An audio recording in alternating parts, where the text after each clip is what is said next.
This book is dedicated to President Ahmed Sékou Touré and Madame Touré, and to my brothers and sisters in Guinea who have suffered much to maintain Africa's dignity and sustain Africa's will to survive.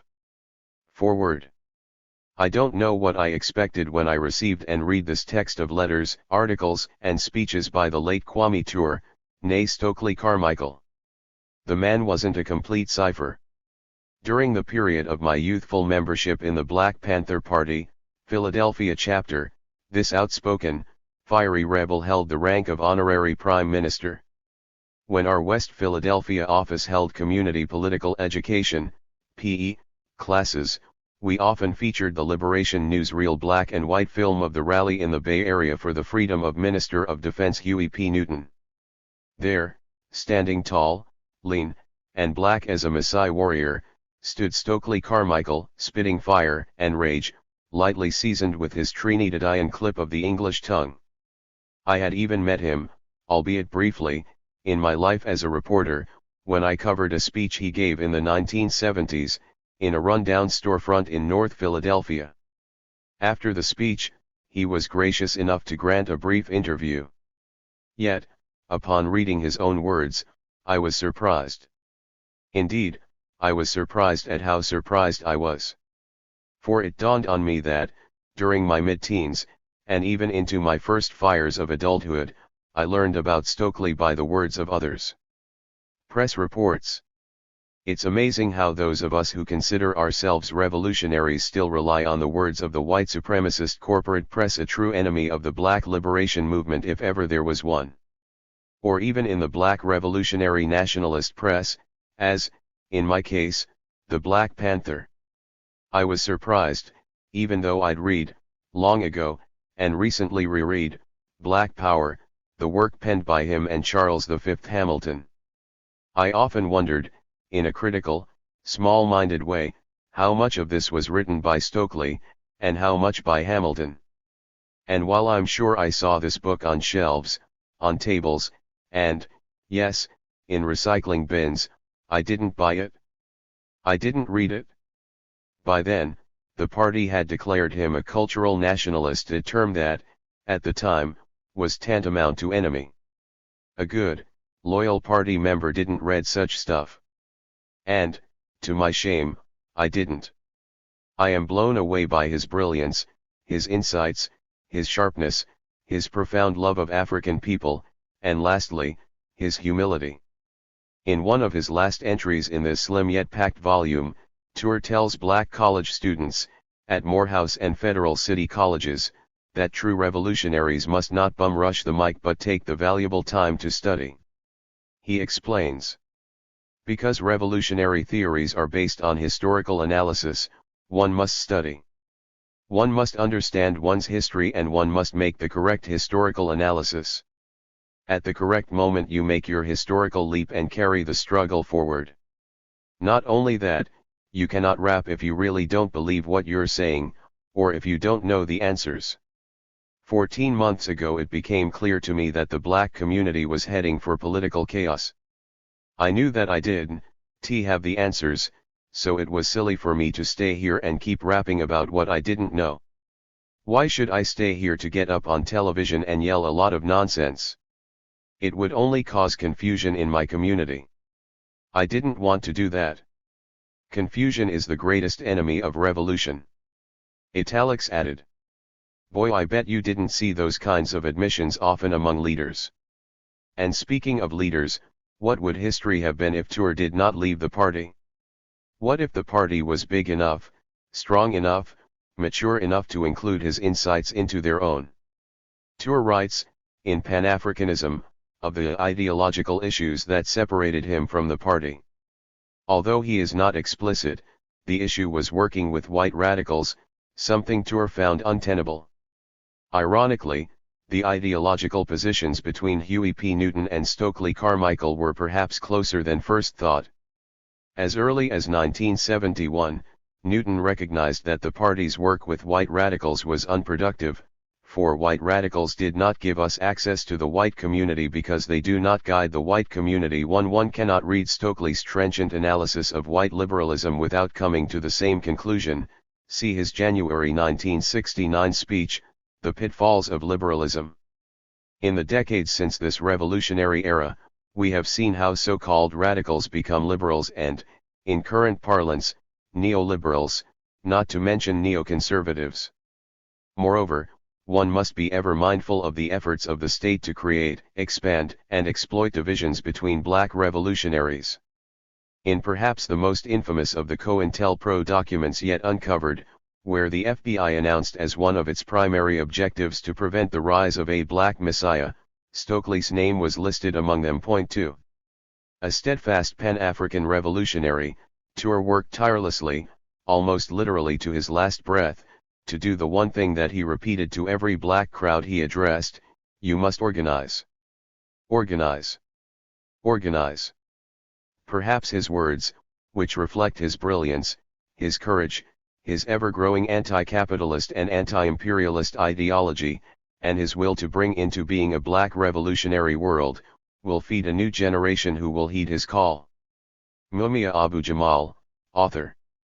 We Want Freedom, A Life in the Black Panther Party and Live from Death Row. Spring 2006. Preface to the 2007 edition.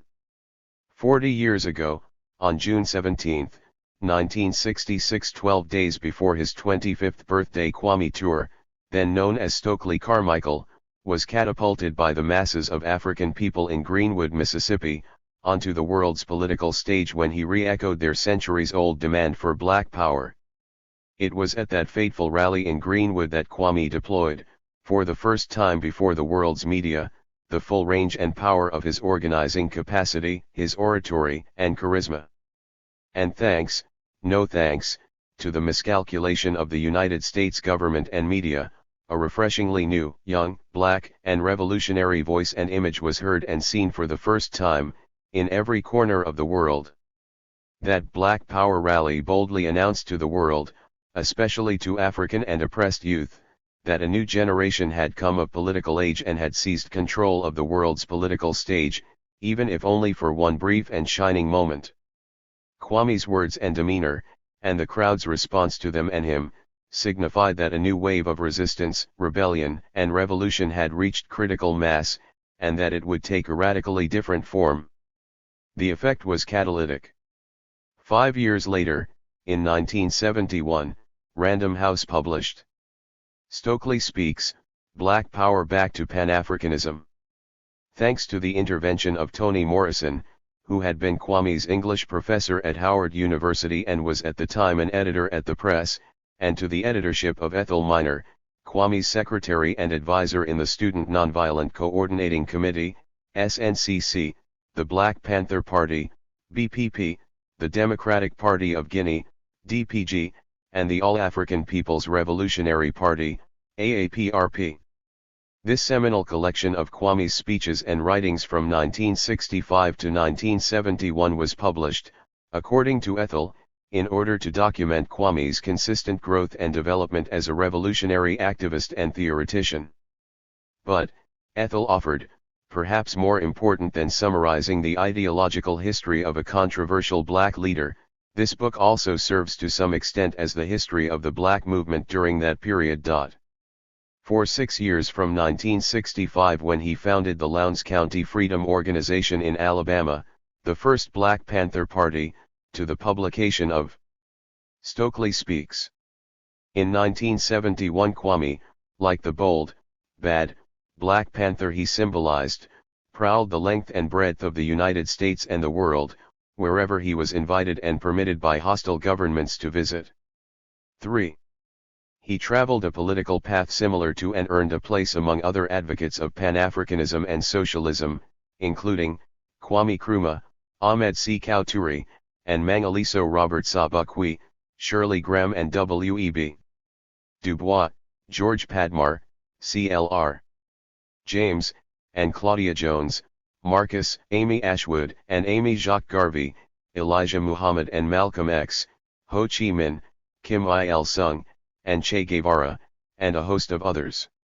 Through experience and study, Kwame Toure came to understand that true freedom for African people is vested in self-reliance and self-determination, which is achievable only through appropriately scaled national unity. For him, that scale of national unity was continental and all-African. He believed, as Kwame Nkrumah correctly defined, that Pan-Africanism is the total liberation and unification of Africa under scientific socialism, and that it is the only objective which, when achieved, will solve the problems that people of African descent face in every corner of the world. Kwame spent the last 40 years of his life teaching about and organizing to achieve Pan-Africanism. It was through his oratory and organizing that Kwame made his greatest and most enduring public impact. Unknown, however, to most, he was one of the most prolific writers of his generation. Spanning more than 3 decades, his speeches, interviews, articles, correspondence, reports, memorandums, proposals, and other materials number in the thousands. Through Stokely Speaks, Ethel ensured the publication of the 15 speeches and articles preserved in this little book that without her dedication would still remain in file cabinets and boxes, and on old reels of tape. 35 years after its initial publication, Stokely Speaks has been republished thanks to the unyielding work of Mrs. Mabel Carmichael, Kwame's mother, Najib Malik, his sister, Lawrence Hill Books, and Yuval Taylor, its senior editor, Michael Thelwell, the co-author with Kwame of Ready for Revolution, The Life and Times of Stokely Carmichael, Kwame Tour, who introduced us to Yuval, and the unyielding efforts of the AAPRP. Due to production considerations, the name Stokely Carmichael continues to be used instead of Kwame Tour. I met Kwame in the summer of 1966 when he came to Chicago to help found the organizing committee for Black Power, speak at the University of Chicago, and attend the Nation of Islam Savior's Day program at the invitation of the Honorable Elijah Muhammad. From 1967 to his transition in 1998, I had the honor and privilege to work, study, and struggle with him in SNCC, the Illinois chapter of the BPP, the AAPRP, the PDG, and a host of other organizations, movements, programs, and events. I currently have the honor and privilege to serve, with Najib Malik as co-director of the Kwame Tour Work Study Institute and Library, which is based in Conakry, Guinea. I am honored and privileged to continue the work that Ethel began. I am also honored and privileged to share the responsibility of relaunching this classic with Mumia Abu Jamal. His humility and honesty, as displayed in his foreword, is refreshing and was entirely expected. I also thank PAM Africa for helping us make contact with Mumia, and Dr. Will Jones for his encouragement and editorial advice. Much respect. Stokely Speaks is a time capsule, a blast from the past. It is also an educational tool, an organizational weapon for the future. It will enable and empower a new generation of youth and scholars, activists, and organizers to begin to know and understand Kwame Tour as a man of thought and action, of work and study, of organization and struggle. It also affords an opportunity to intensify the struggle to challenge the historical and continuing efforts to wipe Kwame out of the history of the civil rights, Black Power, and Pan-African movements, and to correct the myths, distortions, and deformations which encumber our understanding of him, his contributions, and his achievements.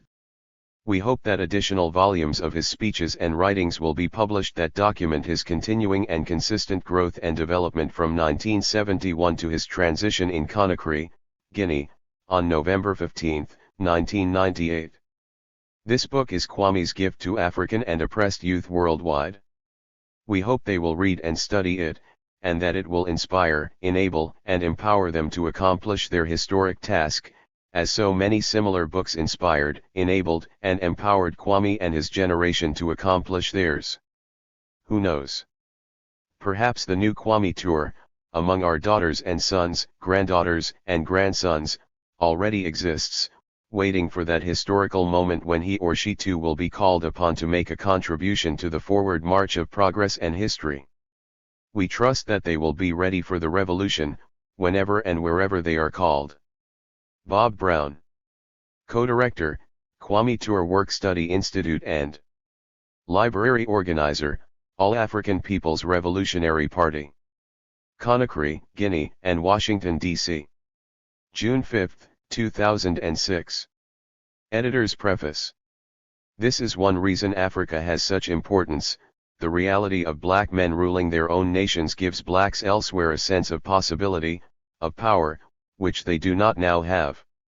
The preceding quote comes not from one of Stokely's Carmichael's recent speeches but from Power and Racism, the third chapter of this anthology. It was written in 1966, after the famous Meredith, Mississippi March, which had thrust the personality of Stokely Carmichael and the concept of black power into the lives of black people across the United States.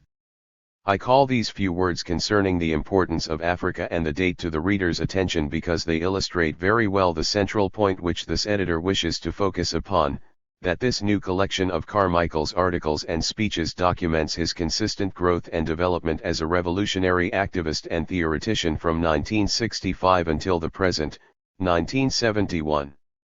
Beginning with the first chapter, Who is Qualified, through the final chapter, From Black Power Back to Pan-Africanism, the speeches, in chronological order, clearly demonstrate the ideological development of the author who has become one of the most loved, hated, respected, feared, and misunderstood black men of our generation. But perhaps more important than summarizing the ideological history of a controversial black leader, this book also serves to some extent as a history of the black movement, during the past 6 years. For the concepts which Stokely developed during these years grew out of the collective experience of his study, travel, and work. The work included, organizing for and working within the Student Nonviolent Coordinating Committee, SNCC, and later the Black Panther Party, founding and working with many other local and national black political institutions in the ghettos of the United States, and speaking before his brothers and sisters whenever and wherever possible, trying to develop the correct political perspective and consciousness among our people. In acquiring this experience, it is obvious that interactions with other co-workers, long hours of planning strategy and exchange of ideas, along with the hard lessons which America teaches those who dare challenge her methods of operating, have all helped produce Stokely Carmichael. His own growth and development cannot be seen in strict isolation from that of the movement, which in our generation started with civil rights, moved on to black power, and is now beginning to recognize and understand Brother Malcolm's call for us to internationalize our struggle and look home toward Mother Africa. Thus, this volume is of double importance to students of history and politics, and to all those brothers and sisters who profess an interest in the black liberation struggle, whether as activists or supporters. Although 6 years are but a dot on the historical spectrum, persons of African descent must surely admit that the past 5 or 10 years have represented one of the most important and dynamic periods in our long struggle for freedom, which began on the slave ships. But, just as Stokely Carmichael is a product of this recent period of struggle, so has he also become one of the few men who can and does give meaningful, serious direction to our efforts. Having worked with Stokely Carmichael since 1966 and having been a close observer of his development into a national, then international leader, it is a most difficult task for me to jot down my impressions, observations, and analysis, knowing that their objectivity will surely be questioned by many. But no one will deny the fact that black people living in the United States rejoiced at the appearance of the black and beautiful charismatic Stokely in 1966, which filled the vacuum left by Malcolm's death. How could we ever count the number of brothers and sisters who flooded the SNCC offices with requests for Carmichael to come to their schools, cities, towns, counties, and organizations to speak, bring the message to them and help them organize. Blacks here in America, and elsewhere by then, followed closely his 1967 travels in Africa and the Third World, some with pride, others puzzled, but all anxious to hear what he had learned and how it related to them. Upon his return, Panther leaders beseeched him to speak on behalf of the recently imprisoned Huey P. Newton, asserting that only he had the stature, influence, and ability to help them publicize Huey's plight. Stokely's willingness to do this resulted in the party's declaring him Prime Minister of the Black Panther Party and of colonized Afro-America in February 1968. Shortly thereafter began a period of deliberate withdrawal from the public eye in which the author accepted only limited speaking engagements and concentrated his efforts on building the Black United Front in Washington, D.C., which he hoped would later serve as a model to be repeated in other cities and towns of America. At the same time, Stokely was quietly making plans for his future residence in Guinea, West Africa, having become convinced of the need for further study and of the need for us to establish concrete ties with the mother continent. The groundwork for these plans had been established during his 1967 visits with certain African heads of state and with Osigifo, Dr. Kwame Nkrumah. It was also in early 1968 that the American press began a clever campaign of attacks on Stokely Carmichael, all designed to discredit him on both personal and political levels. That these attacks and insinuations were deliberate fabrication was rarely even investigated or questioned by the Negro news media. They just dutifully repeated and reprinted the rumors white folks had dropped for them. Stokely's refusal to dignify the rumors by refuting them was interpreted by so many of our misinformed brothers and sisters as confirmation of the rumors. Along with the well-organized anti-Stokely campaign in the mass media came attacks from within the black community from Panther leaders and other so-called Marxists, who began labeling him and all others who didn't follow the party line as pork-chop nationalists, cultural nationalists, etc. It is to Mr. Carmichael's credit that he refused to dignify these charges and attacks and further, to engage in personal attacks on the opposition. A little later, a few remaining members of the once dynamic and influential SNCC decided to expel Stokely, using certain charges as justification for the expulsion. Once again, Stokely did not attack his adversaries on the petty, personal level, but preferred to debate the political issues, which are what the expulsion and all the name-calling were really about. By this time it became clear that a whole lot of folks, from the government through the neo-Marxists to black power pimps in the ghetto, feared both Brother Carmichael's political ideology, and his personality which so forcefully presented that ideology. Stokely remained silent, receiving insults from many who had idolized him only a few years before, from many who had received their early lessons in black consciousness from him, from many who had benefited by their association with him, and from those who had used his name and personality to help build their own thing.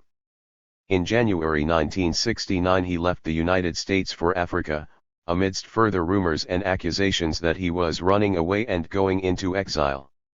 The situation was very similar to that surrounding Brother Malcolm's departure for Africa in 1964, when so many of his close associates and co-workers began to accuse him of going away when we need him most over here. During those hot summer months of the 1964 Harlem Rebellion, while working as secretary in the Organization of Afro-American Unity, OAAU, office, I remember very well that some of our brothers and sisters even accused Malcolm of being just another bourgeois nigger, referring to his visits with African heads of states, while others could see no benefit whatsoever in his going to Africa. What does that have to do with us when Harlem is on fire over here? They questioned. Of course, very few would now want to admit their earlier lack of vision and understanding of Malcolm's mission. Although Brother Stokely has sent a few messages back to our people in North America, and although he returned for a few months in 1970, many have either not heard about the work he is doing in Africa or still do not fully understand its implications. Recently a sister asked me if Stokely had gone over to Africa and found another cause. To this sister, to so many of our people who are confused, and to the student of politics and history, I advise that you read this volume carefully, from beginning to end. Each speech demonstrates the logical growth and development which carried Stokely Carmichael from the Mississippi Delta to Conakry, Guinea.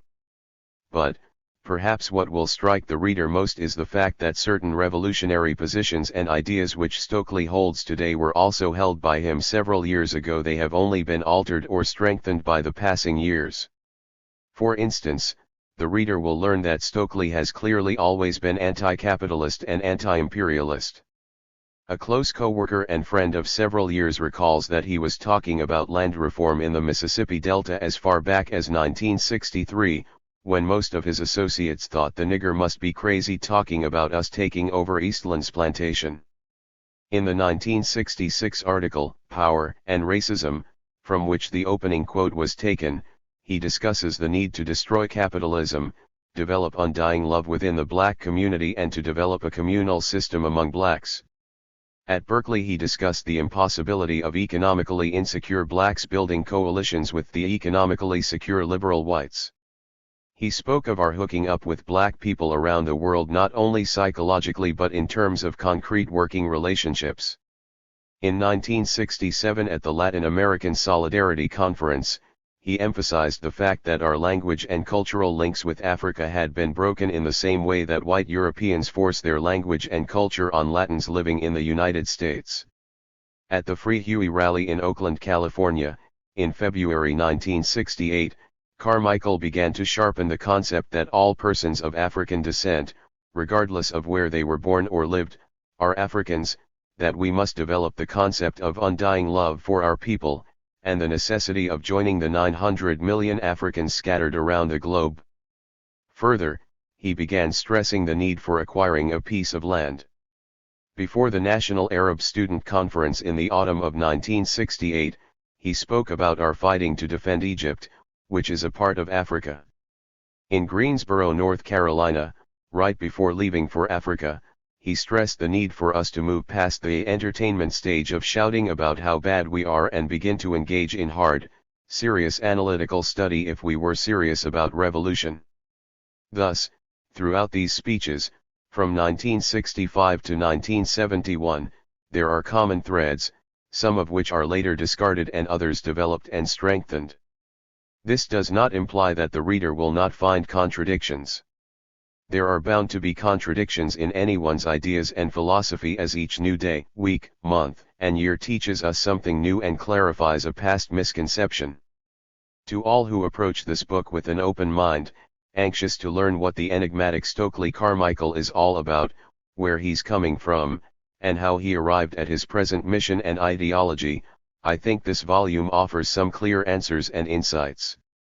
Even his enemies and those ready to believe the worst about any fellow black man may be in for a surprise and learn something if they are willing to put their own ideas to a test and meet the challenge. And to be honest, most of us do find Carmichael's ideas and plans to be a challenge, which too many of us are afraid to face.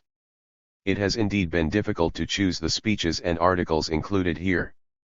In Montreal, Canada, in 1968, at the Black Writers' Conference, near pandemonium broke out as he spoke, yet we were unable to include this particular speech. Likewise, we have not included the many speeches given in Guyana or Africa, where he has always been received as a head of state and given a joyous welcome by Africans from all walks of life. The reader should note that large sections were edited out of several speeches to avoid repetitions where the same ideas are discussed adequately in other speeches.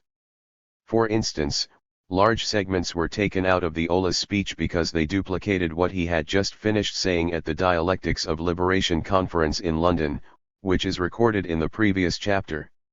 So, too, have large segments been extracted from the Greensboro, North Carolina, speech. The difference in delivery style before black audiences and before white audiences is striking, thus one will be aware of the warmth and rapport which existed when he spoke before black groups. At the same time, the printed speeches cannot help losing much of their fire and enthusiasm of delivery, since it is impossible to transmit audience reaction and all of Stokely's quips onto paper. In the Free Huey speech, the author chose to edit out the lines claiming that socialism and communism are irrelevant to the struggle of black people. When he said this, Stokely was referring to the sterile, stale brand of European Marxism-Leninism which so many white radicals in this country were and still are trying to push among black activists, an ideology which does not deal with the 20th century realities of racism and world racial polarization. Further, it completely ignores the fact that socialism has its roots in African communal systems. Because his statement made at the rally was not clarified at the time, he felt it better to delete it from the speech, as was done on his recently released record titles Free Huey. I would like to add that the publishers, following the normal editorial procedure, have excluded all the speech openings where Stokely usually introduced co-workers and associates traveling with him at the time. In many cases I am sure that Stokely would want their names mentioned here because of their valuable services to him and the contributions to the struggle which they have made and continued to make. Such persons would include Carver Chico Neblett, Cleveland Cleve Sellers, Jan Bailey, William Winky Hall, and Jean Coco Hughes Farrow. I hope that any I have overlooked will forgive me. I must add that in Montreal, Atlanta, and wherever his wife is present, Miriam has always been introduced by the host group as First Lady of the Black World and so acknowledged by the audience. The editor wishes to thank the following brothers and sisters for their assistance when urgently needed: Florence Tate, for her advice and assistance with the editing; Freddie Green Biddle, for supplying detailed data on SNCC's early activities and Carmichael's early years in the movement; Jan Bailey, for making his Carmichael speech collection available to me; and to David Brothers, who has come through always on short notice and helped me deliver copy to meet last-minute deadlines. We all hope that careful reading of this book will spur our brothers and sisters on to begin the challenging task of serious study, analysis, and planning that lie ahead of us. We know it will be read and discussed, because to do otherwise would only perpetuate the ignorance and confusion which presently surrounds Stokely Carmichael the man and his ideas. That he has made mistakes and has his faults only confirms that he is indeed human. Few other black men in our generation have inspired the love, respect, fear, and hatred which Stokely inspires among our people. And I do not exaggerate. The love and/or respect is clearly shown when 3,000 blacks jam Howard University's auditorium, which seats 1,500, to hear him speak. It is shown when our people plead with him to come back to the United States, saying how badly he is needed here. The fear, which frequently inspires hatred, is clearly evident by the amount of time, energy, and money which his enemies spend attempting to discredit him. It is up to you, the reader, to find out what it's all about. Ethel N. Miner. Acknowledgements. I wish to thank Miss Elizabeth Sutherland Martinez for her invaluable help with the essays Who is Qualified, and Power and Racism. A very special thank you to my brother and colleague Mike Thelwell for his help with Towards Black Liberation. I would like to thank my mother, May Charles, who served as my messenger. I wish to express my gratitude to Sister Florence Tate for her assistance in reading and editing the manuscript. And, of course, Ethel Miner, who not only served as editor and personal secretary, but also as political advisor, a true sister dedicated to our revolutionary struggle. Naturally I must thank my wife, Zenzi, who has served and continues to serve as my everything. Forward. 1. Notes about a class. 2. Who is qualified? 3. Power and racism. 4. Toward Black Liberation. 5. Berkeley speech. 6. At Morgan State. 7. The dialectics of liberation. 8. Solidarity with Latin America. 9. Free Huey. 10. The Black American and Palestinian Revolutions. 11. A New World to Build. 12. The Pitfalls of Liberalism. 13. Message from Guinea. 14. Pan-Africanism.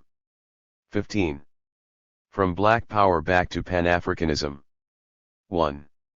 Notes about a class. By Jane Stembridge. The most important class was Stokely's speech class. He put 8 sentences on the blackboard, with a line between, like this. I digs wine. I enjoy drinking cocktails. The peoples wants freedom. The people want freedom. Waveland, Mississippi, Work-Study Institute, February-March, 1965. Reprinted from the New Radicals, a report with documents, by Paul Jacobs and Saul Landau, New York, vintage, 1966. Whereinsoever the policemen's goes they causes troubles. Anywhere the officers of the law go, they cause trouble. I wants to reddish to vote.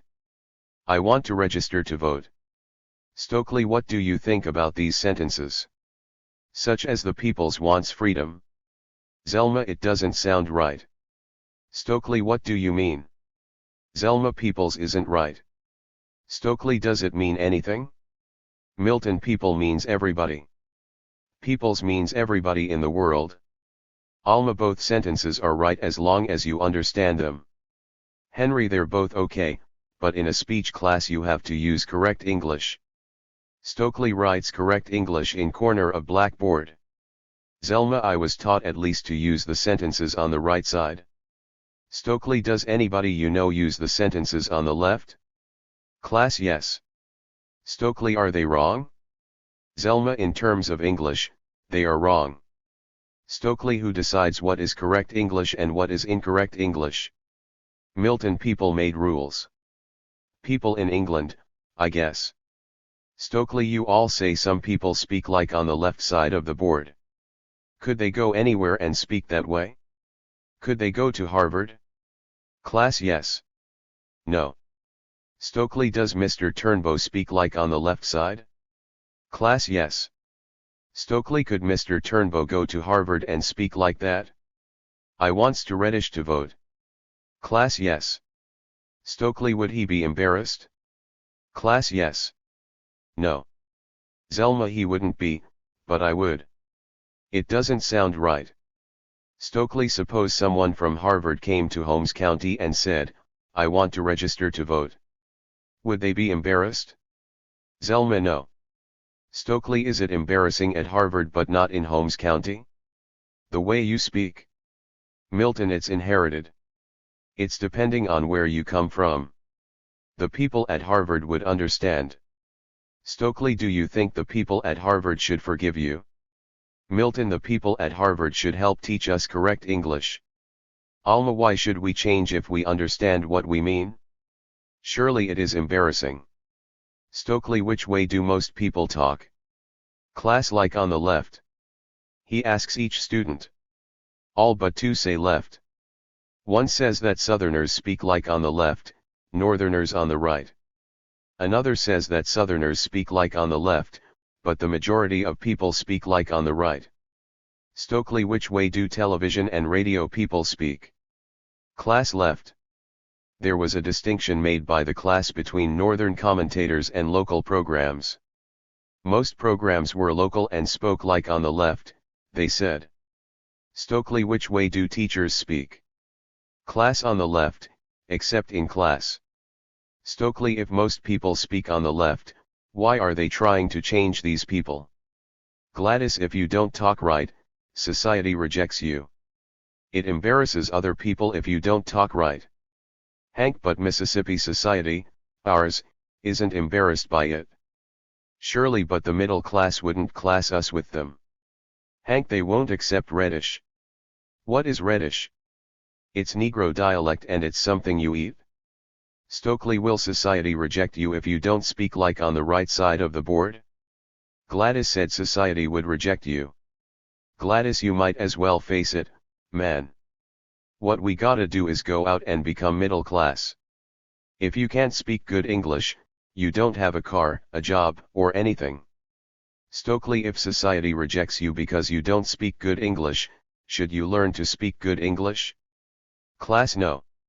Alma, I'm tired of doing what society say. Let society say Reddish for a while. People ought to just accept each other. Zelma, I think we should be speaking just like we always have. Alma, if I change for society, I wouldn't be free anyway. Ernestine, I'd like to learn correct English for my own sake. Surely I would too. Alma, if the majority speaks on the left, then a minority must rule society. Why do we have to change to be accepted by the minority group? Lunchtime. Stokely, let's think about 2 questions for next time. What is society? Who makes the rules for society? The class lasted a little more than an hour. It moved very quickly. It was very good. That is, people learned. I think they learned because people learn from someone they trust, who trusts them. This trust included Stokely's self-trust and trust, or seriousness, about the subject matter. People learn more, and more quickly, from induction rather than deduction. People learn when they themselves can make the connection between ideas, can move from here to here to here to there. People learn when learning situations emphasize and develop one single idea, which is very important to them personally. People learn when they can see what they are talking about. Stokely used the board. Among other things, they themselves concluded. There is something called correct English and something called incorrect English. Most people in the country use some form of incorrect or broken English. It is not embarrassing to these people themselves. It is made embarrassing by other people because it is embarrassing to them. They are a minority, the people who use correct English. They decide what is correct English. They make that important and use it to shame people and keep them out of society. They make that a requirement for jobs and acceptance. They decide who is acceptable to society, by shame, but not everybody can be shamed, not Mr. Turnbow, for example. The main thing is to understand what people mean when they talk. That is not the main thing to society. I recorded the whole class because it is a whole thing, one thing. That is why people learned. At least, that is why I learned. I don't want to make conclusions or proposals. I think Stokely's class can stand on its own. Not only that, I think it is better than anything I could say. Just two things: he spoke to where they were at, and they were at different places, and the places changed during the movement of the discussion. Secondly, he trusted them and he trusted himself, and they trusted him. 2. Who is qualified? Poverty is no longer associated with immigrant groups with high aspirations, it is identified with those whose social existence makes it more and more difficult to break out into the larger society. At the same time, the educational requirements of the economy are increasing. Michael Harrington, The Other America. Lowndes County, Alabama. I wouldn't be the first to point out the American capacity for self-delusion. One of the main reasons for the criticism of American society by the Students for a Democratic Society, the Student Nonviolent Coordinating Committee and other groups is that our society is exclusive while maintaining that it is inclusive. Although automation has prompted some rethinking about the Alger myth and upward mobility, few people are realistic about the ways in which one legally can make it here or who can make it. New Republic, January 8, 1966. The real ways are three: by having money, by knowing the right people, and by education. The first two methods cannot be acknowledged by most of our citizens or our government because they are not available to everyone, and we want to think that everyone has equal opportunity in the United States. Therefore, Americans compensate for this by saying that at least there is education, and that is available to anyone who cares enough. The panacea for lack of opportunity is education, as is the panacea for prejudice. But just how available is it?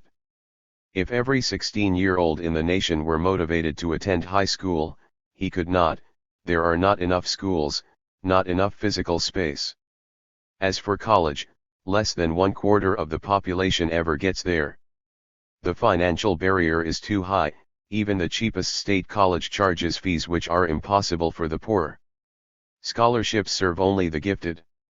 To make matters worse, many universities and colleges are already fighting off the mob by making entry more difficult. It is getting harder, not easier, for the poor to be included here. For the Negro, there is an additional problem. He is not psychologically attuned to think of college as a goal.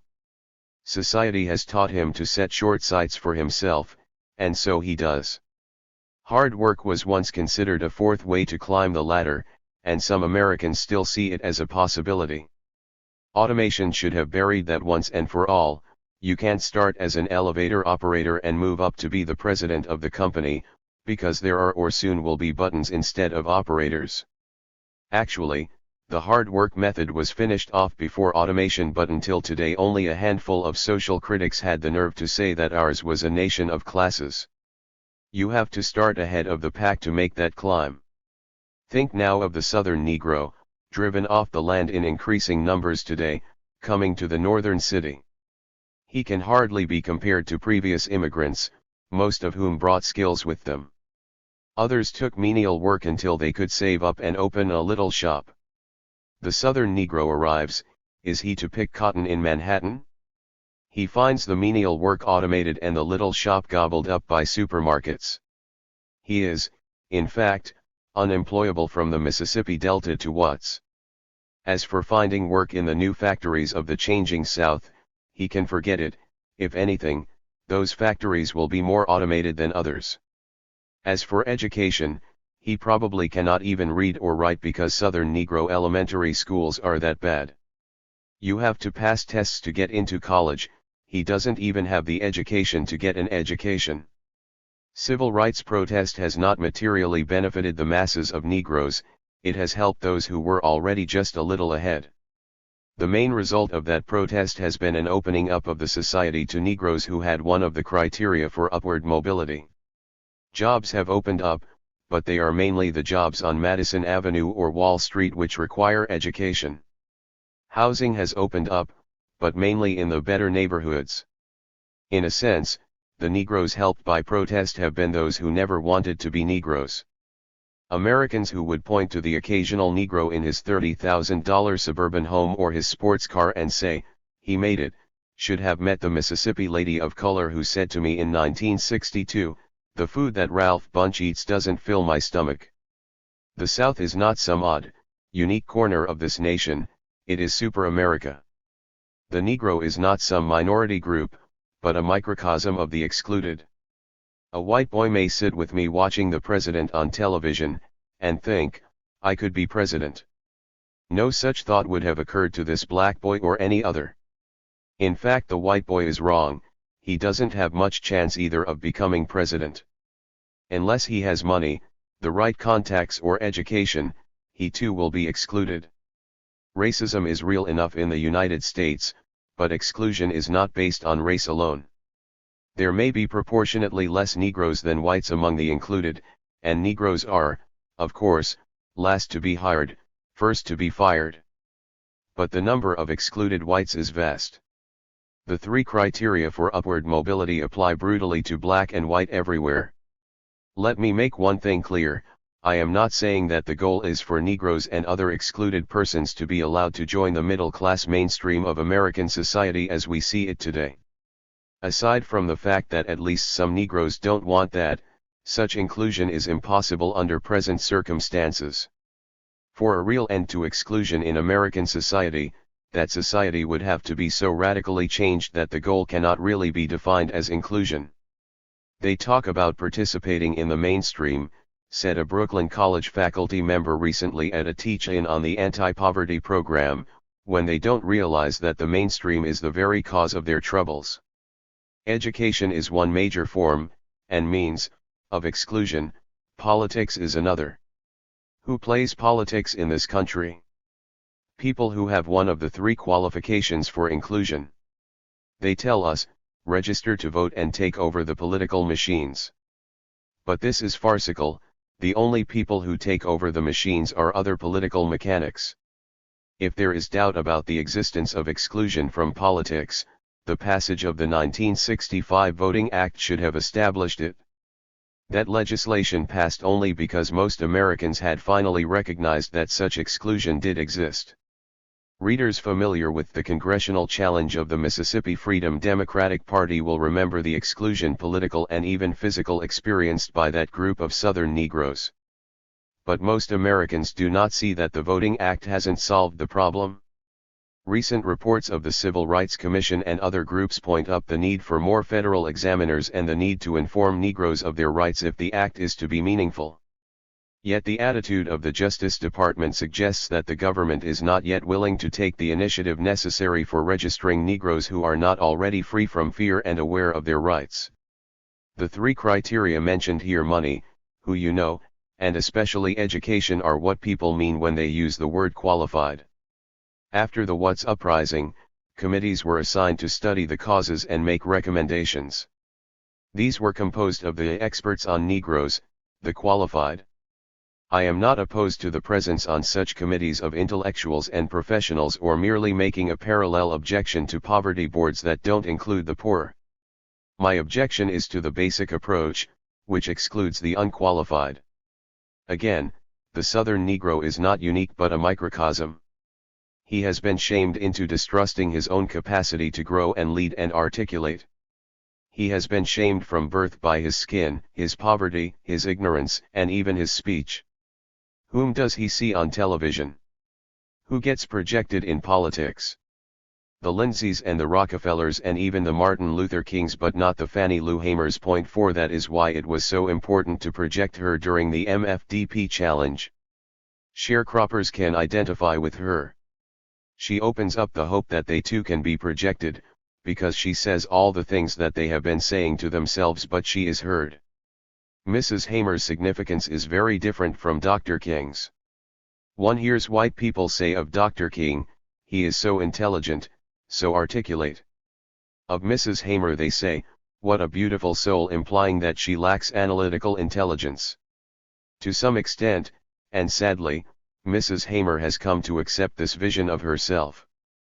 Those who know her, and others like her, feel that her intelligence is just as great and her analysis as sharp. But Dr. King has one of the three qualifications: education. This is no criticism of the man, but of the society. When SNCC first went to work in Lowndes County, Alabama, I, a qualified person by virtue of my college education, used to say to the black people there that they should register to vote and then make their voices heard. They could assert their rights, take over the power structure. This was the prescription of the qualified. But these people said they didn't want to do that, they did not think they could, they did not even want to enter a machine headed by George Wallace. To them politics meant Wallace, Sheriff Jim Clark, and Tom Coleman, who had been accused of the murder of Jonathan Daniels. To them the Democratic Party didn't mean LBJ, but a crew of racist bullies and killers. Entering politics meant, until last summer, confronting the tools of Wallace, the county registrars who had flunked Negroes consistently for years. They asked if something different could not be created. They wanted to redefine politics, make up new rules, and play the game with some personal integrity. Out of a negative force, fear, grew the positive drive to think new. SNCC's research department provided the tool, an unusual Alabama law. Local freedom parties are now being organized in 10 counties stretching across Alabama's Black Belt, with plans to do this in 12 more counties. Together, they contain 40% of the potential state vote. Given the Flowers-Wallace contest 5 which must come, the balance of power could lie with those counties. But the true excitement of this development lies in what it means for the people themselves. The meetings of the executive committees of these county parties are open. The parties will hold county conventions and draw up platforms in April 1966. Later, candidates will be nominated who must support those platforms. In conventional politics, it is the candidates who spell out the platform, i.e., make promises. In Alabama, candidates won't have to outpromise each other, but simply represent. Right now, workshops are being held to prepare for the future. 150 black Alabamans have already learned about the duties of a county sheriff and a tax assessor, with more to come. Very few citizens anywhere in this country know what such duties are. Some say it is romantic to place faith in the masses as a force for radical change. But the people who say this are the qualified. Alabama Negroes are beginning to believe they don't need to be qualified to get involved in politics. People long accustomed to self-contempt are beginning to believe in their own voice. Others might say we are leading the black people of Alabama down the road to frustration. Perhaps power politics will eventually overwhelm the freedom parties and the would-be Negro sheriffs. But there are reasons why this might not happen in Alabama. In counties with Negro majorities, there could be a black sheriff elected next year. Even a Governor Wallace will have to deal with him. SNCC learned from the Mississippi Freedom Democratic Party experience that the Southern Negro doesn't have to cast his lot with the National Democratic Party in order to be recognized as a force which must be dealt with. The Johnson administration pushed through the Voting Act on the assumption that Negroes would automatically line up with its party, but their allegiance is not quite guaranteed. In New York they cast crucial votes for Lindsay, and in the South both Democrats and Republicans are now vying for the Negro vote. I have hope for this nation, but it is not based on the idea of an American consensus favorable to progress. James Baldwin's idea of the Negro as the conscience of the country is closer to the truth. The majority view is a lie, based on a premise of an upward mobility that doesn't exist for most Americans. They may think the government is at least dealing with basic problems, racial injustice, poverty, but it cannot solve them when it starts from the wrong premise. The status quo persists because there are no ways up from the bottom. When improvements within the system have been made, they resulted from pressure from below. Nothing has been given away. Governments don't hand out justice because it's a nice thing to do. People must struggle and die first. Goodman, Schwerner, and Cheney, and, in the county where I am working, Mrs. Viola Liuzzo and Jonathan Daniels. President Johnson's concept of the Great Society is preposterous. The definition comes from him, as does the means of entering that society. Excluded people must acquire the opportunity to redefine what the Great Society is, and then it may have meaning. I place my own hope for the United States in the growth of belief among the unqualified that they are in fact qualified, they can articulate and be responsible and hold power. 3. Power and racism. One of the tragedies of the struggle against racism is that up to now there has been no national organization that could speak to the growing militancy of young black people in the urban ghetto. There has been only a civil rights movement, whose tone of voice was adapted to an audience of liberal whites. It served as a sort of buffer zone between them and angry young blacks. None of its so-called leaders could go into a rioting community and be listened to. In a sense, I blame ourselves together with the mass media for what has happened in Watts, Harlem, Chicago, Cleveland, and Omaha. Each time the people in those cities saw Martin Luther King get slapped, they became angry. When they saw 4 little black girls bombed to death, they were angrier, and when nothing happened, they were steaming. We had nothing to offer that they could see, except to go out and be beaten again. We helped to build their frustration. Reprinted from the New York Review of Books. September, 1966. Copyright 1966 by the Student Nonviolent Coordinating Committee. Original title, What We Want. For too many years, black Americans marched and had their heads broken and got shot. They were saying to the country, look, you guys are supposed to be nice guys and we are only going to do what we are supposed to do. Why do you beat us up? Why don't you give us what we ask? Why don't you straighten yourself out? After years of this, we are at almost the same point because we demonstrated from a position of weakness. We cannot be expected any longer to march and have our heads broken in order to say to whites, come on, you're nice guys. For you are not nice guys. We have found you out. An organization which claims to speak for the needs of a community as does the Student Nonviolent Coordinating Committee must speak in the tone of that community, not as somebody else's buffer zone. This is the significance of Black Power as a slogan. For once, black people are going to use the words they want to use, not just the words whites want to hear. And they will do this no matter how often the press tries to stop the use of the slogan by equating it with racism or separatism. An organization which claims to be working for the needs of a community as SNCC does must work to provide that community with a position of strength from which to make its voice heard. This is the significance of Black Power beyond the slogan. Black Power can be clearly defined for those who do not attach the fears of white America to their questions about it. We should begin with the basic fact that black Americans have 2 problems, they are poor and they are black. All other problems arise from this 2-sided reality, lack of education, the so-called apathy of black men. Any program to end racism must address itself to that double reality.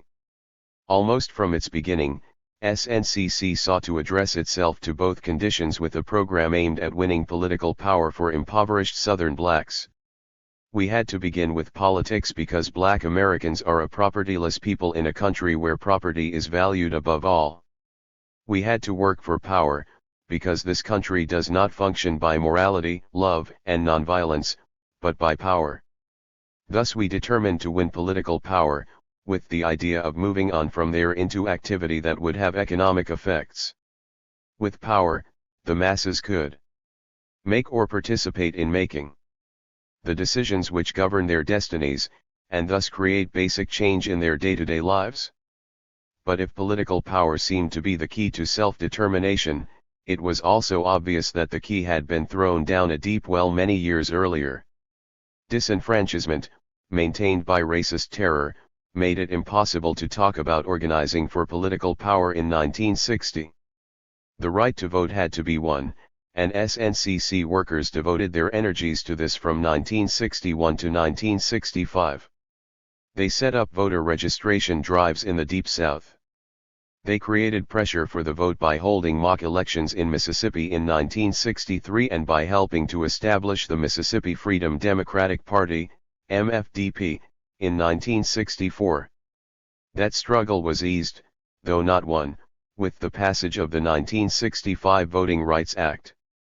SNCC workers could then address themselves to the question, who can we vote for, to have our needs met? How do we make our vote meaningful?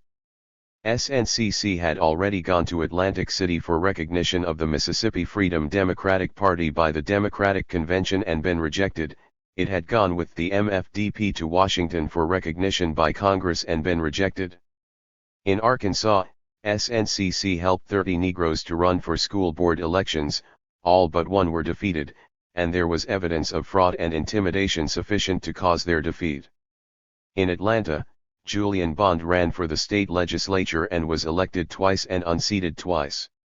In several states, black farmers ran in elections for agricultural committees which make crucial decisions concerning land use, loans, etc.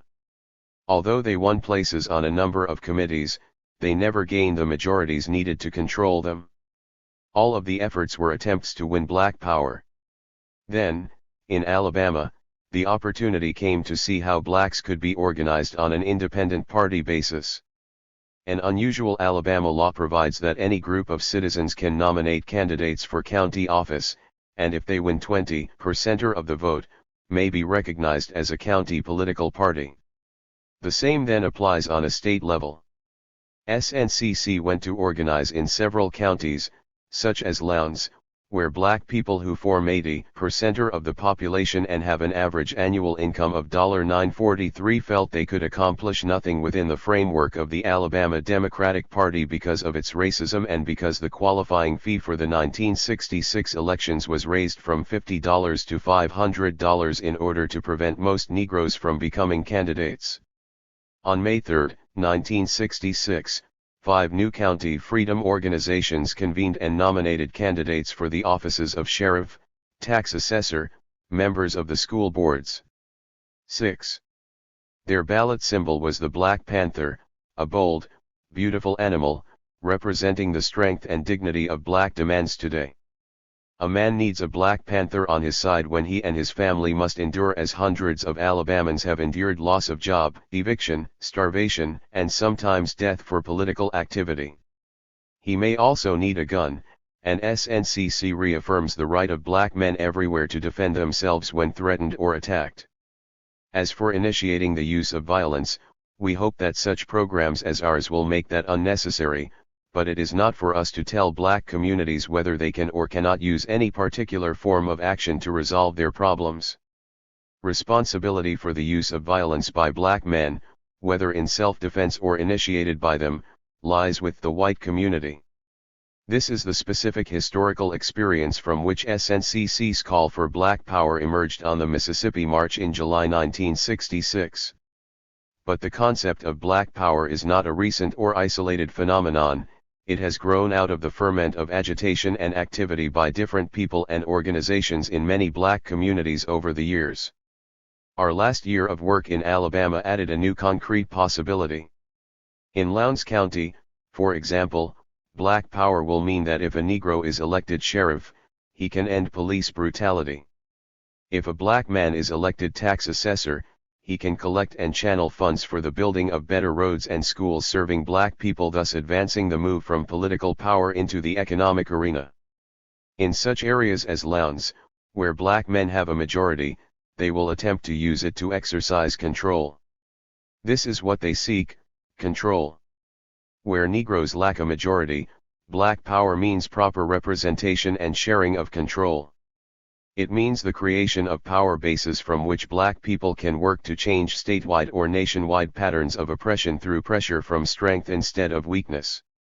Politically, black power means what it has always meant to SNCC, the coming together of black people to elect representatives and to force those representatives to speak to their needs.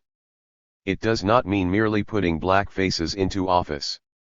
A man or woman who is black and from the slums cannot be automatically expected to speak to the needs of black people. Most of the black politicians we see around the country today are not what SNCC means by black power. The power must be that of a community, and emanate from there. SNCC today is working in both North and South on programs of voter registration and independent political organizing. In some places, such as Alabama, Los Angeles, New York, Philadelphia, and New Jersey, independent organizing under the Black Panther symbol is in progress. The creation of a national Black Panther Party must come about. It will take time to build, and it is much too early to predict its success. We have no infallible master plan and we make no claim to exclusive knowledge of how to end racism. Different groups will work in their own different ways. SNCC cannot spell out the full logistics of self-determination, but it can address itself to the problem by helping black communities define their needs, realize their strength, and go into action along a variety of lines which they must choose for themselves. Without knowing all the answers, it can address itself to the basic problem of poverty, to the fact that in Lowndes County 86 white families own 90% of the land. What are black people in that county going to do for jobs? Where are they going to get money? There must be reallocation of land, of money. Ultimately, the economic foundations of this country must be shaken if black people are to control their lives. The colonies of the United States, and this includes the black ghettos within its borders, North and South, must be liberated. For a century, this nation has been like an octopus of exploitation, its tentacles stretching from Mississippi and Harlem to South America, the Middle East, Southern Africa, and Vietnam. The form of exploitation varies from area to area, but the essential result has been the same: a powerful few have been maintained and enriched at the expense of the poor and voiceless colored masses. This pattern must be broken. As its grip loosens here and there around the world, the hopes of black Americans become more realistic. For racism to die, a totally different America must be born. This is what the white society does not wish to face. This is why that society prefers to talk about integration. But integration speaks not at all to the problem of poverty, only to the problem of blackness. Integration today means the man who makes it, leaving his black brothers behind in the ghetto. It has no relevance to the Harlem wino or to the cotton picker making $3 a day. Integration, moreover, speaks to the problem of blackness in a despicable way. As a goal, it has been based on complete acceptance of the fact that in order to have a decent house or education, blacks must move into a white neighborhood or send their children to a white school.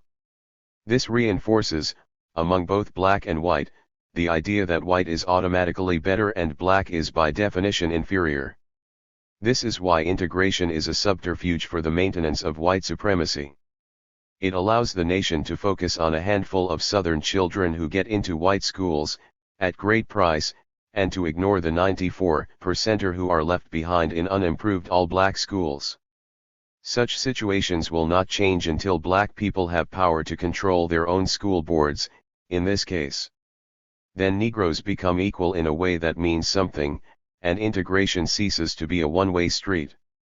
Then integration doesn't mean draining skills and energies from the ghetto into white neighborhoods. Then it can mean white people moving from Beverly Hills into Watts, white people joining the Lowndes County Freedom Organization. Then integration becomes relevant. In April 1966, before the furor over black power, Christopher Jenks wrote in a New Republic article on white Mississippi's manipulation of the anti-poverty program. The war on poverty has been predicated on the notion that there is such a thing as A community, which can be defined geographically and mobilized for a collective effort to help the poor. This theory has no relationship to reality in the Deep South. In every Mississippi county there are 2 communities. Despite all the pious platitudes of the moderates on both sides, these 2 communities habitually see their interests in terms of conflict rather than cooperation. Only when the Negro community can muster enough political, economic, and professional strength to compete on somewhat equal terms, will Negroes believe in the possibility of true cooperation and whites accept its necessity. En route to integration, the Negro community needs to develop greater independence, a chance to run its own affairs and not cave in whenever the man barks. Or so it seems to me, and to most of the knowledgeable people with whom I talked in Mississippi. To OEO, this judgment may sound like black nationalism. Mr. Jenks, a white reporter, perceived the reason why America's anti-poverty program has been a sick farce in both North and South. In the South, it is clearly racism which prevents the poor from running their own programs. In the North, it more often seems to be politicking and bureaucracy. But the results are not so different.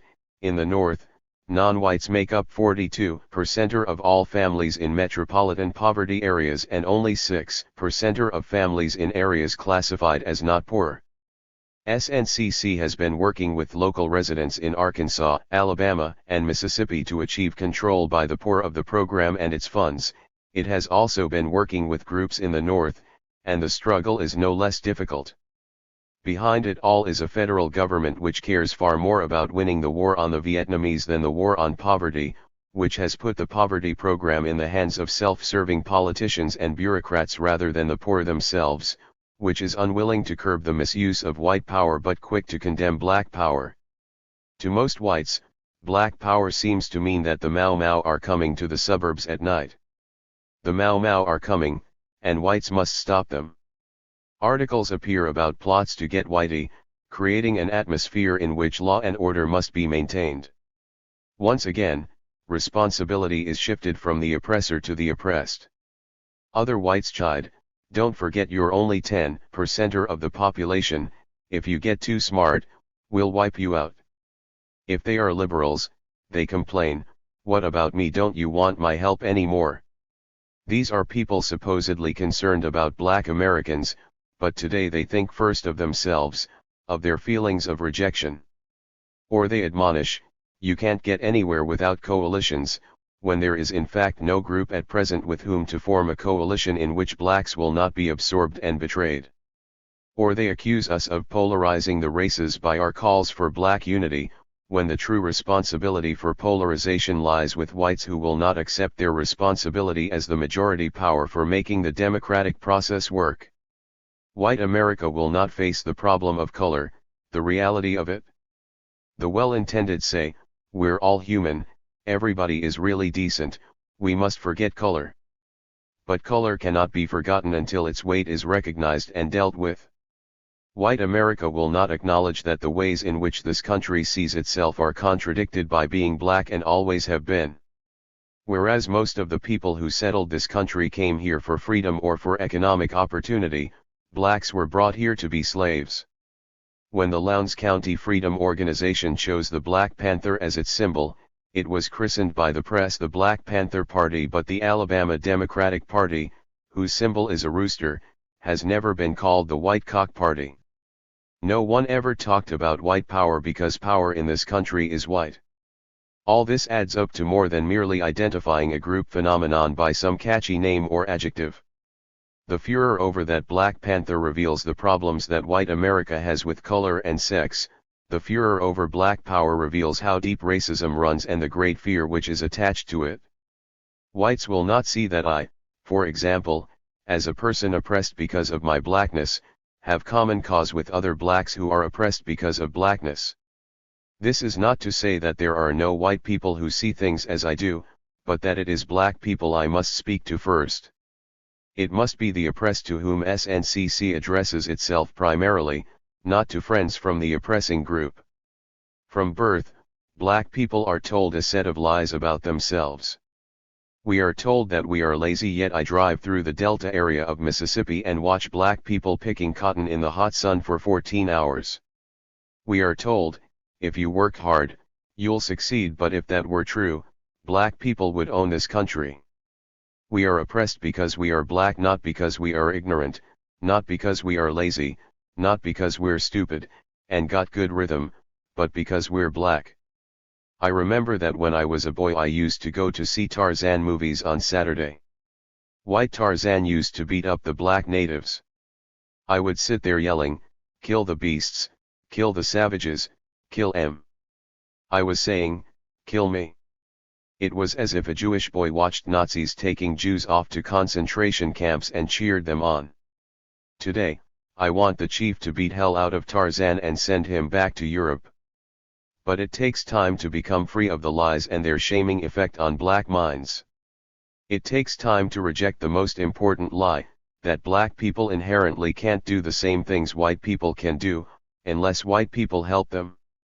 The need for psychological equality is the reason why SNCC today believes that blacks must organize in the black community. Only black people can convey the revolutionary idea that black people are able to do things themselves. Only they can help create in the community an aroused and continuing black consciousness that will provide the basis for political strength. In the past, white allies have furthered white supremacy without the whites involved realizing it or wanting it, I think. Black people must do things for themselves, they must get poverty money they will control and spend themselves, they must conduct tutorial programs themselves so that black children can identify with black people. This is one reason Africa has such importance. The reality of black men ruling their own nations gives blacks elsewhere a sense of possibility, of power, which they do not now have. This does not mean we don't welcome help, or friends. But we want the right to decide whether anyone is, in fact, our friend. In the past, black Americans have been almost the only people whom everybody and his mama could jump up and call their friends. We have been tokens, symbols, objects as I was in high school to many young whites, who liked having a Negro friend. We want to decide who is our friend, and we will not accept someone who comes to us and says, "If you do X, Y, and Z, then I'll help you." We will not be told whom we should choose as allies. We will not be isolated from any group or nation except by our own choice. We cannot have the oppressors telling the oppressed how to rid themselves of the oppressor. I have said that most liberal whites react to black power with the question, "What about me?" rather than saying, "Tell me what you want me to do and I'll see if I can do it." There are answers to the right question. One of the most disturbing things about almost all white supporters of the movement has been that they are afraid to go into their own communities, which is where the racism exists, and work to get rid of it. They want to run from Berkeley to tell us what to do in Mississippi. Let them look instead at Berkeley. They admonish blacks to be nonviolent. Let them preach nonviolence in the white community. They come to teach me Negro history. Let them go to the suburbs and open up freedom schools for whites. Let them work to stop America's racist foreign policy. Let them press this government to cease supporting the economy of South Africa. There is a vital job to be done among poor whites. We hope to see, eventually, a coalition between poor blacks and poor whites. That is the only coalition which seems acceptable to us, and we see such a coalition as the major internal instrument of change in American society. SNCC has tried several times to organize poor whites. We are trying again now, with an initial training program in Tennessee. It is purely academic today to talk about bringing poor blacks and whites together, but the job of creating a poor white power bloc must be attempted. The main responsibility for it falls upon whites. Black and white can work together in the white community where possible. It is not possible, however, to go into a poor southern town and talk about integration. Poor whites everywhere are becoming more hostile, not less, partly because they see the nation's attention focused on black poverty and nobody coming to them. Too many young middle-class Americans, like some sort of Pepsi generation, have wanted to come alive through the black community. They've wanted to be where the action is, and the action has been in the black community. Black people do not want to take over this country. They don't want to get Whitey, they just want to get him off their backs, as the saying goes. It was, for example, the exploitation by Jewish landlords and merchants which first created black resentment toward Jews, not Judaism. The white man is irrelevant to blacks, except as an oppressive force. Blacks want to be in his place, yes, but not in order to terrorize and lynch and starve him. They want to be in his place because that is where a decent life can be had. But our vision is not merely of a society in which all black men have enough to buy the good things of life. When we urge that black money go into black pockets, we mean the communal pocket. We want to see money go back into the community and used to benefit it. We want to see the cooperative concept applied in business and banking. We want to see black ghetto residents demand that an exploiting landlord or storekeeper sell them, at minimal cost, a building or a shop that they will own and improve cooperatively. They can back their demand with a rent strike, or a boycott, and a community so unified behind them that no one else will move into the building or buy at the store. The society we seek to build among black people, then, is not a capitalist one. It is a society in which the spirit of community and humanistic love prevail. The word love is suspect. Black expectations of what it might produce have been betrayed too often. But those were expectations of a response from the white community, which failed us. The love we seek to encourage is within the black community, the only American community where men call each other brother when they meet. We can build a community of love only where we have the ability and power to do so, among blacks. As for white America, perhaps it can stop crying out against black supremacy, black nationalism, racism in reverse, and begin facing reality. The reality is that this nation is racist, that racism is not primarily a problem of human relations but of an exploitation maintained either actively or through silence by the society as a whole. Can whites, particularly liberal whites, condemn themselves? Can they stop blaming us, and blame their own system? Are they capable of the shame which might become a revolutionary emotion? We have found that they usually cannot condemn themselves, and so we have done it. But the rebuilding of this society, if at all possible, is basically the responsibility of whites, not blacks. We won't fight to save the present society, in Vietnam or anywhere else. We are just going to work, in the way we see fit, and on goals we define, not for civil rights but for all our human rights. 4. Toward Black Liberation. One of the most pointed illustrations of the need for black power, as a positive and redemptive force in a society degenerating into a form of totalitarianism, is to be made by examining the history of distortion that the concept has been given by the national media of publicity. In this debate, as in everything else that affects our lives, Negroes are dependent on, and at the discretion of, forces and institutions within the white society that have little interest in representing us honestly.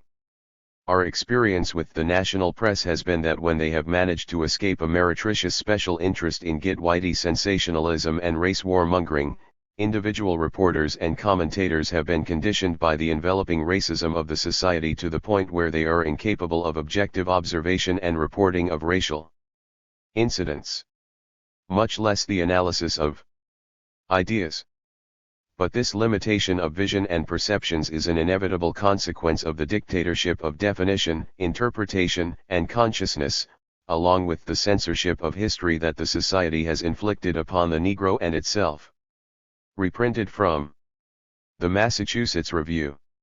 September, 1966. Copyright 1966 by the Student Nonviolent Coordinating Committee. Our concern for black power addresses itself directly to this problem, the necessity to reclaim our history and our identity from the cultural terrorism and depredation of self-justifying white guilt.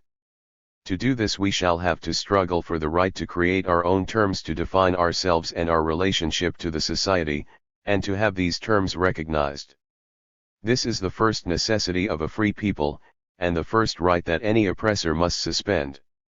The white fathers of American racism knew this instinctively, it seems, as is indicated by the continuous record of the distortion and omission in their dealings with the red and black men. In the same way that Southern apologists for the Jim Crow Society have so obscured, mudded and misrepresented the record of the Reconstruction period, until it is almost impossible to tell what really happened, their contemporary counterparts are busy with the recent history of the civil rights movement. In 1964, for example, the National Democratic Party, led by L.B. Johnson and Hubert H. Humphrey, cynically undermined the efforts of Mississippi's black population to achieve some degree of political representation.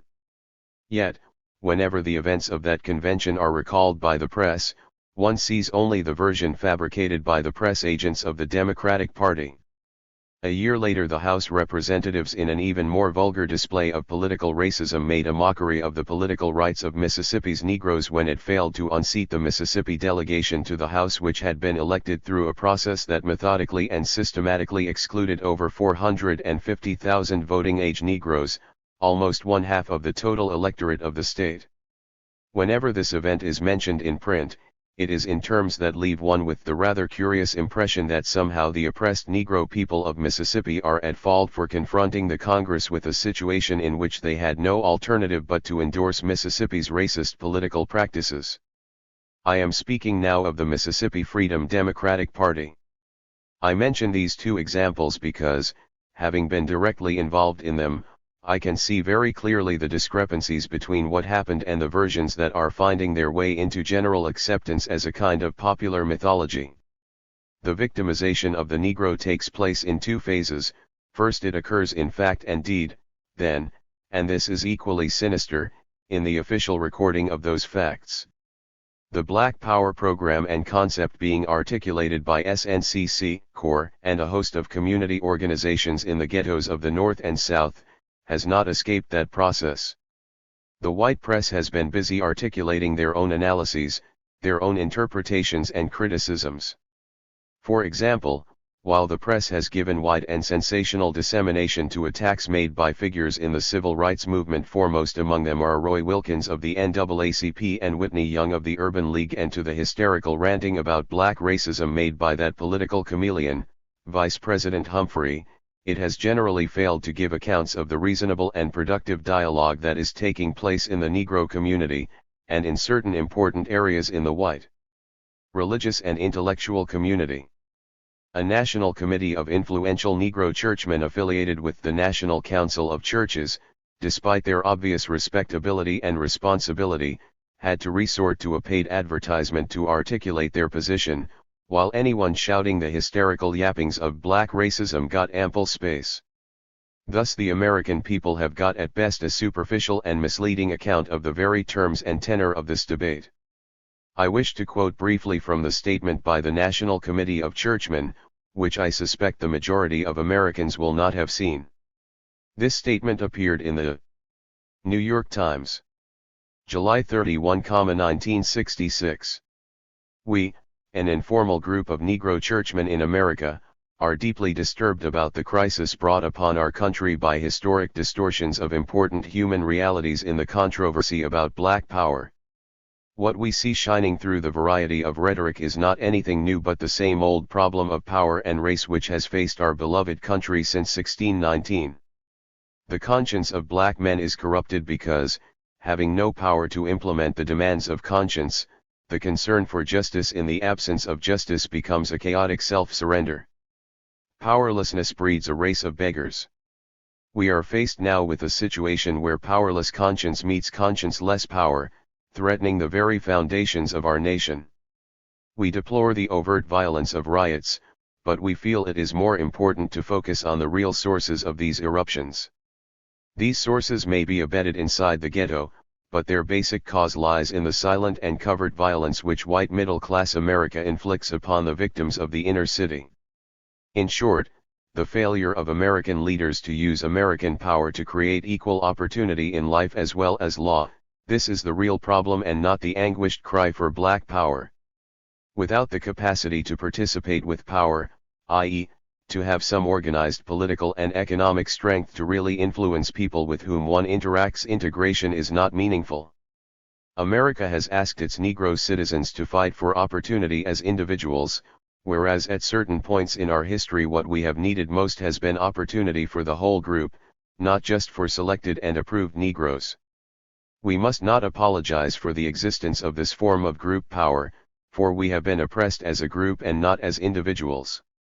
We will not find our way out of that oppression until both we and America accept the need for Negro Americans, as well as for Jews, Italians, Poles, and white Anglo-Saxon Protestants, among others, to have and to wield group power.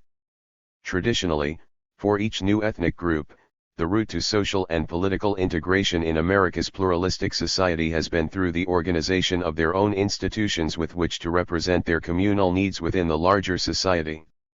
This is simply stating what the advocates of black power are saying. The strident outcry, particularly from the liberal community, that has been evoked by this proposal can be understood only by examining the historic relationship between Negro and white power in this country. Negroes are defined by two forces, their blackness and their powerlessness. There have been, traditionally, two communities in America, the white community, which controlled and defined the forms that all institutions within the society would take, and the Negro community, which has been excluded from participation in the power decisions that shape the society, and has traditionally been dependent upon and subservient to the white community. This has not been accidental.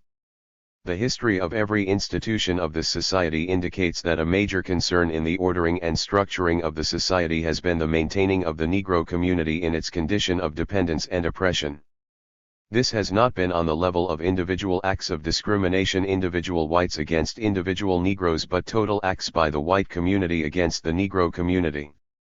This fact cannot be too strongly emphasized, that racist assumptions of white superiority have been so deeply ingrained in the structure of the society that it infuses its entire functioning, and is so much a part of the national subconscious that it is taken for granted and is frequently not even recognized. It is more than a figure of speech to say that the Negro community in America is the victim of white imperialism and colonial exploitation. It is white power that makes the laws, and it is violent white power in the form of armed white cops that enforces those laws with guns and nightsticks.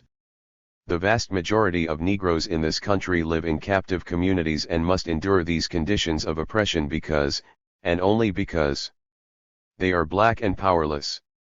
Without bothering to go into the historic factors that contribute to this pattern: economic exploitation, political impotence, discrimination in employment and education, one can see that to correct this pattern will require far-reaching changes in the basic power relationships and the ingrained social patterns within the society. The question, of course, is, what kinds of changes are necessary, and how is it possible to bring them about? In recent years, the answer to these questions that has been given by most articulate groups of Negroes and their white allies, the liberals of all stripes, has been in terms of something called integration. According to the advocates of integration, social justice will be accomplished by integrating the Negro into the mainstream institutions of the society from which he has been traditionally excluded. It is very significant that each time I have heard this formulation, it has been in terms of the Negro, the individual Negro, rather than in terms of the community. This concept of integration had to be based on the assumption that there was nothing of value in the Negro community, so the thing to do was to siphon off the acceptable Negroes into the surrounding middle-class white community. It is true that the student demonstrations in the South during the early 60s, out of which SNCC came, had a similar orientation.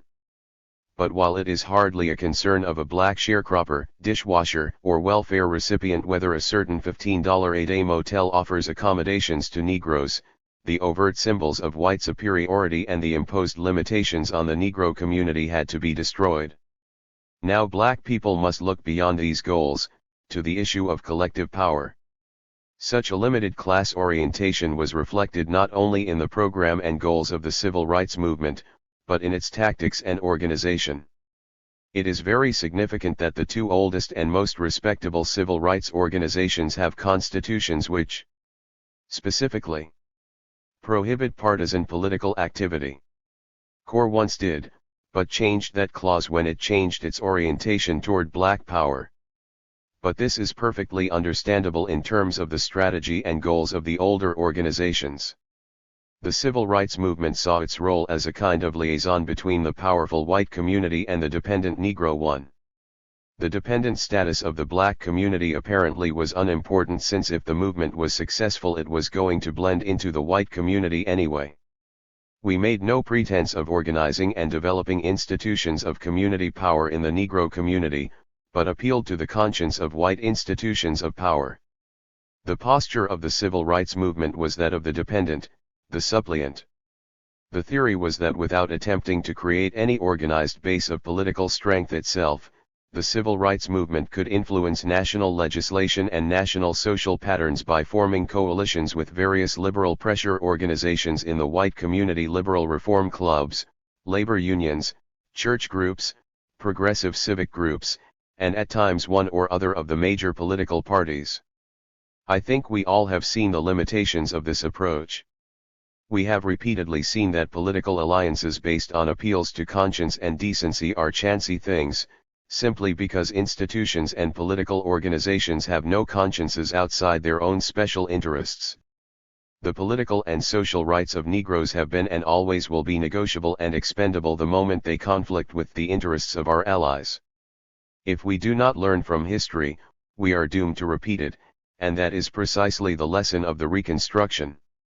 Black people were allowed to register, vote, and participate in politics because it was to the advantage of powerful white allies to promote this. But this was the result of white decision, and it was ended by other white men's decision before any political base powerful enough to challenge that decision could be established in the Southern Negro community. Thus at this point in the struggle Negroes have no assurance save a kind of idiot optimism and faith in a society whose history is one of racism, that if it were to become necessary, even the painfully limited gains thrown to the civil rights movement by the Congress will not be revoked as soon as a shift in political sentiments should occur. The major limitation of this approach was that it tended to maintain the traditional dependence of Negroes, and of the movement. We depended upon the goodwill and support of various groups within the white community whose interests were not always compatible with ours. To the extent that we depended on the financial support of other groups, we were vulnerable to their influence and domination. Also, the program that evolved out of this coalition was really limited and inadequate in the long term, and one which affected only a small select group of Negroes. Its goal was to make the white community accessible to qualified Negroes, and presumably each year a few more Negroes armed with their passport, a couple of university degrees, would escape into middle-class America and adopt the attitudes and lifestyles of that group, and one day the Harlems and the What's would stand empty, a tribute to the success of integration. This is simply neither realistic nor particularly desirable. You can integrate communities, but you assimilate individuals. Even if such a program were possible, its result would be, not to develop the black community as a functional and honorable segment of the total society, with its own cultural identity, life patterns, and institutions, but to abolish it, the final solution to the Negro problem. Marx said that the working class is the first class in history that ever wanted to abolish itself. If one listens to some of our moderate Negro leaders, it appears that the American Negro is the first race that ever wished to abolish itself. The fact is that what must be abolished is not the black community, but the dependent colonial status that has been inflicted upon it. The racial and cultural personality of the black community must be preserved, and the community must win its freedom while preserving its cultural integrity. This is the essential difference between integration as it is currently practiced and the concept of black power. What has the movement for integration accomplished to date? The Negro graduating from MIT with a doctorate will have better job opportunities available to him than to Linda Burr Johnson. But the rate of unemployment in the Negro community is steadily increasing, while that in the white community decreases. More educated Negroes hold executive jobs in major corporations and federal agencies than ever before, but the gap between white income and Negro income has almost doubled in the last 20 years. More suburban housing is available to Negroes, but housing conditions in the ghetto are steadily declining. While the infant mortality rate of New York City is at its lowest rate ever in the city's history, the infant mortality rate of Harlem is steadily climbing. There has been an organized national resistance to the Supreme Court's order to integrate the schools, and the federal government has not acted to enforce that order. Less than 15% of black children in the South attend integrated schools, and Negro schools, which the vast majority of black children still attend, are increasingly decrepit, overcrowded, understaffed, inadequately equipped and funded. The rate of school dropouts is increasing among Negro teenagers, who then express their bitterness, hopelessness, and alienation by the only means they have: rebellion. As long as people in the ghettos of our large cities feel that they are victims of the misuse of white power without any way to have their needs represented, and these are frequently simple needs: to get the welfare inspectors to stop kicking down your doors in the middle of the night, the cops to stop beating your children, to get the landlord to exterminate the vermin in your home, the city to collect your garbage, we will continue to have riots. These are not the products of black power, but of the absence of any organization capable of giving the community the power, the black power, to deal with its problems. SNCC proposes that it is now time for the Black Freedom Movement to stop pandering to the fears and anxieties of the white middle class in the attempt to earn its goodwill, and to return to the ghetto to organize these communities to control themselves. This organization must be attempted in northern and southern urban areas as well as in the rural Black Belt counties of the South. The chief antagonist to this organization is, in the South, the overtly racist Democratic Party, and in the North the equally corrupt big city machines. The standard argument presented against independent political organization is, "But you are only 10%." I cannot see the relevance of this observation, since no one is talking about taking over the country, but taking control over our own communities. The fact is that the Negro population, 10% or not, is very strategically placed because of ironically segregation. What is also true is that Negroes have never been able to utilize the full voting potential of our numbers. Where we can vote, the case has always been that the white political machine stacks and gerrymanders the political subdivisions in Negro neighborhoods, so the true voting strength is never reflected in political strength. Would anyone looking at the distribution of political power in Manhattan ever think that Negroes represented 60% of the population there? Just as often the effective political organization in Negro communities is absorbed by tokenism and patronage, the time-honored practice of giving certain offices to selected Negroes. The machine thus creates a little machine, which is subordinate and responsive to it, in the Negro community. These Negro political leaders are really vote deliverers, more responsible to the white machine and the white power structure than to the community they allegedly represent. Thus the white community is able to substitute patronage control for audacious black power in the Negro community. This is precisely what Johnson tried to do even before the Voting Rights Act of 1966 was passed. The National Democrats made it very clear that the measure was intended to register Democrats, not Negroes. The president and top officials of the Democratic Party called in almost 100 selected Negro leaders from the Deep South. Nothing was said about changing the policies of the racist state parties, nothing was said about repudiating such leadership figures as Eastland and Ross Barnett in Mississippi or George Wallace in Alabama. What was said was simply, go home and organize your people into the local Democratic Party. Then we'll see about poverty money and appointments. Incidentally, for the most part the war on poverty in the South is controlled by local Democratic ward heelers, outspoken racists who have used the program to change the form of the Negro's dependence. People who were afraid to register for fear of being thrown off the farm are now afraid to register for fear of losing their children's Head Start places. We must organize black community power to end these abuses, and to give the Negro community a chance to have its needs expressed. A leadership that is truly responsible not to the white press and power structure, but to the community must be developed. Such leadership will recognize that its power lies in the unified and collective strength of that community. This will make it difficult for the white leadership group to conduct its dialogue with individuals in terms of patronage and prestige, and will force them to talk to the community's representatives in terms of real power. The single aspect of the Black Power program that has encountered most criticism is this concept of independent organization. This is presented as third-partyism, which has never worked, or a withdrawal into black nationalism and isolationism. If such a program is developed, it will not have the effect of isolating the Negro community but the reverse.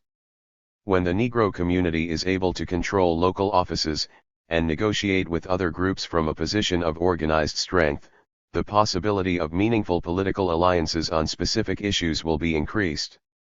That is a rule of politics, and there is no reason why it should not operate here. The only difference is that we will have the power to define the terms of these alliances. The next question usually is, so can it work? Can the ghettos in fact be organized? The answer is that this organization must be successful, because there are no viable alternatives, not the war on poverty, which was at its inception limited to dealing with effects rather than causes, and has become simply another source of machine patronage. And integration is meaningful only to a small chosen class within the community. The revolution in agricultural technology in the South is displacing the rural Negro community into northern urban areas. Both Washington, D.C., and Newark have Negro majorities. 1/3 of Philadelphia's population of 2 million people is black. Inner city in most major urban areas is already predominantly Negro, and with the white rush to suburbia, Negroes will in the next 3 decades control the heart of our great cities. These areas can become either concentration camps with a bitter and volatile population, whose only power is the power to destroy, or organized and powerful communities able to make constructive contributions to the total society. Without the power to control their lives and their communities, without effective political institutions through which to relate to the total society, these communities will exist in a constant state of insurrection. This is a choice that the country will have to make. 5. Berkeley speech.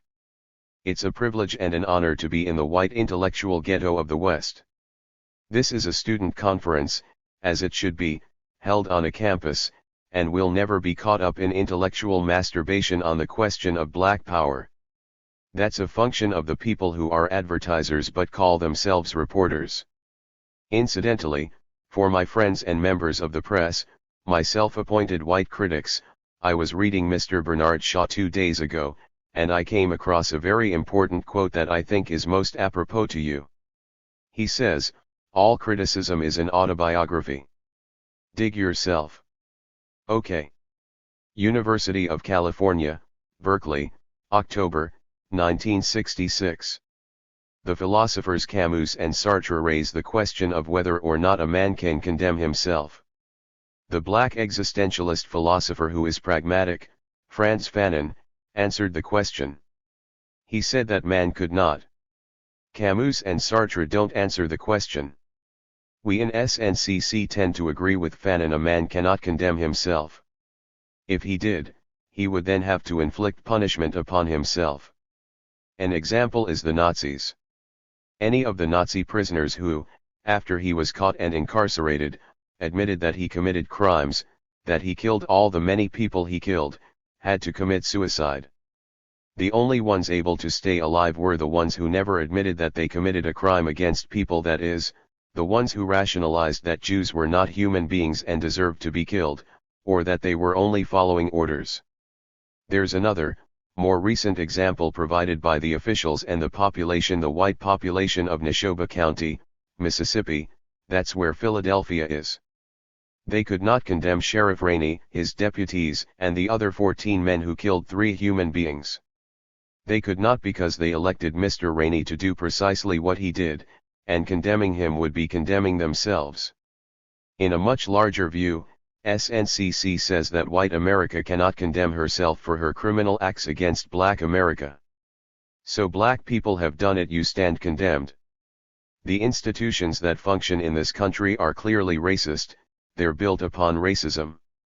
The questions to be dealt with then are, how can black people inside this country move? How can white people who say they're not part of those institutions begin to move? And how then do we begin to clear away the obstacles that we have in this society, to make us live like human beings? Several people have been upset because we've said that integration was irrelevant when initiated by blacks, and that in fact it was an insidious subterfuge for the maintenance of white supremacy. In the past 6 years or so, This country has been feeding us a thalidomide drug of integration, and some Negroes have been walking down a dream street talking about sitting next to white people.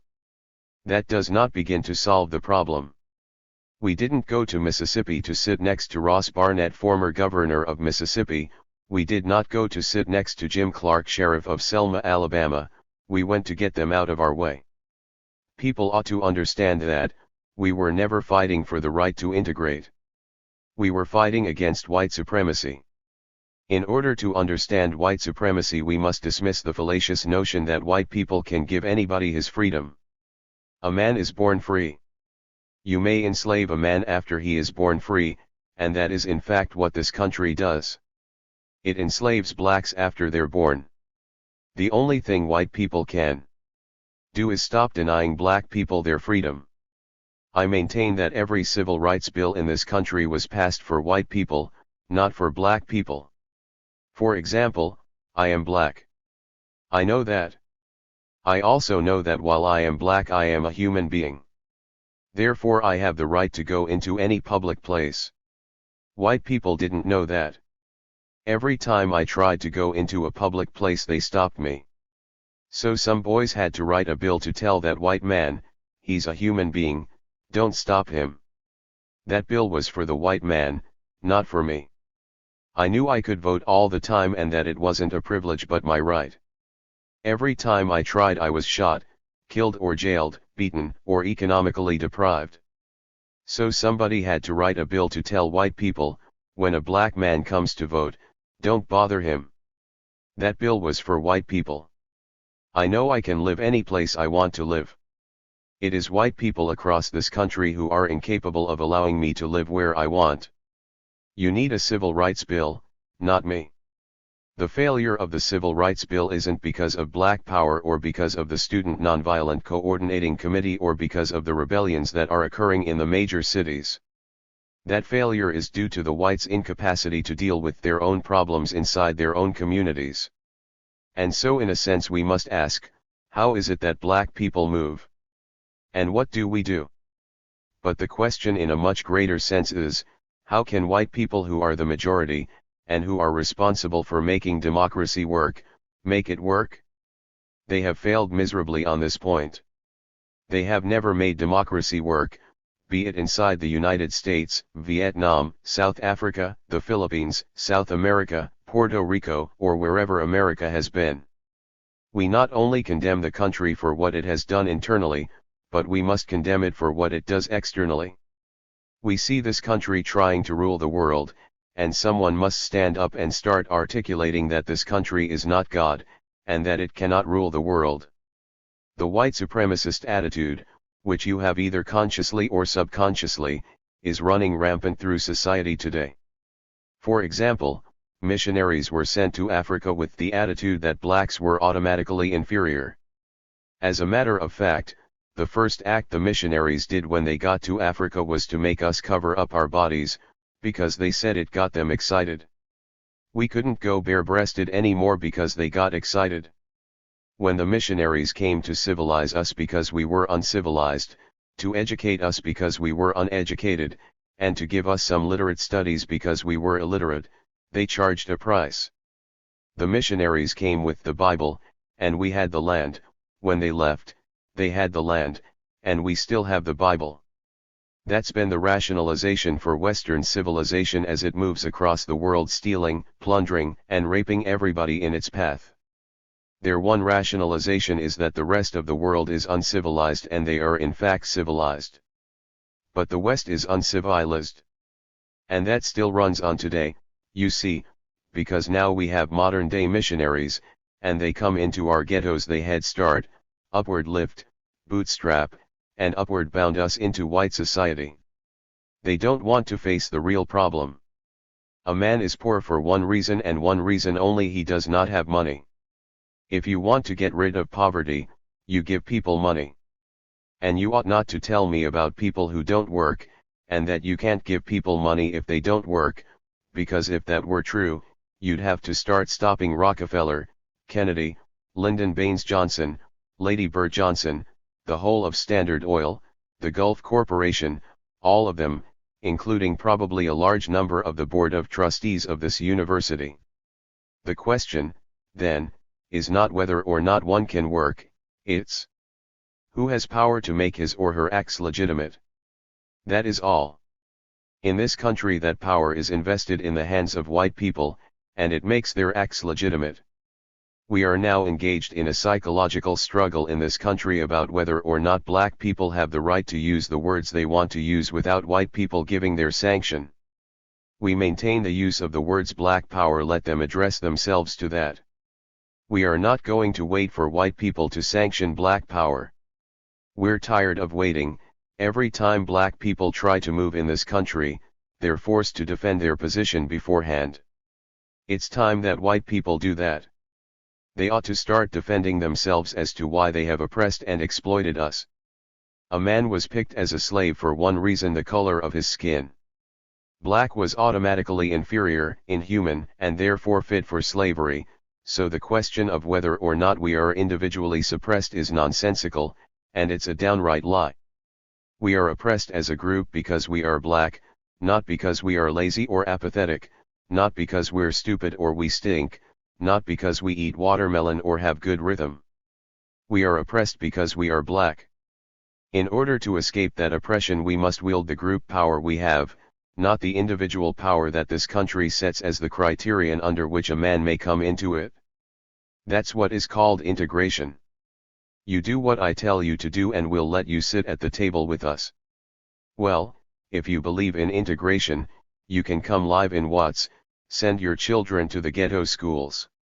Let's talk about that. If you believe in integration, then we're going to start adopting us some white people to live in our neighborhoods. So it is clear that this question is not one of integration or segregation. We cannot afford to be concerned about the 6% of black children in this country whom you allow to enter white schools. We are going to be concerned about the 94%. You ought to be concerned about them too. But are we willing to be concerned about the black people who will never get to Berkeley, never get to Harvard, and cannot get an education, the ones you'll never get a chance to rub shoulders with and say, why, he's almost as good as we are, he's not like the others. The question is, how can white society begin to move to see black people as human beings? I am black, therefore I am. Not, I am black and I must go to college to prove myself. I am black, therefore I am. And don't deprive me of anything and say to me that you must go to college before you gain access to X, Y, and Z. That's only a rationalization for suppression. The political parties of this country do not meet the needs of the people on a day-to-day basis. How can we build new political institutions that will become the political expressions of people? How can you build political institutions that will begin to meet the needs of Oakland, California? The need of Oakland, California, is not 1,000 policemen with submachine guns. They need that least of all.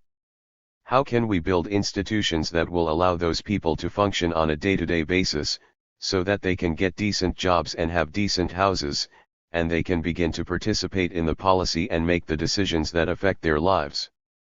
That's what they need, not Gestapo troops, because this is not 1942, and if you play like Nazis, we're not going to play Jew this time around. Get hip to that. Can white people move inside their own community and start tearing down racism where in fact it exists? It is you who live in Cicero and stopped us from living there. White people stopped us from moving into Grenada, miss.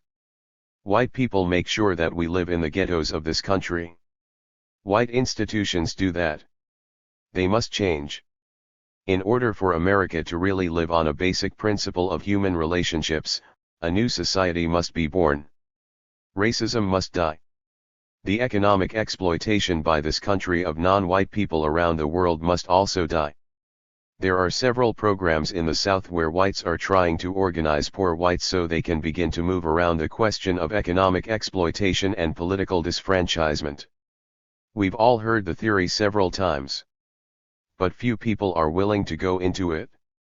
The question is, can the white activists stop trying to be a Pepsi generation who comes alive in the black community, and be a man who's willing to move into the white community and start organizing where the organization is needed? Can he do that? Can the white activist disassociate himself from the clowns who waste time parrying with each other and start talking about the problems that are facing people in this state? You must start inside the white community. Our political position is that we don't think the Democratic Party represents the needs of black people. We know that it does not. If, in fact, white people believe that they're going to move inside that structure, how are they going to organize around a concept of whiteness based on true brotherhood and on stopping economic exploitation in order to form a coalition base for black people to hook up with? You cannot build a coalition based on national sentiment. If you want a coalition to address itself to real changes in this country, white people must start building those institutions inside the white community. And that's the real question facing the white activists today. Can they tear down the institutions that have put us all in the trick bag we've been into for the last hundreds of years? Frederick Douglass said that the youth should fight to be leaders today. God knows we need to be leaders today, because the men who run this country are sick. We must begin to start building those institutions and to fight to articulate our position, to fight to be able to control our universities. We need to be able to do that, to fight to control the basic institutions that perpetuate racism by destroying them and building new ones.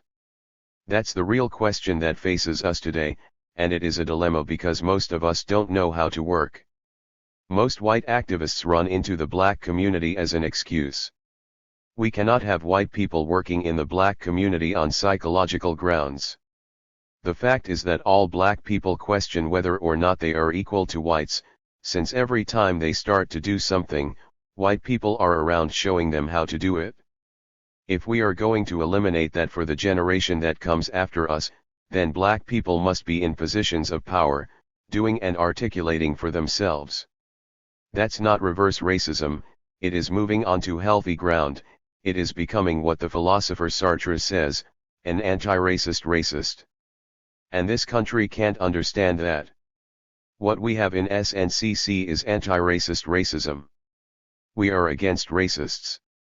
If everybody who's white sees himself as racist and sees us against him, he's speaking from his own guilt. We do not have the power in our hands to change the institution of war in this country to begin to recreate it so that they learn to leave the Vietnamese people alone.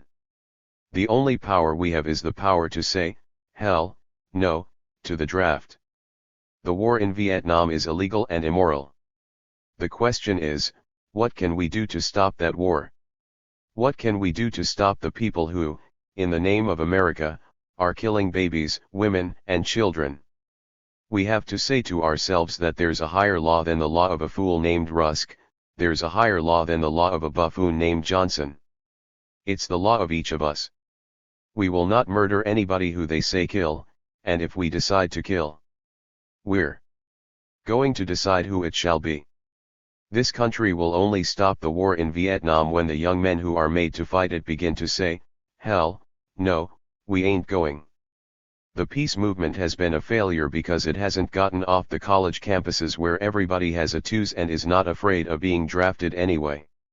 The problem is how you can move out of that into the white ghettos of this country and articulate a position for those white youth who do not want to go. You cannot do that. It is sometimes ironic that many of the peace groups have begun to call SNCC violent and say they can no longer support us, when we are in fact the most militant organization for peace or civil rights or human rights against the war in Vietnam in this country today. There isn't one organization that has begun to meet our stand on the war in Vietnam. We not only say we are against the war in Vietnam, we are against the draft. No man has the right to take a man for 2 years and train him to be a killer. Any black man fighting in the war in Vietnam is nothing but a black mercenary. Any time a black man leaves the country where he can't vote to supposedly deliver the vote to somebody else, he's a black mercenary. Any time a black man leaves this country, gets shot in Vietnam on foreign ground, and returns home and you won't give him a burial place in his own homeland, he's a black mercenary. Even if I believed the lies of Johnson, that we're fighting to give democracy to the people in Vietnam, as a black man living in this country I wouldn't fight to give this to anybody. We have to use our bodies and our minds in the only way that we see fit. We must begin, as the philosopher Camus says, to come alive by saying no, this country is a nation of thieves. It stole everything it has, beginning with black people. The US cannot justify its existence as the policeman of the world any longer. The Marines are at ready disposal to bring democracy, and if the Vietnamese don't want democracy, well then, we'll just wipe them out, because they don't deserve to live if they won't have our way of life.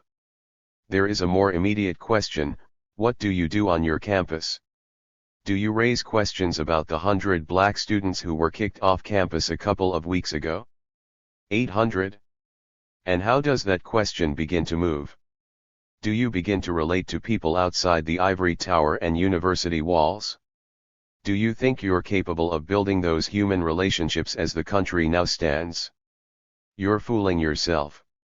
It is impossible for white and black people to talk about building a relationship based on humanity when the country is the way it is, when the institutions are clearly against us. We have found all the myths of the country to be nothing but downright lies. We were told that if we worked hard we would succeed, and if that were true we would own this country lock, stock, and barrel. We have picked the cotton for nothing. We are the maids in the kitchens of liberal white people, we are the janitors, the porters, the elevator men, we sweep up your college floors. We are the hardest workers and the lowest paid. It is nonsensical for people to talk about human relationships until they are willing to build new institutions. Black people are economically insecure. White liberals are economically secure. Can you begin to build an economic coalition? Are the liberals willing to share their salaries with the economically insecure black people they so much love? Then if you're not, are you willing to start building new institutions that will provide economic security for black people? That's the question we want to deal with. American students are perhaps the most politically unsophisticated students in the world. Across every country of the world, while we were growing up, students were leading the major revolutions of their countries. We have not been able to do that. They have been politically aware of their existence. In South America our neighbors have one every 24 hours just to remind us that they are politically aware. But we have been unable to grasp it because we've always moved in the field of morality and love while people have been politically jiving with our lives. You can't move morally against men like Brown and Reagan. You can't move morally against Lyndon Baines Johnson because he is an immoral man. He doesn't know what it's all about. So you've got to move politically. We have to develop a political sophistication that doesn't parrot, the two-party system is the best system in the world. We have to raise questions about whether we need new types of political institutions in this country, and we in SNCC maintain that we need them now. Anytime Lyndon Baines Johnson can head a party that has in it Bobby Kennedy, Wayne Morse, Eastland, Wallace, and all those other supposed to be liberal cats, there's something wrong with that party. They're moving politically, not morally. If that party refuses to seat black people from Mississippi and goes ahead and seats racists like Eastland and his clique, it's clear to me that they're moving politically, and that one cannot begin to talk morality to people like that. We must question the values of this society, and I maintain that black people are the best people to do that since we have been excluded from that society. We ought to think whether or not we want to become a part of that society. That's precisely what the Student Nonviolent Coordinating Committee is doing. We are raising questions about this country. I do not want to be a part of the American pie. The American pie means raping South Africa, beating Vietnam, beating South America, raping the Philippines, raping every country you've been in. I don't want any of your blood money. I don't want to be part of that system. We are the generation who has found this country to be a world power and the wealthiest country in the world. We must question whether or not we want this country to continue being the wealthiest country in the world at the price of raping everybody else. And because black people are saying we do not now want to become a part of you, we are called reverse racists. Ain't that a guess? White society has caused the failure of nonviolence. I was always surprised at Quakers who came to Alabama and counseled me to be nonviolent, but didn't have the guts to tell James Clark to be nonviolent. That's where nonviolence needs to be preached to Jim Clark, not to black people. White people should conduct their nonviolent schools in Cicero where they are needed, not among black people in Mississippi. 6'2" men kick little black children in Grenada. Can you conduct nonviolent schools there? Can you name one black man today who has killed anybody white and is still alive? Even after a rebellion, when some black brothers throw bricks and bottles, 10,000 of them have to pay the price. When the white policeman comes in, anybody who's black is arrested because we all look alike. The youth of this country must begin to raise those questions. We are going to have to change the foreign policy of this country. One of the problems with the peace movement is that it is too caught up in Vietnam, and if America pulled out the troops from Vietnam this week, next week you'd have to get another peace movement for Santo Domingo. We have to hook up with black people around the world, and that hookup must not only be psychological, but real. If South America were to rebel today, and black people were to shoot the hell out of all the white people there, as they should, Standard Oil would crumble tomorrow. If South Africa were to go today, Chase Manhattan Bank would crumble tomorrow. If Zimbabwe, which is called Rhodesia by white people, were to go tomorrow, General Electric would cave in on the East Coast. How do we stop those institutions that are so willing to fight against communist aggression but close their eyes against racist oppression? We're not talking about a policy of aid or sending Peace Corps people in to teach people how to read and write and build houses while we steal their raw materials from them. Because that's all this country does. What underdeveloped countries need is information about how to become industrialized, so they can keep their raw materials where they have them, produce goods, sell them to this country for the price it's supposed to pay. Instead, America keeps selling goods back to them for a profit and keeps sending our modern-day missionaries there, calling them the Sons of Kennedy. And if the youth are going to participate in that program, how do you begin to control the Peace Corps? This country assumes that if someone is poor, they are poor because of their own individual blight, or because they weren't born on the right side of town, or they had too many children, or went in the army too early, or because their father was a drunk, or they didn't care about school, they made a mistake. That's a lot of nonsense. Poverty is well calculated in this country, and the reason why the poverty program won't work is because the calculators of poverty are administering it. How can you, as the youth in this country, move to start carrying those things out? Move into the white community. We have developed a movement in the black community. The white activist has miserably failed to develop the movement inside of his community. Will white people have the courage to go into white communities and start organizing them? That's the question for the white activist. We won't get caught up in questions about power. This country knows what power is. It knows what black power is because it deprived black people of it for over 400 years. White people associate black power with violence because of their own inability to deal with blackness. If we had said Negro power, nobody would get scared. Everybody would support it. If we said power for colored people, everybody'd be for that, but it is the word black that bothers people in this country, and that's their problem, not mine. That's the lie that says anything black is bad. You're all a college and university crowd. You've taken your basic logic course. You know about major premise, minor premise. People have been telling you anything all black is bad. Let's make that our major premise. Major premise, anything all black is bad. Minor premise or particular premise, I am all black. Therefore, I'm never going to be put in that bag, I'm all black and I'm all good. Anything all black is not necessarily bad. Anything all black is only bad when you use force to keep whites out. Now that's what white people have done in this country, and they're projecting their same fears and guilt on us, and we won't have it. Let them handle their own affairs and their own guilt. Let them find their own psychologists. We refuse to be the therapy for white society any longer. We have gone stark, raving mad trying to do it. I look at Dr. King on television every single day, and I say to myself, now there is a man who's desperately needed in this country. There is a man full of love. There is a man full of mercy. There is a man full of compassion.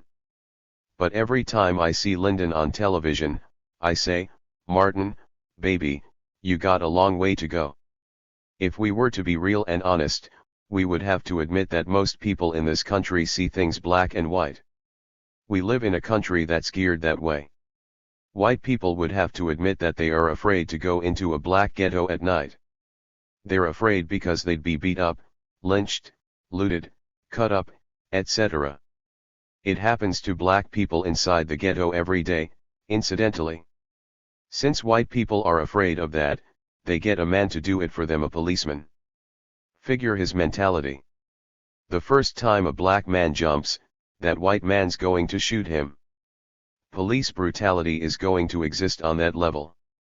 The only time I hear people talk about nonviolence is when black people move to defend themselves against white people. Black people cut themselves every night in the ghetto. Nobody talks about nonviolence. Lyndon Baines Johnson is busy bombing the hell out of Vietnam. Nobody talks about nonviolence. White people beat up black people every day. Nobody talks about nonviolence. But as soon as black people start to move, the double standard comes into being. You can't defend yourself. You show me a black man who advocates aggressive violence who would be able to live in this country. Show him to me. Isn't it hypocritical for Lyndon to talk about how you can't accomplish anything by looting and you must accomplish it by the legal ways? What does he know about legality? Ask Ho Chi Minh. We must wage a psychological battle on the right for black people to define themselves as they see fit, and organize themselves as they see fit.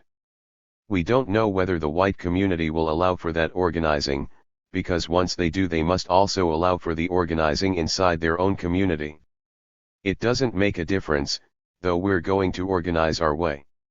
The question is how we're going to facilitate those matters, whether it's going to be done with 1,000 policemen with submachine guns, or whether it's going to be done in a context where it's allowed by white people warding off those policemen. Are white people who call themselves activists ready to move into the white communities on two counts, on building new political institutions to destroy the old ones that we have, and to move around the concept of white youth refusing to go into the army? If so, then we can start to build a new world. We must urge you to fight now to be the leaders of today, not tomorrow. This country is a nation of thieves. It stands on the brink of becoming a nation of murderers. We must stop it. We must stop it. We must stop it. We are on the move for our liberation. We're tired of trying to prove things to white people. We are tired of trying to explain to white people that we're not going to hurt them. We are concerned with getting the things we want, the things we have to be able to function. The question is, will white people overcome their racism and allow for that to happen in this country? If not, we have no choice but to say very clearly, move on over, or we're going to move on over you. 6. At Morgan State. It's good to be back here at Morgan. I used to party here when I was at school after we sat in Baltimore on Route 40. I hope some of the people who have been disagreeing with the concept of black power are here. I would suggest they read two articles, one that I wrote for the New York Review of Books in September 1966 and one that appeared in the Massachusetts Review in 1966.7.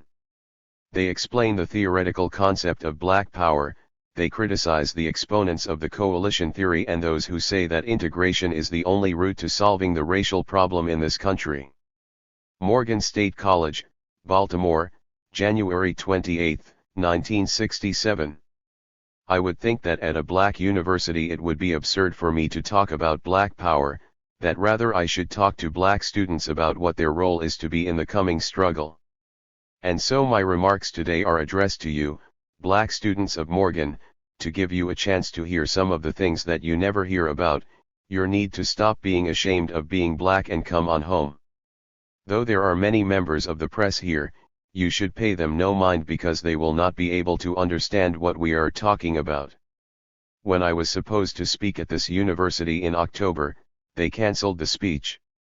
Now I understand there were all sorts of bureaucratic tie-ups for cancelling the speech. We know that elections were close at hand in Maryland and there was a feeling on my part, I am not saying that anyone really said this, that the people were scared, and so they cancelled the speech. They were scared that if I spoke here on the "your house is your castle" concept, Mahoney would win. 8 One of the reasons I want to talk about that is that I think it is important to understand what that means. What I think the country is trying to do is to kill the free speech of the Student Nonviolent Coordinating Committee. I'd like to read from one of my favorite men, Frederick Douglass. I hope he is yours. You know, Baltimore was his home spot, where he spent his early age.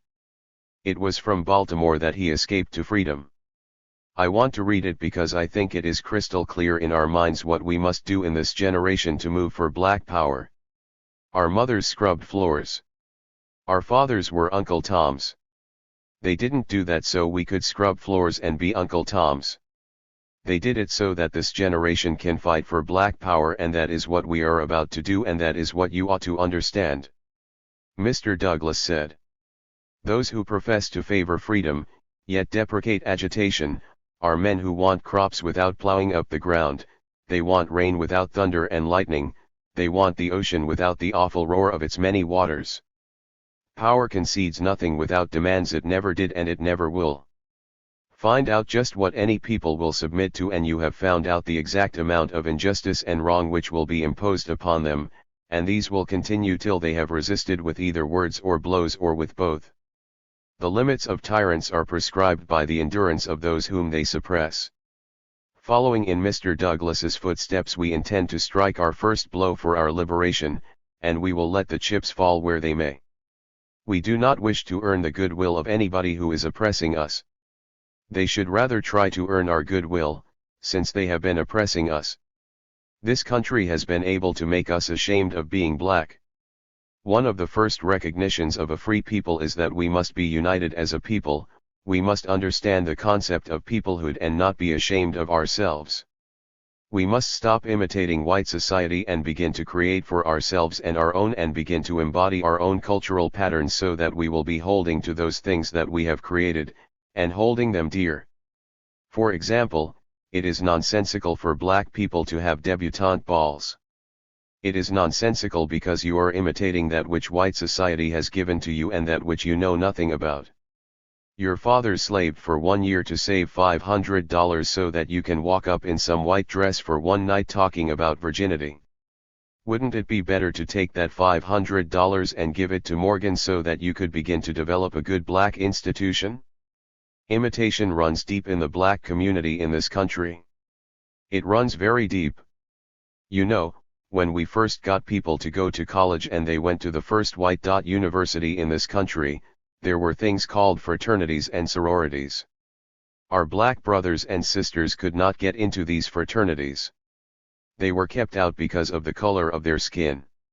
So what did our brothers do? They turned around and formed something called alphas, and only light-skinned Negroes could get in.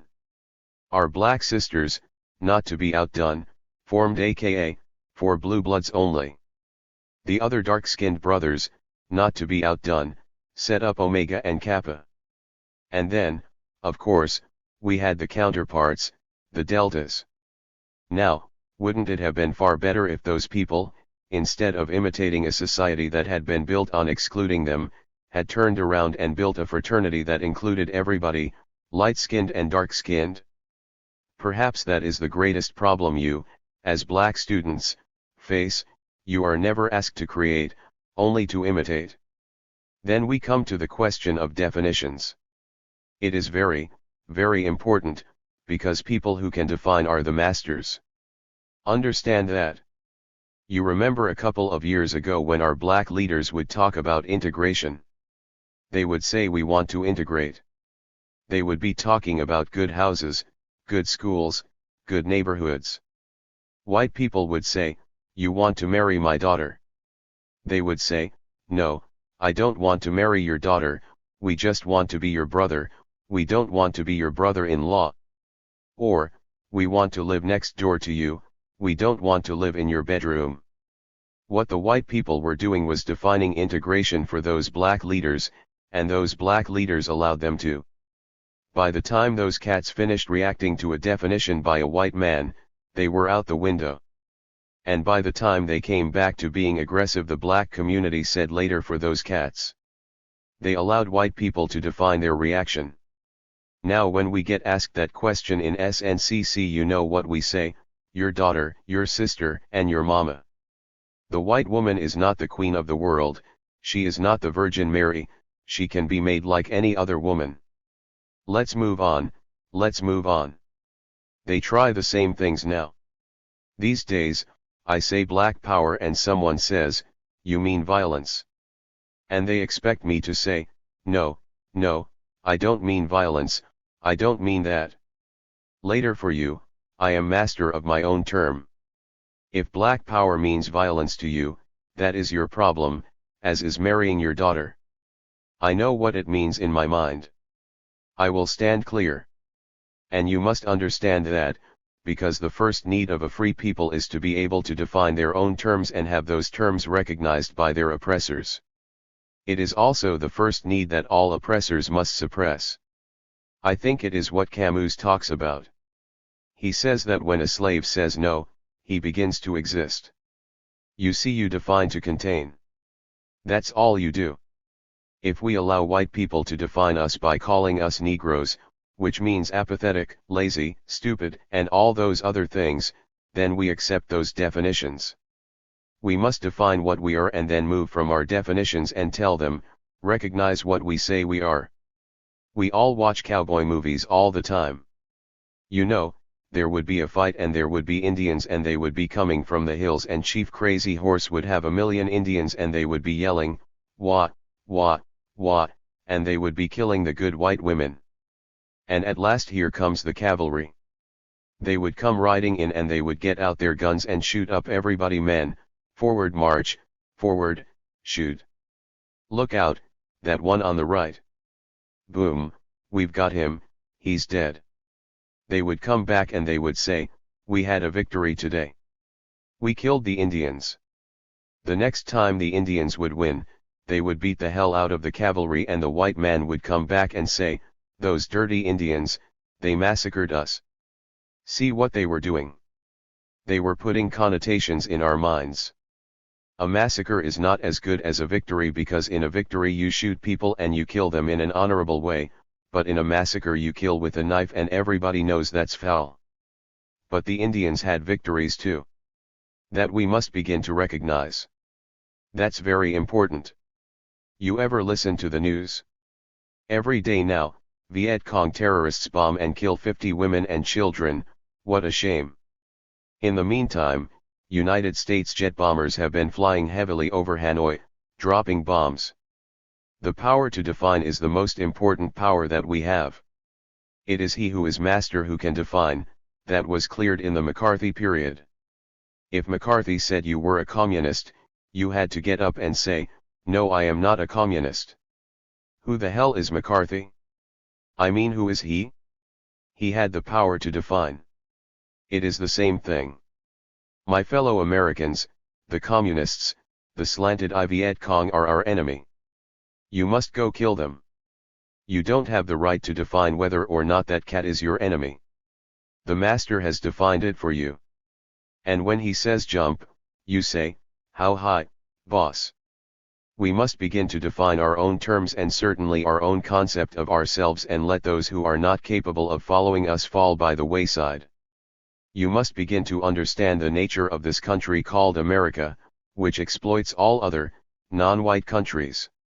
You know what they are talking about. You see, that's the thing with definitions. You know, we are fighting for freedom, democracy, for peace. Nobody questions it. Yes, we are going to kill for freedom, democracy, and peace. These little Chinese, Vietnamese yellow people haven't got sense enough to know they want their democracy, but we are going to fight for them. We'll give it to them because Santa Claus is still alive. I want to read a quote made August 4, 1953, before the United States Governors Convention in Seattle. Incidentally, I highly recommend this book. It is Vietnam, Vietnam, by Felix Green. I think the trouble with our black students is that they just don't read enough. If we could get books like We Could Boogaloo, we would be uptight. Now let us assume, the quote says, that we lost Indochina. Now that is in 1953, the US was not fighting the war, the French were fighting it for the United States. America was just giving them the money. Now let us assume that we lost Indochina, the tin and tungsten that we so greatly value from that area would cease coming. So when the United States votes $400 million to help that war, we are not voting a giveaway program. We are voting for the cheapest way that we can to prevent the occurrence of something that would be of a most terrible significance to the United States of America, our security, our power and ability to get certain things we need from the riches of the Indochinese territory and from Southeast Asia. That quote was made by President Dwight D. Eisenhower. Now we may say that Dwight wasn't too smart. But that was in 1953. So, well, we figure, Dwight wasn't too smart, and that was a long time ago, and we have become more civilized. I want to read you a statement now by Henry Cabot Lodge. He's the good-looking one, tall, blonde hair, blue eyes. He said, a year ago. Geographically, Vietnam stands at the hub of a vast area of the world, Southeast Asia, an area with a population of 249 million persons. He who holds or has influence in Vietnam can affect the future of the Philippines and Formosa to the east, Thailand and Burma with their huge rice surpluses to the west, and Malaysia and Indonesia with their rubber, ore, and tin to the south. Vietnam thus does not exist in a geographical vacuum. From it large storehouses of wealth and population can be influenced and undermined. He is absolutely right. That's what that war is all about. And that's why we are not going. Those are the words of the ambassador to Saigon, they are not my words. And he outlines very clearly what the war is being fought for. If you understand anything about this country, you know that 75% of the budget is spent on war materials. That means that for this country to survive, it must always be at war. You will not get a victory for this country if you win in Vietnam. That's no victory. The country must keep fighting. You do not invent things that have no use. You invent them so that they have a use. And every time you invent a better bomb, you must drop it. So you invent another bomb. That is why this country keeps going at the breakneck speed it is going in terms of its military might. We are told that it is civilized, another word to define. Rudyard Kipling defined civilization for us. He talked about the white man's burden. Pick up your whiteness and go to Africa to cultivate the savages and illiterates. So all these nice, white people of goodwill who wanted to do well, they got in their little black robes and they went to Africa and they saw these little black savage women, man, running around with no shirts on. Why, you dirty thing, cover yourself up. Africans were never excited, so it must have been the nice, white people who were excited because they wanted them to cover it up. Africans didn't even know what breasts were for except to feed their young. But the white people brought their concepts. When they left, they had the land and we had their religion. And that was civilization for them. Indeed, what is civilization? To be able to drop bombs on Hiroshima? To be able to drop bombs on Hanoi? Is that civilization? Do we want to be civilized too? This country has said that civilization is at stake and there is no other solution but war. So what they do is train us in ROTC. You dig it? All they do in ROTC is teach you how to kill. You may try to justify it all you want, but your job is to kill. The job of the army is to kill. ROTC doesn't teach you how to become anything. If you want me to be taught something, build a school in my neighborhood and let me go there. Don't tell me about going to Vietnam to learn anything. I have to be appalled at the president of the university who stands up and says that black power is about violence while at this very campus he encourages institutionalized violence, compulsory ROTC, and does not speak about that. Who does he think he is kidding? There is nothing wrong with violence. It is just who is able to control it. That's what counts. Everybody knows that. You have institutionalized violence on your campus. You have to dress up in a monkey suit and train how to kill once a week. And what is your response to that as black students, coming to a university where they are supposed to teach you civilization? Is that civilization too? That one must kill? Is that what you are imitating? Is it for you not to reason why at a university, but to do and die? Do you not have the guts to say, hell, no? Do you not have the guts to say, I will not allow anyone to make me a hired killer? When I decide to kill, since it is the greatest crime that man can commit, I alone will make that decision, and I will decide whom to kill.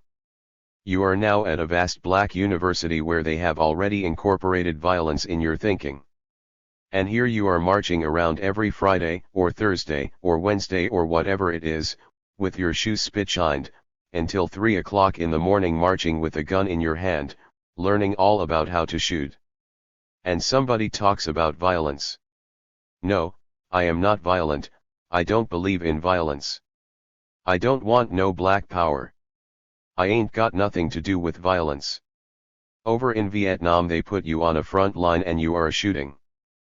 But that is not violence because you can't define for yourself.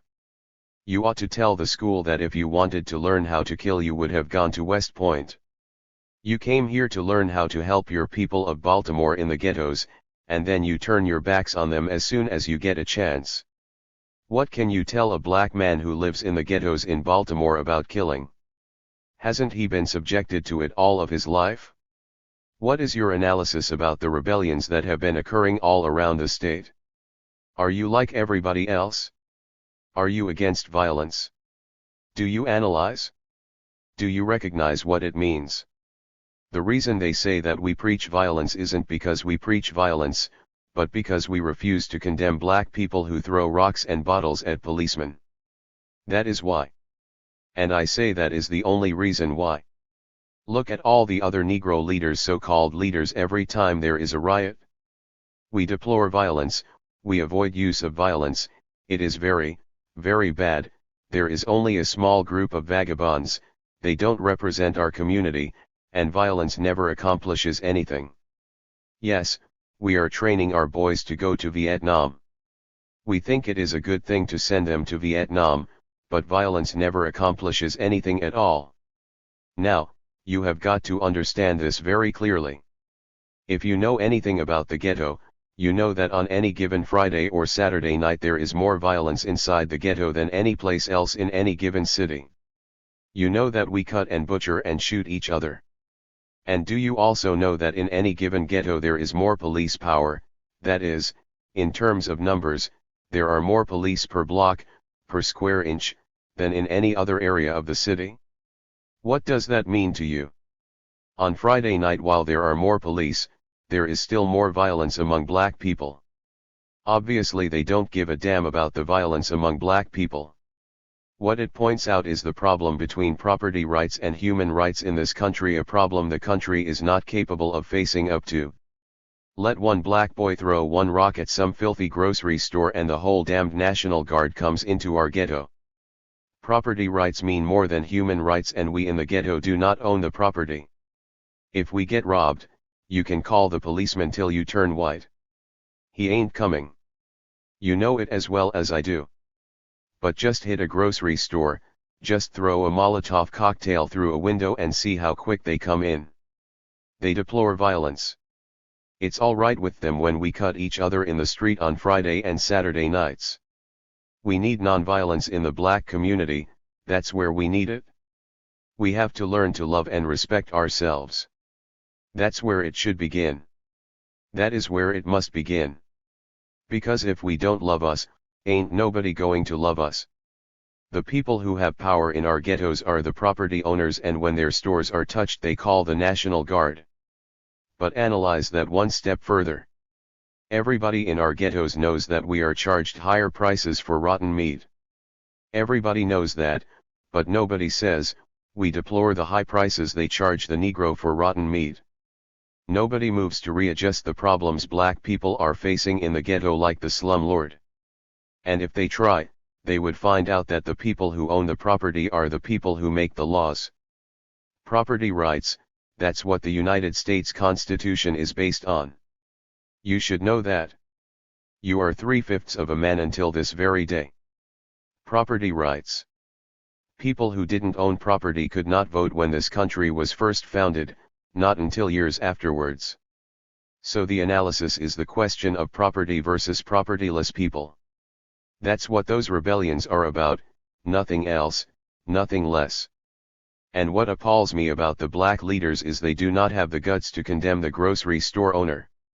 Anytime a man has been charging us all that money for 15 years, his store should have been bombed 5 years ago.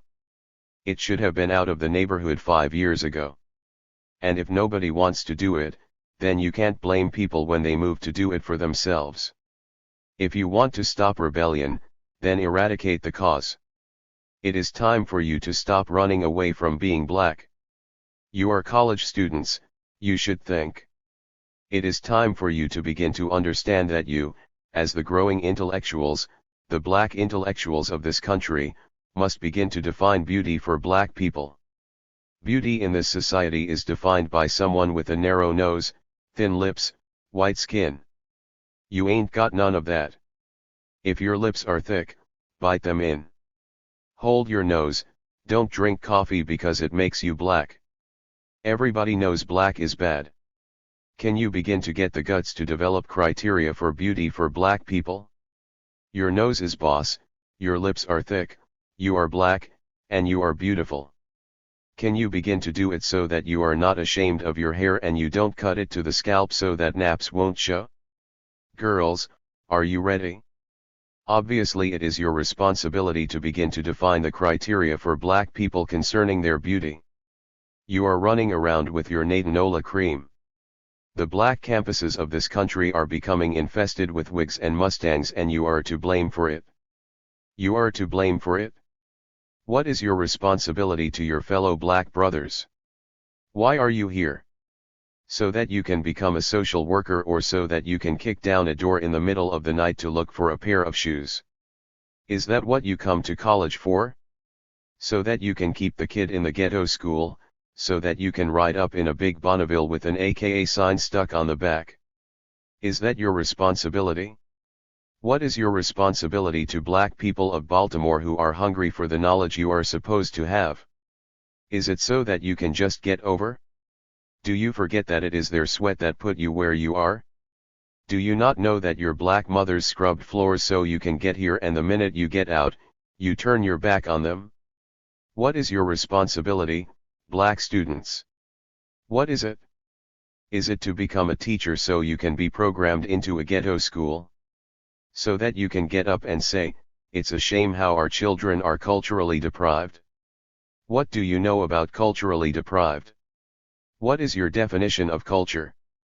Is it not anything man-made? How the hell can I be culturally deprived? You deny my very existence, to use that term. Do you question what they tell you at school? Or do you only accept, carry it back, get over, go out to further stymie black people in the ghetto? I blame you for the rebellions across the country this summer. And I will blame you again when they increase this summer. It is your obligation to be back in the ghetto helping out black people who are looking, who are acting, begging, and thinking a way to solve their problems. And you are running out of the ghetto as fast as your sports cars and Mustangs can carry you. What is your responsibility, black students of Morgan? Do you know about Du Bois? Have you read Douglas? Do you know Richard Wright?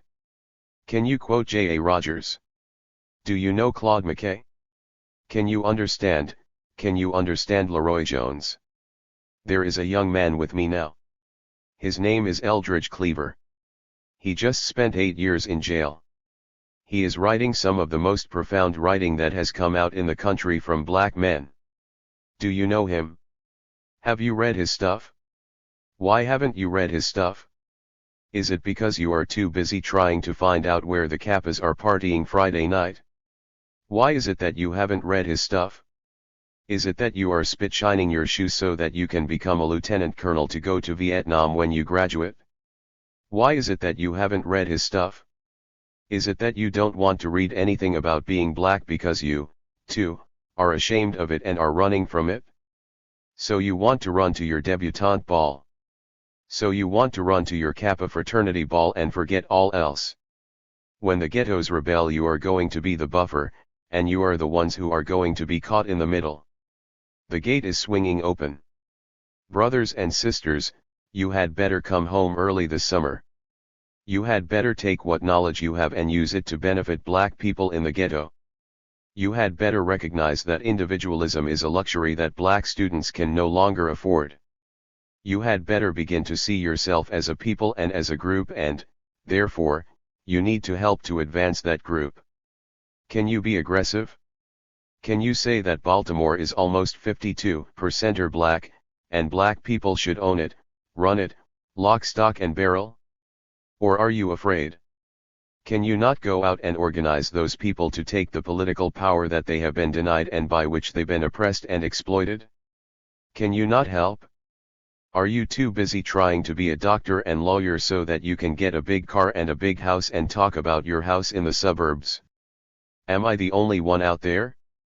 Can you begin to say that James Brown is us, that he is a musical genius as much as Bach or Beethoven? Can you understand your culture? Can you make them teach it to you here in college, rather than teach you Bach and Beethoven, which is only one-sided? Why can't you also have James Brown so that you can begin to know what culture is all about? I want to finish with one quote. Actually, there are two quotes I want to finish with. I want to read it because I don't want to make a mistake. The quote I want to read before I close is from Bertrand Russell. You know about the War Tribunal. You should. Bertrand Russell is calling the war tribunals to judge the leaders of this country for their actions in Vietnam. I have been asked to serve on it and I am greatly honored. I want to read a quote he calls an appeal to my conscience. The war in Vietnam should have interest for you not only personally, but also because it is very political for black people. When McNamara says he is going to draft 30% of the black people out of the ghettos, baby, that is nothing but urban removal. You should realize you are going to be the fellows leading the charges of your black people. Do you have the guts to stand up now and say, I will not follow law and order, I will follow my own conscience? That's what they sent Eichmann to jail for, you know, because he followed law and order. The choices are very clear. You either suffer or you inflict suffering. Either you go to the Leavenworth Federal Penitentiary in Kansas or you become a killer. I will choose to suffer. I will go to jail. To hell with this country. Mr. Russell. Just as in the case of Spain, Vietnam is a barbarous rehearsal. It is our intention that neither the bona fides nor the authenticity of this tribunal will be susceptible to challenge from those who have so much to hide. President Johnson, Dean Rusk, Robert McNamara, Henry Cabot Lodge, General Westmoreland, and their fellow criminals will be brought before a wider justice than they recognize and a more profound condemnation than they are equipped to understand. That is a profound statement. The last statement that I want to leave you with is by John Donne. He said, the death of any man diminishes me because I am involved in mankind. This generation is not involved in mankind. When we began to crawl, they sent 6 million people to an oven and we blinked our eyes. When we walked, they sent our uncles to Korea. And we grew up in a Cold War. We, this generation, must save the world. We must become involved in mankind. We must not allow them the chance to kill everything and anything that gets in their way. We must not become part of the machine. I want to read my favorite quotation to conclude. If I am not for myself, who will be? If I am for myself alone, who am I? If not now, when? And if not you, who? 7.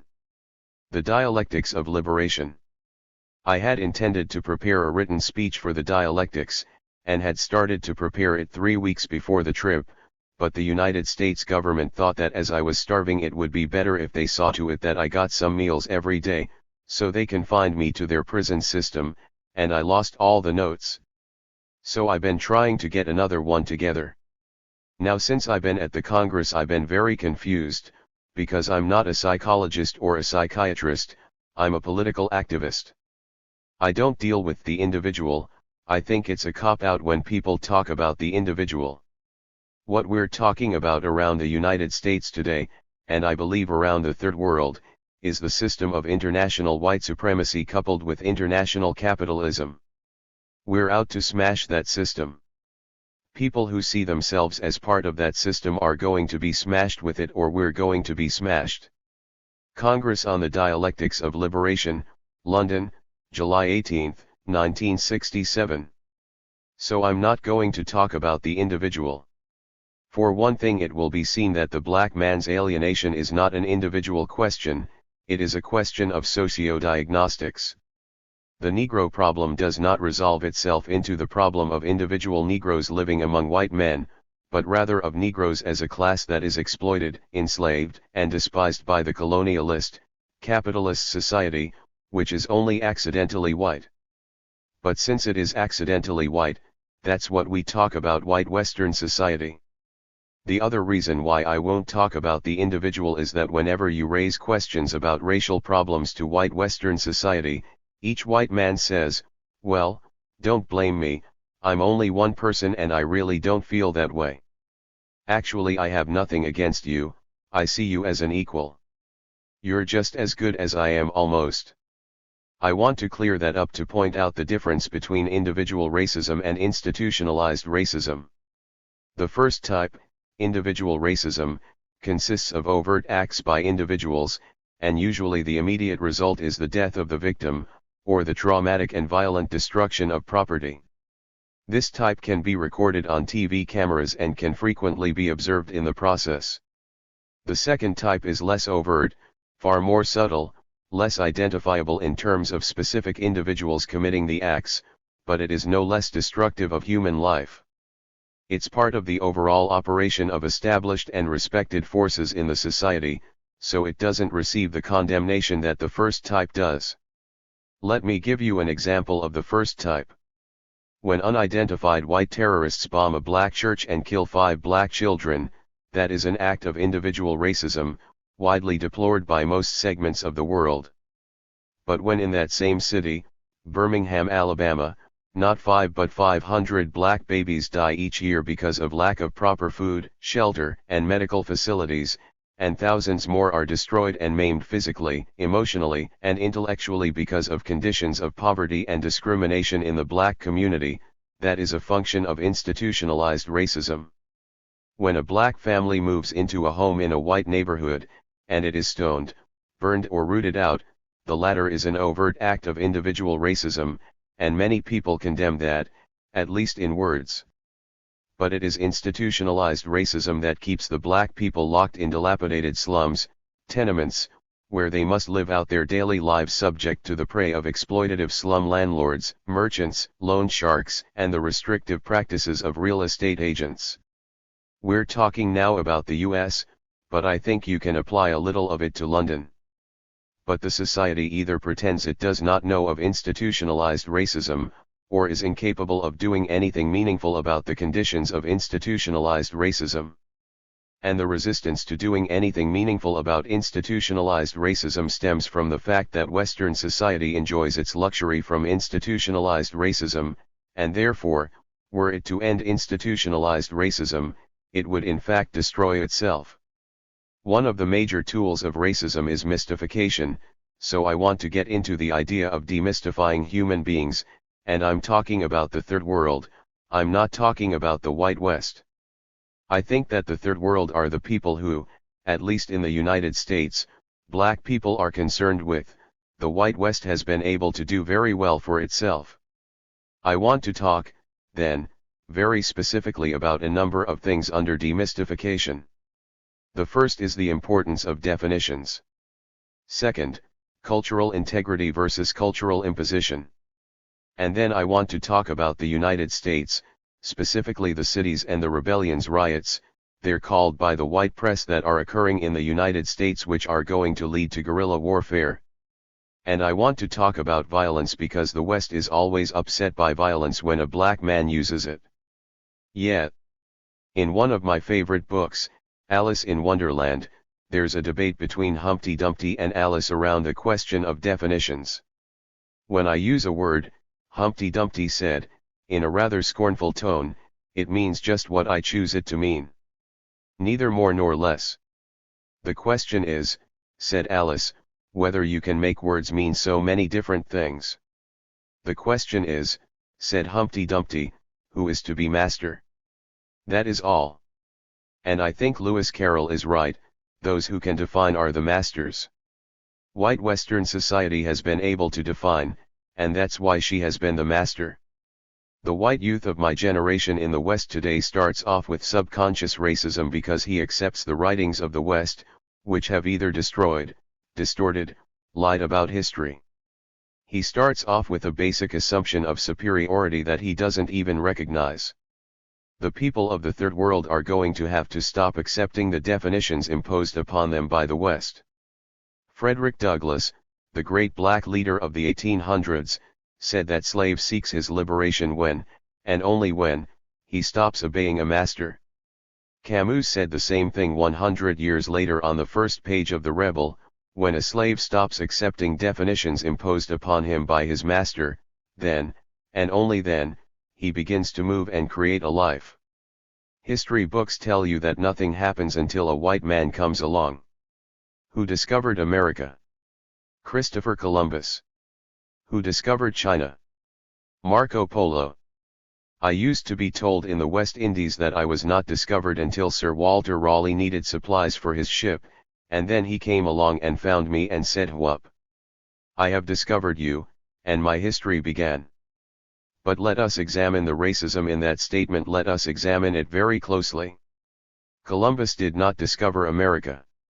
Columbus may be the first recorded white man to set foot on America, that is all. There were people there before Columbus. But white Western society never recognizes the existence of non-white people, either consciously or subconsciously, so that all around the world, the peoples of the Third World never did anything until some white man came along. And that's why China's non-existent, because Mao won't let no white folk in there. Yet. And pretty soon Hong Kong is going to be non-existent, because they're going to kick them out.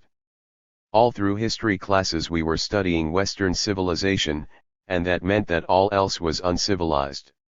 One of the biggest lies that Western society could have done was to name itself Western civilization. White kids who read that today never recognize that they're being told that they are superior to everybody else because they have produced civilization. At best, it's a misnomer, at worst, and more correctly, it's a damn lie. Western civilization has been, as a matter of fact, most barbaric. We are told that Western civilization begins with the Greeks, and the epitome of that civilization is Alexander the Great. The only thing I remember about Alexander the Great was that at age 26 he wept because there were no more people to murder and rob.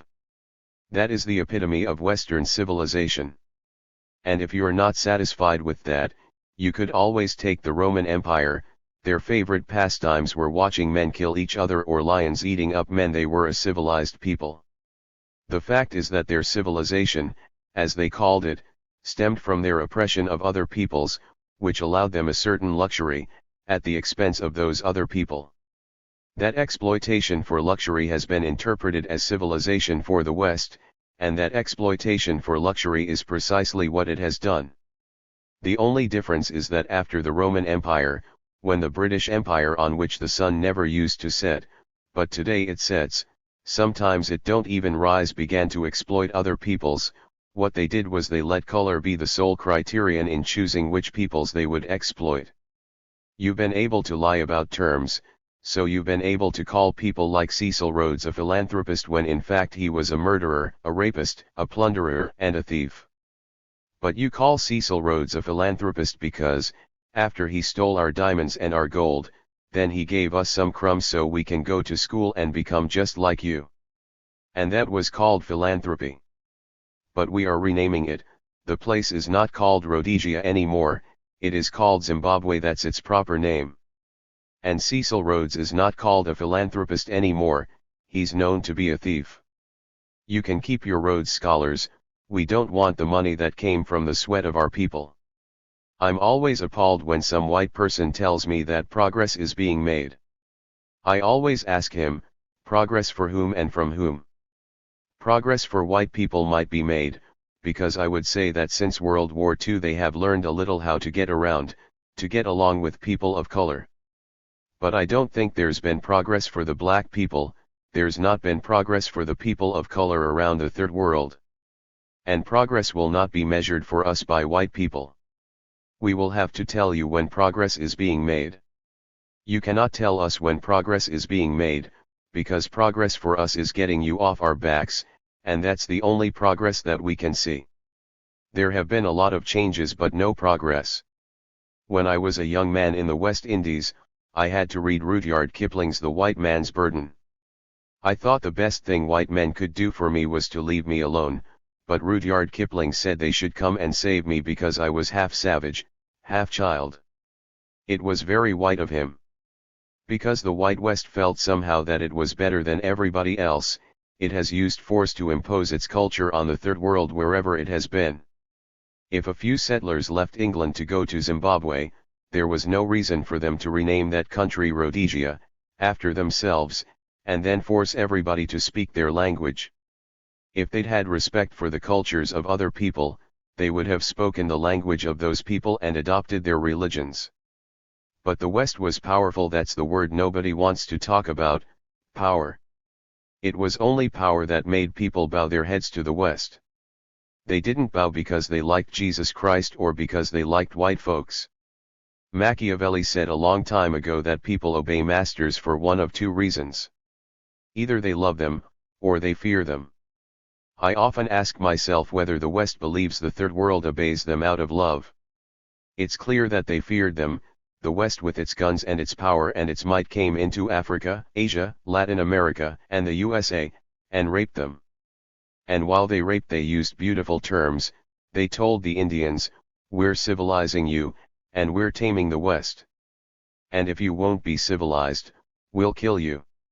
So they committed genocide and stole the land, and put the Indians on reservations, and they said that they had civilized the country. They weren't satisfied with that. They came to Africa and stole Africans and brought them to the USA, and we were being brought there because we were cannibals and we ate each other, and they were going to give us a better life, which was, of course, slavery. Now I want to make just one clear distinction, before I move on, about cultural integrity. Inside the countries of the West there was democracy for the whites, at least some form of it.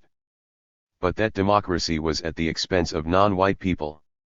While Britain surely enjoyed her Parliament House nonsense about constitutionality, she was suppressing all of Africa. The same holds true for France, and the same thing, of course, is true today for the United States. White people are very funny, you know. De Gaulle got out of Vietnam a few years ago, and now he's got very broad-minded. But he's still in Somaliland. The West said, "Our culture is better, we are civilized." And because of whites' power, the non-white countries began to try to imitate Europe and to imitate its ways, and then some began to believe the whites, because nobody wanted to be uncivilized. Our ancestors knew what civilization was, long before Europeans even got out of their caves, and if they had stuck to their way of life, perhaps we wouldn't be in the shape we are in today. Thus all other people have been stripped of their culture. They have been forced to accept a culture that does not belong to them. The minds of people of color around the world are so messed up that in certain sections of Vietnam today, and in Japan certainly, women who have slanted eyes are cutting their skin so they can have round eyes and look like Westerners. There's no need to say what black people have been doing to their hair, especially females. They have been putting hot combs in their hair, straightening it, attempting to look like white people, because the West has defined beauty as that which was theirs. Now there's a fight for cultural integrity in the world today. Each group of people wants to retain its own integrity, and say, "To hell with the West and its culture. Let it keep it. We want ours." I don't propose to speak for the Red Guards, but I would assume that's part of the fight they're waging. It's a healthy fight and it needs to be waged. I know that in the United States one of the fights we're waging is the fight for cultural integrity. We want to be able to recognize the contributions that the non-white peoples of the world have made. It's amazing, when you do some reading, you find out that they did most of what the white people claim they did. They just bleached history. Pythagoras didn't give you geometry, the Egyptians did. I have something against England, I really do, because when I was young I had to read all that rot about how good England was to Trinidad, while she was raping us left and right. And all I used to read about when I was small was London, the beauty of London, and how peacefully everybody lived, and how nice life was at my expense. And I used to say, I sure would like to get to London and burn it down to the ground. But that's violence. I'm amazed when I pick up the paper and read that England today decided to give independence to the West Indies. The whole West feels it has the right to give everybody their independence. That's totally absurd. You can never give anyone his independence. All men are born free, they are enslaved by other men, so the only act that the men who enslaved them can do is, not give them their independence, but stop oppressing them. There's a very important difference, and I don't think people make that all the time. Who the hell is England to give me my independence? All they can do is stop oppressing me, get off my back.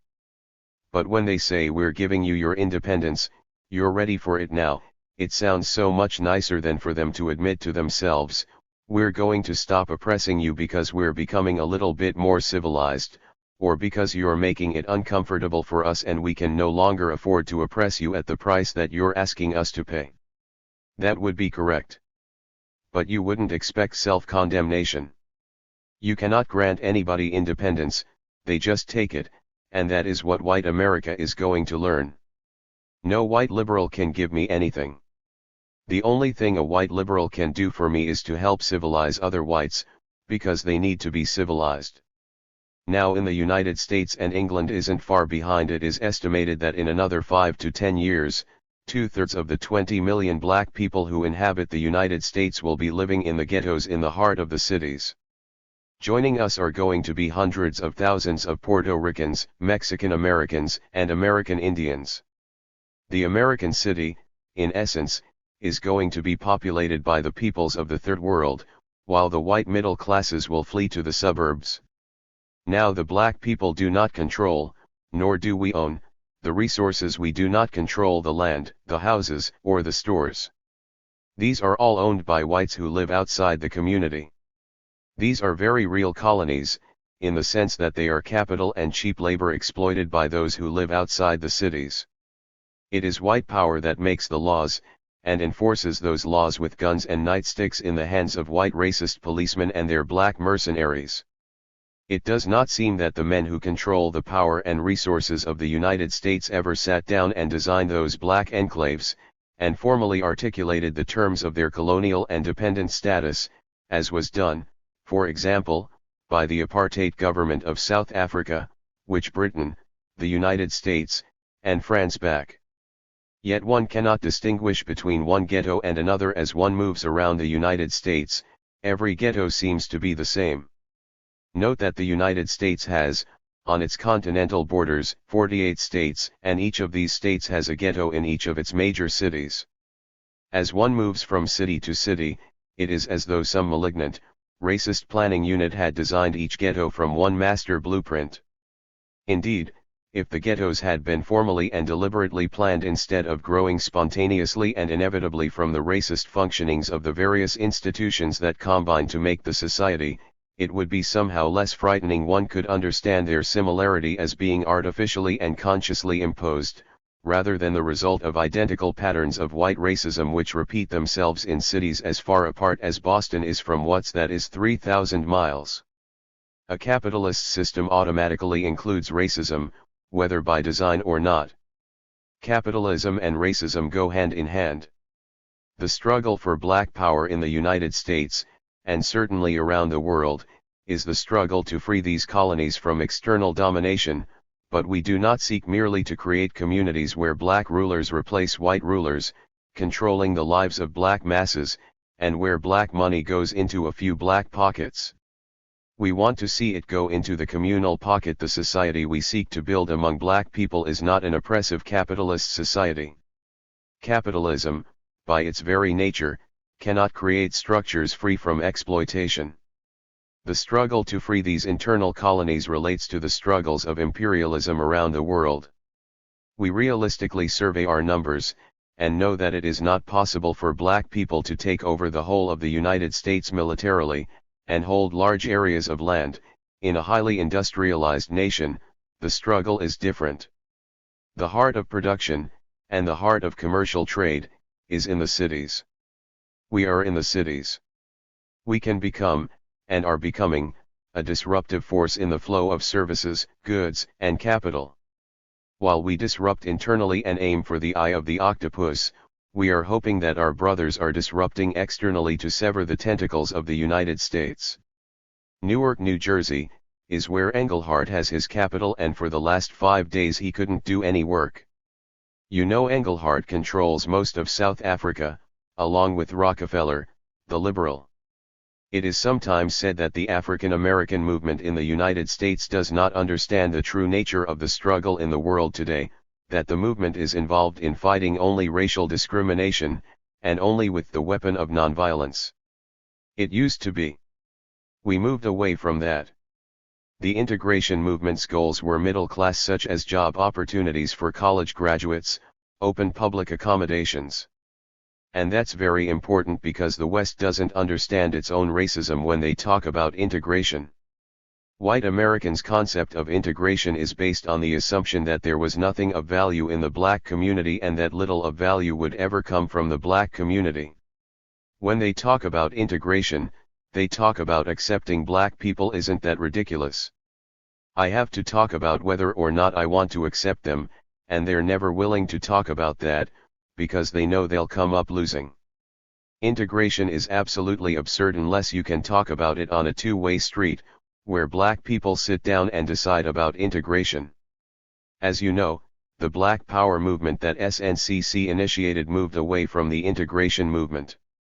Because of the integration movement's middle-class orientation, because of its subconscious racism, and because of its nonviolent approach, it has never been able to involve the black proletariat. It could never attract and hold the young bloods who clearly understood the savagery of white America, and who were ready to meet it with armed resistance. It is the young bloods especially who contain the hatred Che Guevara speaks of.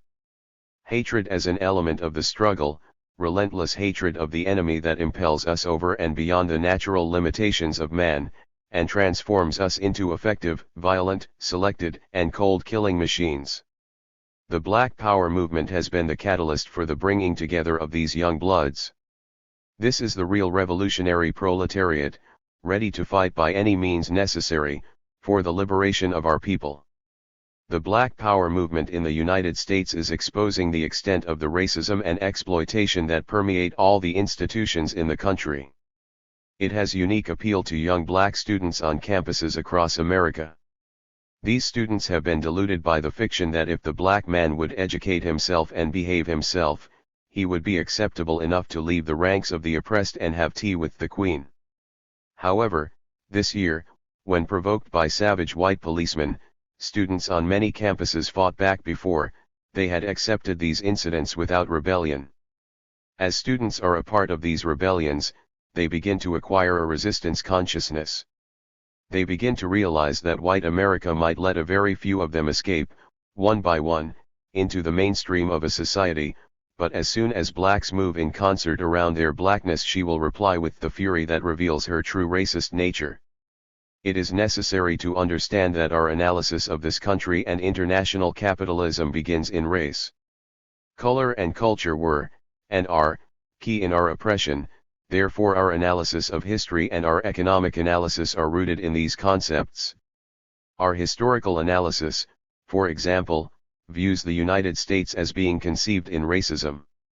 Although the first settlers themselves were escaping from oppression, and although their armed uprising against their mother country was around the aggravation of colonialism, and their slogan was, "No taxation without representation," the white European settlers could not extend their lofty theories of democracy to the red men, whom they exterminated systematically as they expanded into the red men's land.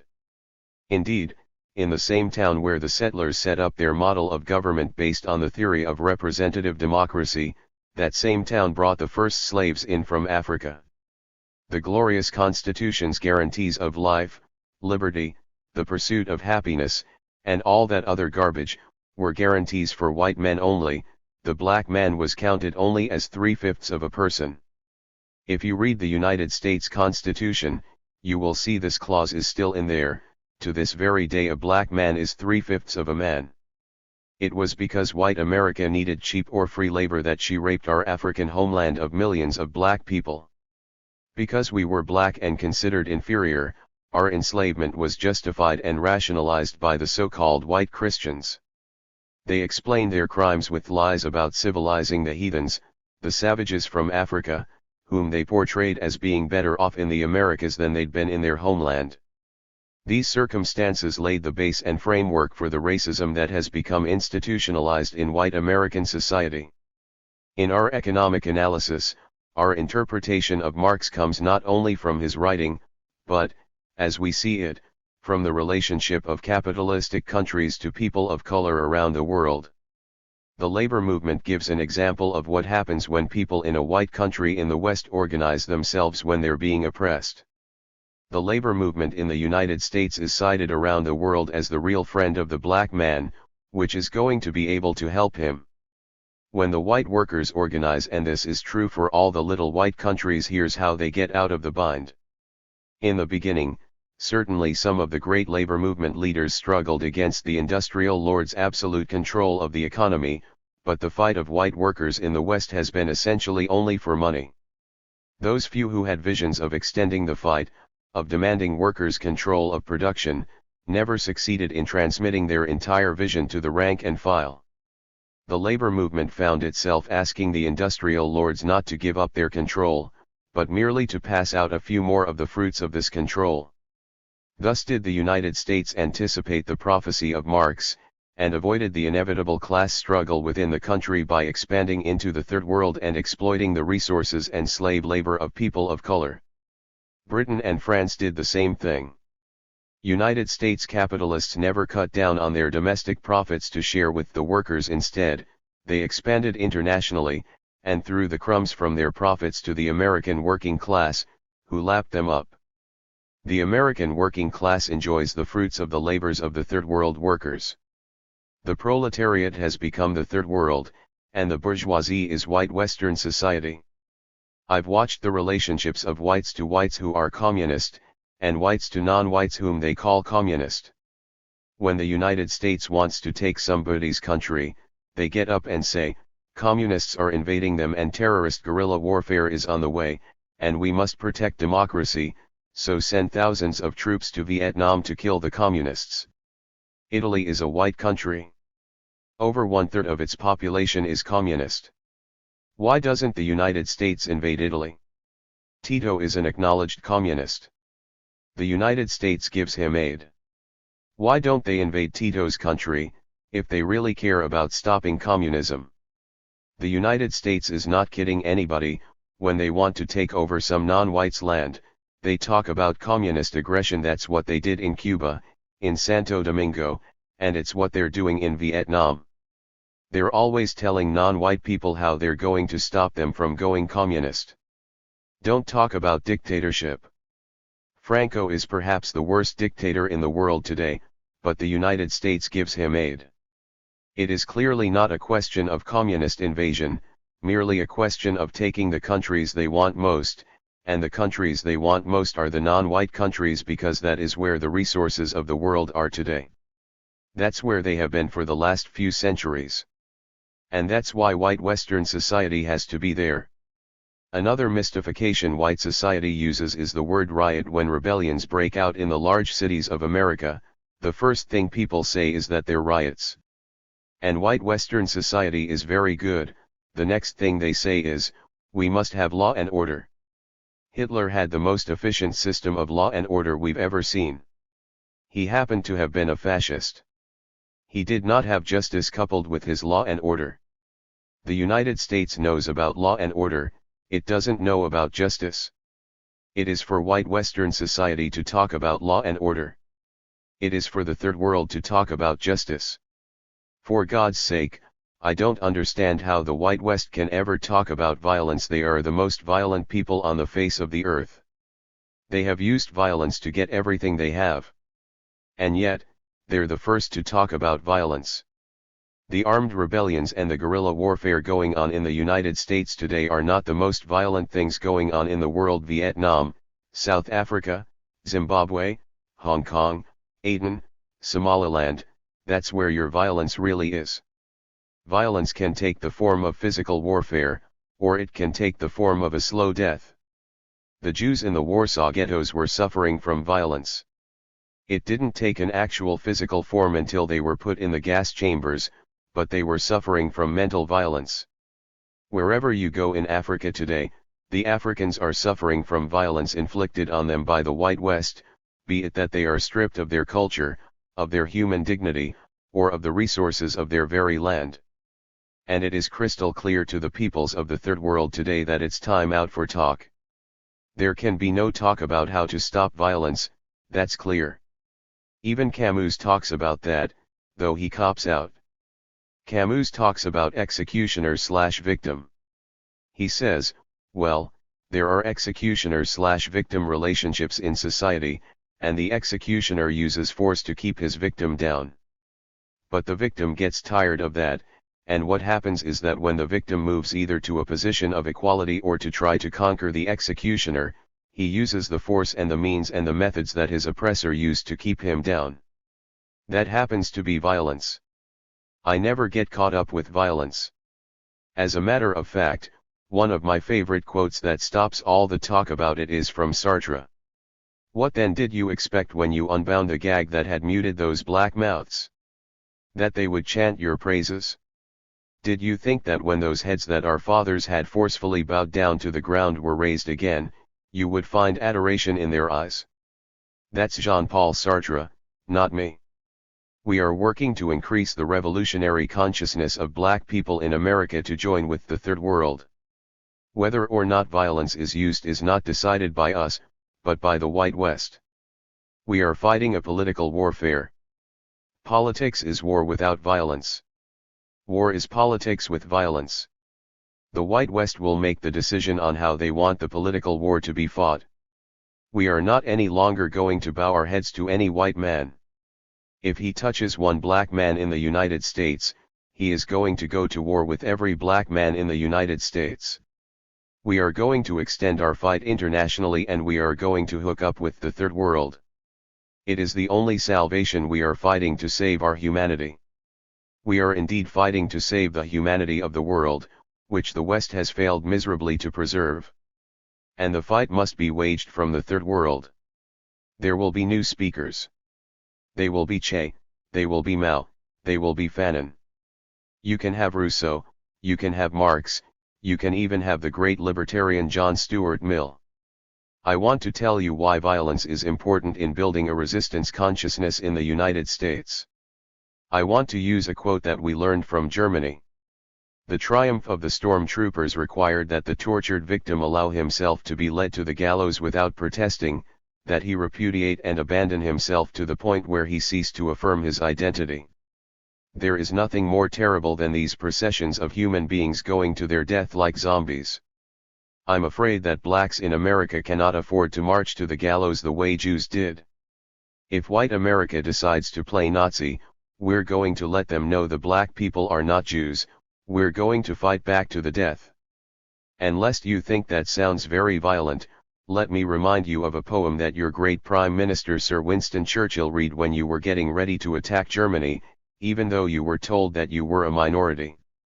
Incidentally, I don't know if he told you, it was written by a black man named Claude McKay from Jamaica, and he wrote it for black people. It is called If We Must Die. It is our poem today in the United States. If we must die, let it not be like hogs, hunted and penned in an inglorious spot, while round us bark the mad and hungry dogs, making their mock at our accursed lot. If we must die, zero, let us nobly die. so that our precious blood may not be shed in vain. Then even the monsters we defy shall be constrained to honor us though dead. O kinsmen, we must meet the common foe. Though far outnumbered, let us show us brave, and for their 1,000 blows deal one death blow. What though before us lies the open grave? Like men we'll face the murderous, cowardly pack, pressed to the wall, dying, but fighting back. Our fight will be international, because such a consciousness will destroy the minority complex within black communities that is so carefully calculated by the American press, and also because when the black man realizes that the counterinsurgency efforts of the United States are directed against his brothers, he will not fight in any of its wars, he will not go. Then it will become crystal clear to the world that the imperialist wars of the US are nothing less than racist wars. During the past year we have initiated a black resistance movement to the draft, which is being led by our hero, the world champion, Mr. Muhammad Ali. We're against black men fighting their brothers in Vietnam, and we're certain that the next Vietnam will either be in the Congo, South Africa, Zimbabwe, Bolivia, Guatemala, Brazil, Peru, or indeed in the West Indies. And we are not going to fight our brothers. For the past 400 years the African American has tried to coexist peacefully inside the United States. It has been to no avail. We have never lynched a white man, we have never burned their churches, we have never bombed their houses, we have never beaten them in the streets. I wish we could say the same for white people around the world. Our history demonstrates that the reward for trying to coexist in peace has been the physical and psychological murder of our peoples. We have been lynched, our houses have been bombed, and our churches burned. Now we are being shot down like dogs in the streets by white racist policemen. We can no longer accept this oppression without retribution. We understand that as we expand our resistance and internationalize the consciousness of our people, as our martyred brother Malcolm X did, we will get retaliation from the government, as he did. As the resistance struggle escalates, we are well aware of Che's words: the struggle will not be a mere street fight, but it will be a long and harsh struggle. And to the end, we are going to work with our common brothers and sisters in the Third World to fight this oppression. I would like to conclude by telling you just precisely what black people in America are going to do, and when we're going to do it, and how we're going to do it, and why we're going to do it. This is your only chance to hear it clear, because you'll be hearing it from the BBC next time. Black people in the United States have no time to play nice polite parlor games, especially when the lives of our children are at stake. Some white Americans can afford to speak softly, tread lightly, employ the soft sell and the put off, or is it put down, because they own the society. For us to adopt their methods of relieving our oppression is certainly ludicrous. We blacks must respond in our own way, on our own terms, in a manner that fits our temperaments. The definition of ourselves, the road we pursue, and the goals we seek, are our responsibility. It is clear that society is capable of, and willing to, reward those individuals who do not forcefully condemn it to reward them with prestige, status, and material benefits, but these crumbs of corruption will be rejected. As a people we have absolutely nothing to lose by refusing to play such games. Anything less than clarity, honesty, and forcefulness perpetuates the centuries of sliding over, dressing up and soothing down the true feelings, hopes, and demands of an oppressed black people.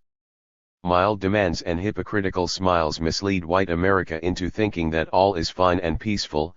They lead white America into thinking that the path and pace whites choose for dealing with racial problems are acceptable to the masses of blacks. It is far better to speak forcefully and truthfully. Only when one's true self, black or white, is exposed, can society proceed to deal with the problems from a position of clarity, and not from one of misunderstanding.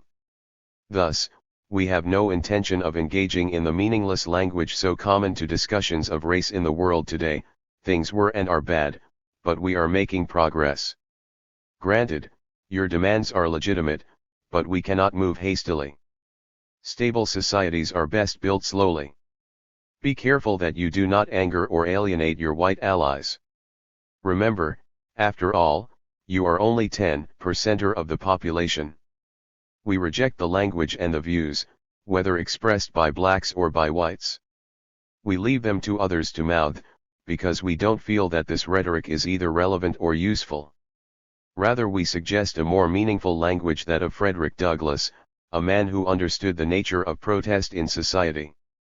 Those who profess to favor freedom, yet deprecate agitation, are men who want crops without plowing up the ground. Power concedes nothing without demands. It never did and it never will.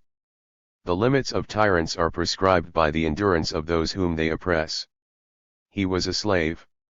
Black power, to us, means that black people see themselves as a part of a new force, sometimes called the Third World, that we see our struggle as closely related to liberation struggles around the world. We must hook up with these struggles. We must, for example, ask ourselves, when black people in Africa begin to storm Johannesburg, what will be the reaction of the United States? It seems inevitable that the US will move to protect its financial interests in South Africa, which means protecting the white rule in South Africa, as England has already done. What will be the role of black people living inside the United States? Black people in the United States have the responsibility to oppose, and if not to oppose, certainly to neutralize white America's efforts. This is but one example. Many such situations have already arisen around the world, and there are more to come. There is only one place for blacks in America in these struggles, and that is on the side of the Third World. Frantz Fanon, in The Wretched of the Earth, puts forth clearly the reasons for the relationship of the concept called black power to the concept of a new force in the world. Let us decide not to imitate Europe. Let us try to create the whole man, whom Europe has been incapable of bringing to triumphant birth. 2 centuries ago, a former European colony decided to catch up with Europe. It succeeded so well that the USA became a monster in which the taints, the sickness and the inhumanity of Europe has grown to appalling dimensions. The Third World today faces Europe like a colossal mass, whose aim should be to try to resolve the problems to which Europe has not been able to find the answers. It is a question of the Third World starting a new history of man, a history which will have regard to the sometimes prodigious thesis which Europe has put forward, but which will also not forget Europe's crimes, of which the most horrible was committed in the heart of man and consisted of the pathological tearing apart of his functions and the crumbling away of his unity. No, there is no question of a return to nature. It is simply a very concrete question of not dragging men towards mutilation, of not imposing upon them brain rhythms which very quickly obliterate it and wreck it. The pretext of catching up must not be used for pushing men around, to tear him away from himself or from his privacy, to break and to kill him. No, we do not want to catch up with anyone. What we want to do is go forward all the time, night and day, in the company of man, in the company of all men. Since there's been a lot of talk about psychology at this meeting, I've thought up a psychological problem. White liberals are always saying, what can we do? I mean, they're always coming to help black people. I thought of an analogy. If you were walking down the street and a man had a gun on another man, let's say both of them were white, and you had to help somebody, whom would you help? It's obvious to me that if I were walking down the street, and a man had a gun on another man, and I was going to help, I'd help the man who didn't have the gun, if the man who had the gun was just pulling the gun on the other man for no apparent reason, if he was just going to rob him or shoot him because he didn't like him. The only way I could help is either to get a gun and shoot the man with the gun, or take the gun away from him, join the fellow who doesn't have a gun, and both of us gang up on the man with the gun. But white liberals never do that. When the man has the gun, they walk around him and they come to the victim, and they say, let me help you, and what they mean is help you adjust to the situation with the man who has the gun on you.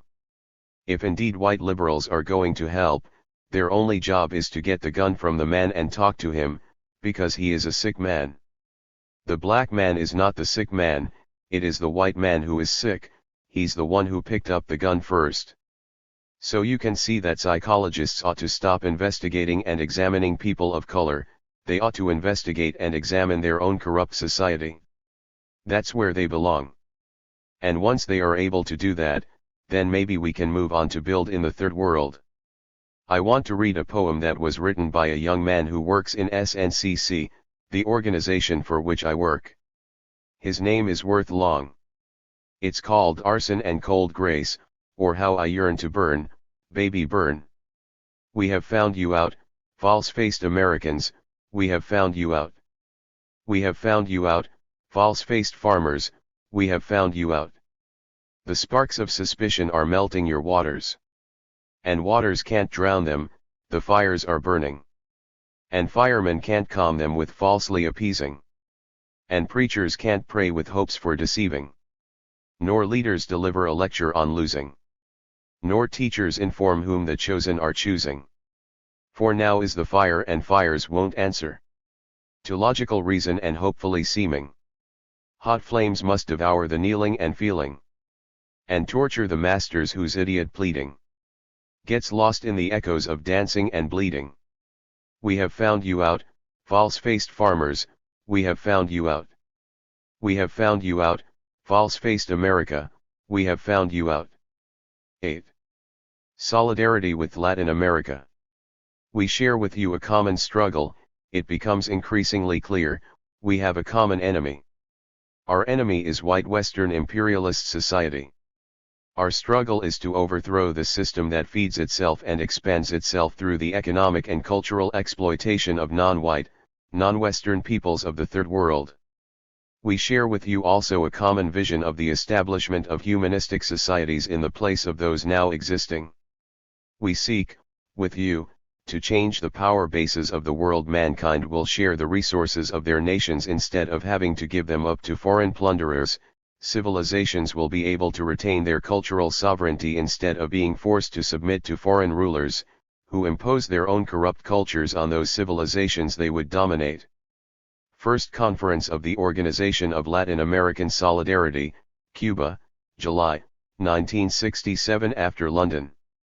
Copyright 1967 by Student Voice, SNCC subsidiary. Anglo-9 society has been nearly successful in keeping all of us, the oppressed of the Third World, separated and fragmented. They do this for their survival. If we felt our unity we would know our strength. For hundreds of years here on this continent, where the Anglo is in the minority, he has succeeded in keeping all of us who are oppressed from realizing our common plight. But the call of Che Guevara for a continental struggle against a common enemy would seem to ameliorate this fragmentation among those who would resist Western imperialism. We speak with you, comrades, because we wish to make clear that we understand that our destinies are intertwined. Our world can only be the Third World, our only struggle, for the Third World, our only vision, of the Third World. Until recently, most African Americans thought that the best way to alleviate their oppression was through attempts at integration into the society. If we could enjoy public accommodations in the United States, motels, hotels, restaurants, and so forth, our condition would be bettered, many of us believed. This attitude was characteristic of the civil rights movement and clearly points up the bourgeois character of that movement. Only the bourgeoisie are in a position to be concerned about public accommodations. The African American masses, on the other hand, do not have any jobs, any housing worthy of the name decent, nor the money to enjoy restaurants, hotels, and motels. The civil rights movement did not actively involve the masses, because it did not speak to the needs of the masses. Nonetheless, the civil rights movement was a beginning, and because its aims met resistance throughout the United States, depths of racism heretofore unrecognized were laid bare. It had been thought that the aims of the civil rights movement would be easily realizable, because the United States Constitution supported them. But thousands of African Americans were jailed, intimidated, and beaten, and some were murdered, for agitating for those rights that are guaranteed by the Constitution but are only available to whites. Eventually, Congress passed a civil rights bill and a voting rights bill, assuring us of those rights for which we had been agitating. By this time, however, more and more of us were realizing that our problems would not be solved by the enacting of these laws. In fact, these laws did not begin to speak to our problems. Our problems were an inherent part of the capitalist system and therefore could not be alleviated within that system. The African American masses had been outside the civil rights movement. For 4 years they watched to see if any significant changes would come from the nonviolent demonstrations. It became clear that nothing would change. In the summer of 1964, only a couple of weeks after the Civil Rights Bill was passed, the first of what are now more than 100 rebellions occurred. The following year, the same year that the Voting Rights Bill was enacted, one of the largest rebellions occurred in Watts. These rebellions were violent uprisings in which African Americans exchanged gunfire with police and army troops, burned down stores, and took from the stores those commodities that are rightfully ours, food and clothing that we had never had. These rebellions are increasing in intensity and frequency each year. Now practically every major city has seen us rise to say, we will seize the day or be killed in the attempt. We are moving to control our African American communities as you are moving to wrest control of your countries, of the entire Latin continent, from the hands of foreign imperialist powers. There is only one course open to us: we must change North America so that the economy and politics of the country will be in the hands of the people, and our particular concern is our people, African Americans. But it is clear that a community based on the community ownership of all resources could not exist within the present capitalist framework. For the total transformation to take place, whites must see the struggle that we're engaged in as being their own struggle. At the present time, they do not. Even though the white worker is exploited, he sees his own best interest lying with the power structure. Because of the racist nature of this country, we cannot work in white communities, but we have asked those whites who work with us to go into their own communities to begin propagandizing and organizing. When the white workers realize their true condition, then alliances will be possible between ourselves and them. But we cannot wait for this to happen, or despair if it does not happen. The struggle we are engaged in is international. We know very well that what happens in Vietnam affects our struggle here, and what we do affects the struggle of the Vietnamese people. This is even more apparent when we look at ourselves not as African Americans of the United States, but as African Americans of the Americas. At the present moment, the power structure has sown the seeds of hate and discord between African Americans and Spanish-speaking people in the large cities where they live. In the state of California, African Americans and Spanish-speaking people together comprise almost 50% of the population, yet the two view each other with suspicion and, sometimes, outright hostility. We recognize this as the old trick of divide and conquer, and we are working to see that it does not succeed this time. Last week Puerto Ricans and blacks took the streets together in New York City to fight against the police, which demonstrates success in this area. Our destiny cannot be separated from the destiny of the Spanish-speaking people in the United States and of the Americas.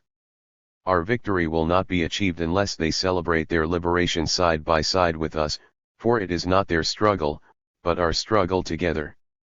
We have already pledged ourselves to do what we are asked to do to aid the struggle for the independence of Puerto Rico, to free it from domination by U.S. business and military interests, and we look upon Cuba as a shining example of hope in our hemisphere. We do not view our struggle as being contained within the boundaries of the United States as they are defined by present-day maps. Instead, we look to the day when a true United States of America will extend from Tierra del Fuego to Alaska, when those formerly oppressed will stand together, a liberated people. Our people are a colony within the United States, and you are colonies outside the United States. It is more than a figure of speech to say that the black communities in America are the victims of white imperialism and colonial exploitation. In practical economic and political terms, it is true. There are over 30 million of us in the United States. For the most part we live in sharply defined sections of the rural Black Belt areas and the shanty towns of the South, and more in the slums of the northern and western industrial cities. With us there are hundreds and thousands of Puerto Ricans, Mexican Americans and American Indians. American cities are in essence populated by people of the Third World, while the white middle class flees. The heart of commercial trade is in these cities, but though we live there, we do not control our resources. We do not control the land, the houses, or the stores. They are owned by whites who live outside the community. Since 1966 the cry of the rebellions has been Black Power. This cry implies an ideology that the masses understand instinctively. It is because we are powerless that we are oppressed, and it is only with power that we can make the decisions governing our lives and our communities. Those who have power have everything, those who are without power have nothing. Without power we have to beg for what is rightfully ours. With power we will take our birthright because it was with power that our birthright was taken from us. Black Power is more than a slogan, it is a way of looking at our problems and the beginning of a solution to them. It attacks racism and exploitation, the horns of the bull that seek to gore us. The United States is a racist country. From its very beginning it has built itself upon the subjugation of colored people. To enslave another human being, one needs a justification, and the United States has always found this justification in proclaiming the superiority of whites and the inferiority of non-whites.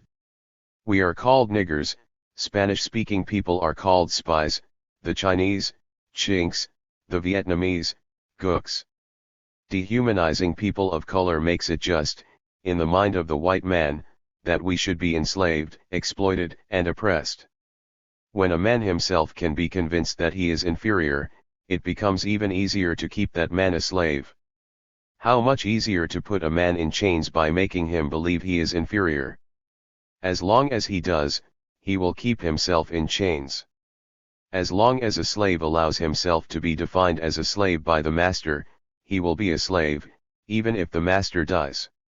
This technique has been successfully practiced not only against us, but wherever people have been enslaved, oppressed, and exploited. We can see it happening today in the schools of large American cities, where Puerto Rican and Mexican children are not allowed to speak Spanish and are taught nothing of their country and their history. It is apparent in many African countries, where one is not considered educated unless he has studied in France and speaks French. Black Power attacks this brainwashing by saying, we will define ourselves. We will no longer accept the white man's definition of ourselves as ugly, ignorant, and uncultured.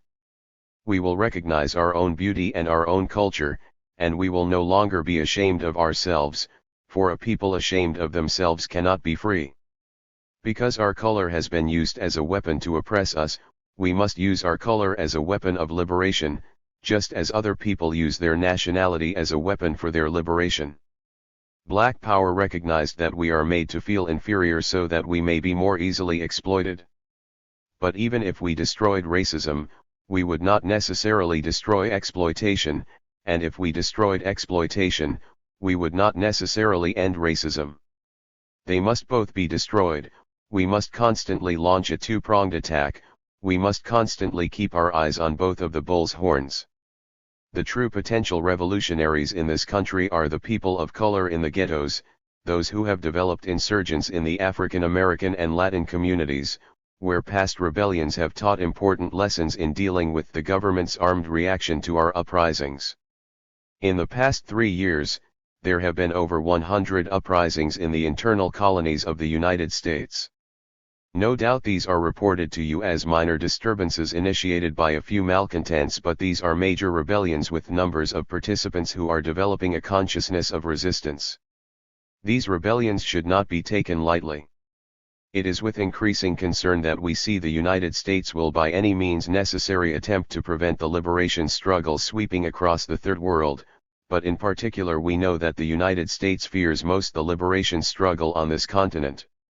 In order to secure itself geographically, the United States must have Latin America.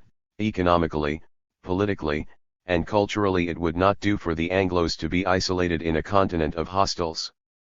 Black Power not only addresses itself to exploitation, but to the problem of cultural integrity.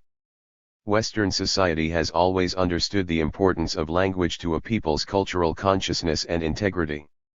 Wherever imperialism has gone, she has imposed her culture by force on other peoples, forcing them to adopt her language and way of life. When African slaves were brought to this country, the Anglo saw that if he took away the language of the African, he broke one of the bonds that kept blacks united and struggling. Africans were forbidden to speak to each other in their own language. If they were found doing so, they were savagely beaten. In Puerto Rico, where Yankee cultural imposition is at its height, English is taught in all high schools for 3 years, and Spanish is taught for 2 years. Anglo society learned other valuable lessons from the enslavement of Africans in this country. If you separate a man's family, as was done to the slaves, you again weaken his resistance. But carry the separation further. Take a few of the weaker slaves and treat them as house pets. The lighter-skinned slave, the offspring of the master's rape of the African woman, was preferred. Give him the crumbs from the master's table and cast off clothing, and soon he will fear to lose these small comforts. Then use his fears, get him to report on the activities of the bad slaves, report the impending revolts and uprisings. Create distrust and dissent among the Africans, and they will fight among themselves instead of uniting to fight their oppressors. Today's descendants of the African slaves brought to America have been separated from their cultural and national roots. Black children are not taught the glory of African civilization in the history of mankind. They are instead taught that Africa is the dark continent, inhabited by man-eating savages. They are not taught about the thousands of black martyrs who died resisting the white slave masters. They are not taught about the numerous uprisings and revolts, when hundreds of brave Africans refused to submit to slavery. Instead, their history books have happy slaves singing in their fields, content with their new lives. Those few slaves who did resist are called troublemakers, malcontents, or crazy. Black children in North America grow up aspiring only to enter white society, not only because white society eats better, is housed and clothed better, and can make a better living, but also because they have been bombarded by the white-controlled communications media and educated by black teachers with white minds that white is better, white is beautiful. You need Anglo features, manner of speech, and aspirations, if you are to be successful, even within the black community. The white man hardly needs to police his colonies within this country, for he has plundered the cultures and enslaved the minds of the people of color until their resistance is paralyzed by self-hate. An important fight in the Third World, therefore, is the fight for cultural integrity. Wherever Western society has gone, as Frantz Fanon tells us, she has imposed her culture through force. The people of a conquered country begin to believe that Western culture is better than their own. The young people begin to put aside the richness of their native culture to take on the tinsel of Western culture. They become ashamed of their roots, and inevitably they are trapped in a life of self-hate and private pursuit for self-gain. Thus does the West entrap whole peoples with little resistance. One of our major battles is to root out corrupt Western values, and our resistance cannot prevail unless our cultural integrity is restored and maintained. It is from our people's history, therefore, that we know our struggles and your struggles are the same. We have difficulty getting the information we need on what is happening in your countries. In so many ways we are illiterate. We don't know of your heroes, your battles, and your victories. But we are working now to increase the consciousness of the African American so it will extend internationally, and the United States fears this more than anything else. 9. Free Huey. We're here to celebrate Brother Huey P. Newton's birthday. We're not here to celebrate it as Huey Newton the individual, but as Huey Newton, part and parcel of black people wherever we are in the world today. In talking about Brother Huey Newton tonight, we have to talk about the struggle of black people not only in the United States but in the world today, and how we become part and parcel of the struggle, how we move on so that our people will survive America. Speech given at the birthday benefit party for Brother Huey P. Newton, Minister of Defense of the Black Panther Party for Self-Defense, Oakland Auditorium, Oakland, California, February 17, 1968. We are not talking about politics tonight. We're not talking about economics tonight. We are talking about the survival of a race of people. That is all that is at stake. Why is it necessary for us to talk about the survival of our people? Many of our generation feel that the white folks are getting ready to commit genocide against us. Now, many people think that's a horrible thing to say, but as Brother Malcolm said, we should examine history. The birth of this nation was conceived in the genocide of the red man. In order for this country to come about, the honky had to completely exterminate the red man, and he did it. And now he doesn't even feel sorry, he romanticizes it on television with cowboys and Indians. The question we must ask ourselves is, if he's capable of doing it to the red man, can he also do it to us? Let us examine history some more. People say it is a horrible thing to say that white people would think about committing genocide against black people. Let us check our history. It is a fact that we built this country, nobody else. When this country started, economically it was an agricultural country. The cash crop on the world market was cotton. We picked the cotton. And we fought in the wars of this country. We built this country. This country is becoming more and more technological, so that the need for black people is disappearing fast. When the need for black people disappears, so will we. The white man will consciously wipe us out. Let us check World War II. He will not do it unto his own.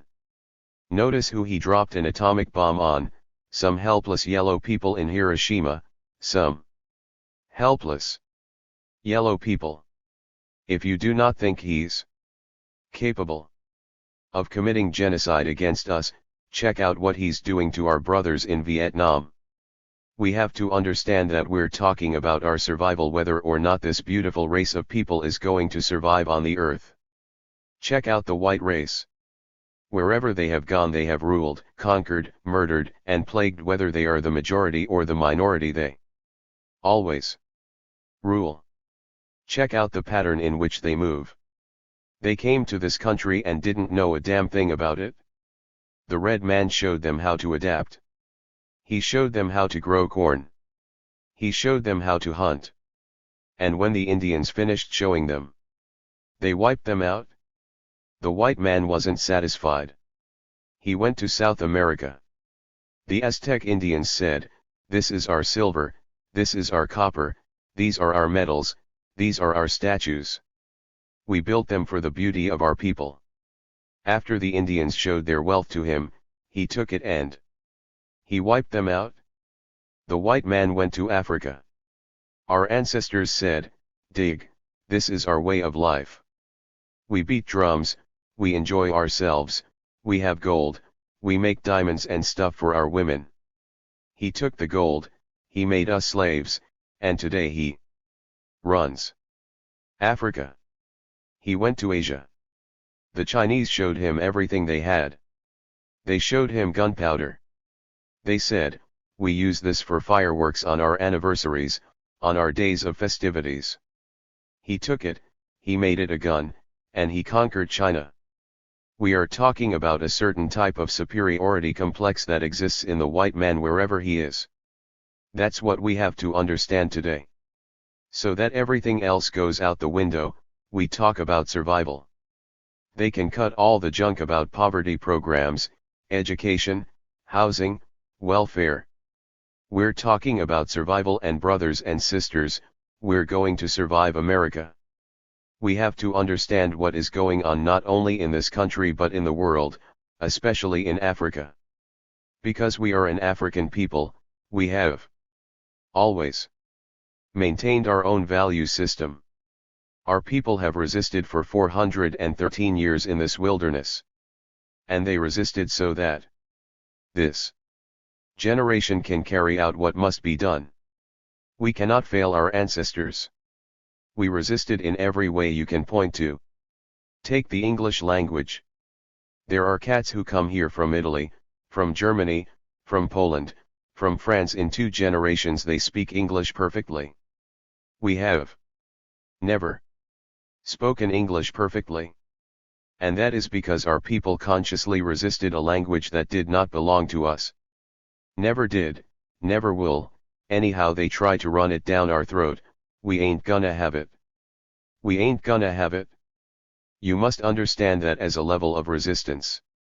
Anybody can speak that simple honky's language correctly. We have not done it because we have resisted. Check out our way of life. No matter how hard he's tried, we still maintain a communal way of life in our community. We do not send old people to old people's homes, that's junk. We do not call children illegitimate, we take care of any child in our community. It is a level of resistance that we must begin to look for among our people. Pick up that thread and do what has to be done so that our people will survive. 3 things. First and foremost, the honky has been able to make us hate each other. He has channeled our love for each other into love for his country. His country. We must begin to develop, and this is the most important thing we can do as a people. We must develop an undying love for our people, our people. We must develop the undying love personified by Brother Huey P. Newton. Undying love for our people. If we do not do that, we will be wiped out. Our slogan will become, first, our people, then, and only then, me and you as individuals. Our people first. Second, comes the slogan, every Negro is a potential black man. We will not alienate him. And we must understand the concept of Negro and the concept of black man. We came to this country as black men and as Africans. It took us 400 years to become Negroes. Understand that. It means that the concept of a black man is one who recognizes his cultural and historical roots. He recognizes that his African ancestors were the greatest warriors on the face of this earth. Many of our people's minds have been whitewashed. If a Negro comes up to you and you turn your back on him, he's got to run to the honky. We're gonna take time and patience with our people, because they're ours. All of the Uncle Toms are ours. We're gonna sit down and we're gonna talk, and when they slap we're gonna bow. We're gonna try to bring them home, and if they don't come home, we gonna off them, that's all. We have to recognize who our major enemy is. The major enemy is not your brother, flesh of your flesh and blood of your blood. The major enemy is the honky and his institutions of racism. That is the major enemy. And whenever anybody prepares for revolutionary warfare, you concentrate on the major enemy. We're not strong enough to fight each other and also fight him. We will not fight each other today. There will be no fights in the black community among black people, there will just be people who will be offed. There will be no fights, there will be no disruptions. We are going to be united. Third, and most important, we must understand that for black people the question of community is not a question of geography, it is a question of color. If you live in Watts, if you live in Harlem, South Side Chicago, Detroit, West Philadelphia, Georgia, Mississippi, Alabama, wherever you go, the first place you go is to your people. Not to the land, but to your people. We must break down the concept that black people living inside the United States are black Americans. That's nonsense. We have brothers in Africa and Cuba, we have brothers in Latin America, we have brothers all over the world. And once we begin to understand that the concept community is simply one of our people, it makes no difference where we are with our people and therefore we are home. Now then, survival. It is necessary to understand the moves of our enemy. The United States works on what we call the 3 Ms: the missionaries, the money, and the Marines. That's precisely the way it's moved all over the world, it is the way it moves against us. They send the missionaries in, we send them out. They send the money in, with the poverty program the Vietnamese and the Koreans are pulling the money out.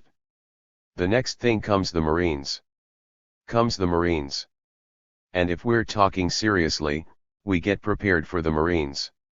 Now, even if some black people do not think that the white man is going to wipe us out completely, there won't be any harm being prepared just in case he decides to do it. So there'll be no harm in preparing ourselves for the Marines. There are a lot of tactics we can learn. The VC are showing us the best way to get it done. And don't be afraid to say, yeah, you want the Vietnamese to defeat America cause they wrong from the jump. Don't get up there and play games with them. You ever see them on T.V? Well, Actually, we were wrong going into Vietnam, but we can't get out unless we save face. To save that honky's face, millions of Vietnamese have to die. That's a lot of junk. If you're wrong, say you're wrong and get out. Get out. We have to then go down the programs that they run through our throats and see how they relate to us. The first one is the vote. They have a new thing now, Black Power is the vote. The vote in this country is, has been, and always will be irrelevant to the lives of black people. That is a fact. We survived in Mississippi, Alabama, Georgia, Louisiana, Texas, South Carolina, North Carolina, Virginia, and Washington, D.C., without the vote. 2 years ago, Julian Bond was elected by black people in Georgia. They took him off the seat, and there was no representation, but black people in Georgia are still surviving today. They took Adam Clayton Powell out of office, they had him out of office for a year and a half. Black people in Harlem are still surviving. That should teach you the vote isn't anything but a honky's trick, nothing but a honky's trick. If we talk about the vote today, we talk about it as one thing. An organizing tool to bring our people together, nothing else. It becomes a vehicle for organization, it cannot be anything else. To believe the vote is going to save you is to believe the way Brother Adam Clayton Powell did. He's in Bimini now. That's what we have to understand. The second thing they ram down our throat is the poverty program. And you have to understand the poverty program. It is designed, number 1, to split the black community, and number 2, to split the black family. There is no doubt about it splitting the black community. We know all the people who've started fighting over the crumbs, because that's all the poverty program is, crumbs. If we'd leave the crumbs alone and organize, we could take the whole loaf. It belongs to us. But what happens is that the poverty program sends a couple of $100,000 into the community and groups start fighting over that money. So, automatically you've got splits in the community. Watts is the best example that we have to date. It was the first one to get the poverty program after the rebellion, and today it is the most divided black community in the country. We have to recognize what the poverty program does. In any race of people, the most instinctively revolutionary group are the youth. Because the youth are always willing to fight at the drop of a hat. In anybody's race. And the poverty program is aimed right at our youth to stop them from fighting. That's all the poverty program is: stop rebellions, not take care of black people, stop the rebellions. How would you feel if you were a father, and your son, who you were supposed to be providing for, comes home with $90 a week and you are still unemployed? What is the poverty program doing to our fathers? If they were concerned about the black community, if they believed the garbage they run down about the black family, they would give the jobs to our fathers, the breadwinners of our families, so we could have some respect for them. But it is precisely because the poverty program is aimed at quelling our youth that they do that, and all the people who administer the poverty program won't even put their children in those programs that are supposed to be so good for us. Let us move to education. And we must talk very clearly about this concept of education. Frantz Fanon said very clearly, education is nothing but the re-establishment and reinforcement of values and institutions of a given society. All the brothers saying is that whatever the society says is right, when you go to school they are going to tell you it's right and you got to run it down. If you run it on down you get an A. If as your teacher I say to you, Columbus discovered America in 1492, and you say, no, Columbus didn't discover America in 1492, there were Indians. Here, I simply tell you that you flunked the course. So education doesn't mean what they say it means. We must begin to use education for our people. And we must understand our communities. In our communities there are dope addicts, there are pimps, there are prostitutes, there are hustlers, there are teachers, there are maids, there are porters, there are preachers, there are gangsters. If I go to high school I want to learn how to be a good maid, a good porter, a good hustler, a good pimp, a good prostitute, a good preacher, a good teacher. Education is supposed to prepare you to live in your community. That's what our community is like. If the educational system cannot do that, it must teach us how to change our community. It must do one or the other. The schools we send our children to do neither, they do something absolutely opposite.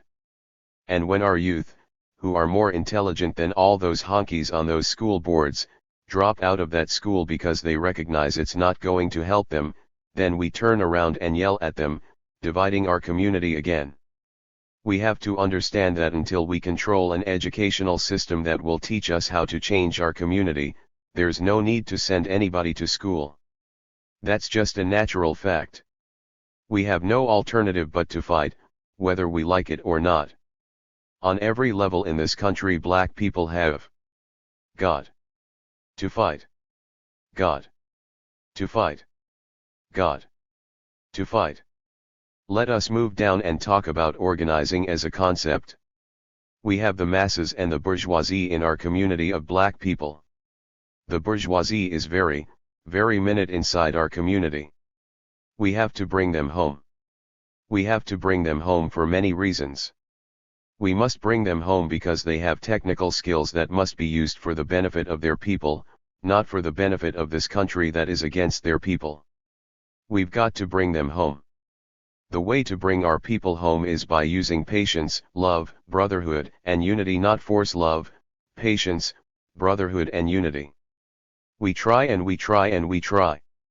If they become a threat, we off them. But we must begin to understand bringing them home in the context of forming a united front inside our community, a black united front that engulfs every sector, so that every facet and every person inside our community is working for the benefit of black people. And that is, for each other's survival. A lot of people in the bourgeoisie tell me they don't like Rap Brown when he says, "I'm gonna burn the country down." But every time Rap Brown says that, they get a poverty program. A lot of people tell me that they don't like the Black Panthers for self-defense walking around with guns. But I tell you now, if the honkies in San Francisco off the fighters, who happen to be the Black Panthers for self-defense, there isn't anybody in this community prepared to fight right now. Everybody gets offed. Everybody gets offed. We need each other. We have to have each other for our survival. We need everyone from the revolutionaries to the conservatives. A black united front is what we're about, a black united front. Now there are some people who may not understand Brother Rap when he talks about forming alliances. He says we have to ally with Mexican Americans, Puerto Ricans, and the dispossessed people of the earth. He doesn't mention poor whites. We must understand that. I will not deny that poor whites in this country are oppressed. But there are two types of oppression. One is exploitation, the other is colonization. And we have to understand the difference between them. Exploitation is when you exploit somebody of your own race. Colonization is when you exploit somebody of a different race. We are colonized. They are exploited. If I am black and I am exploiting you who are also black, we have the same values, the same culture, the same language, the same society, the same institutions, so I do not have to destroy those institutions for you. But if you are of another race, if you have a different culture, different language, different values, I have to destroy all of those to make you bow to me. And that is the difference between poor black and poor white. Poor whites have their culture, have their values, have their institutions, ours have been completely destroyed.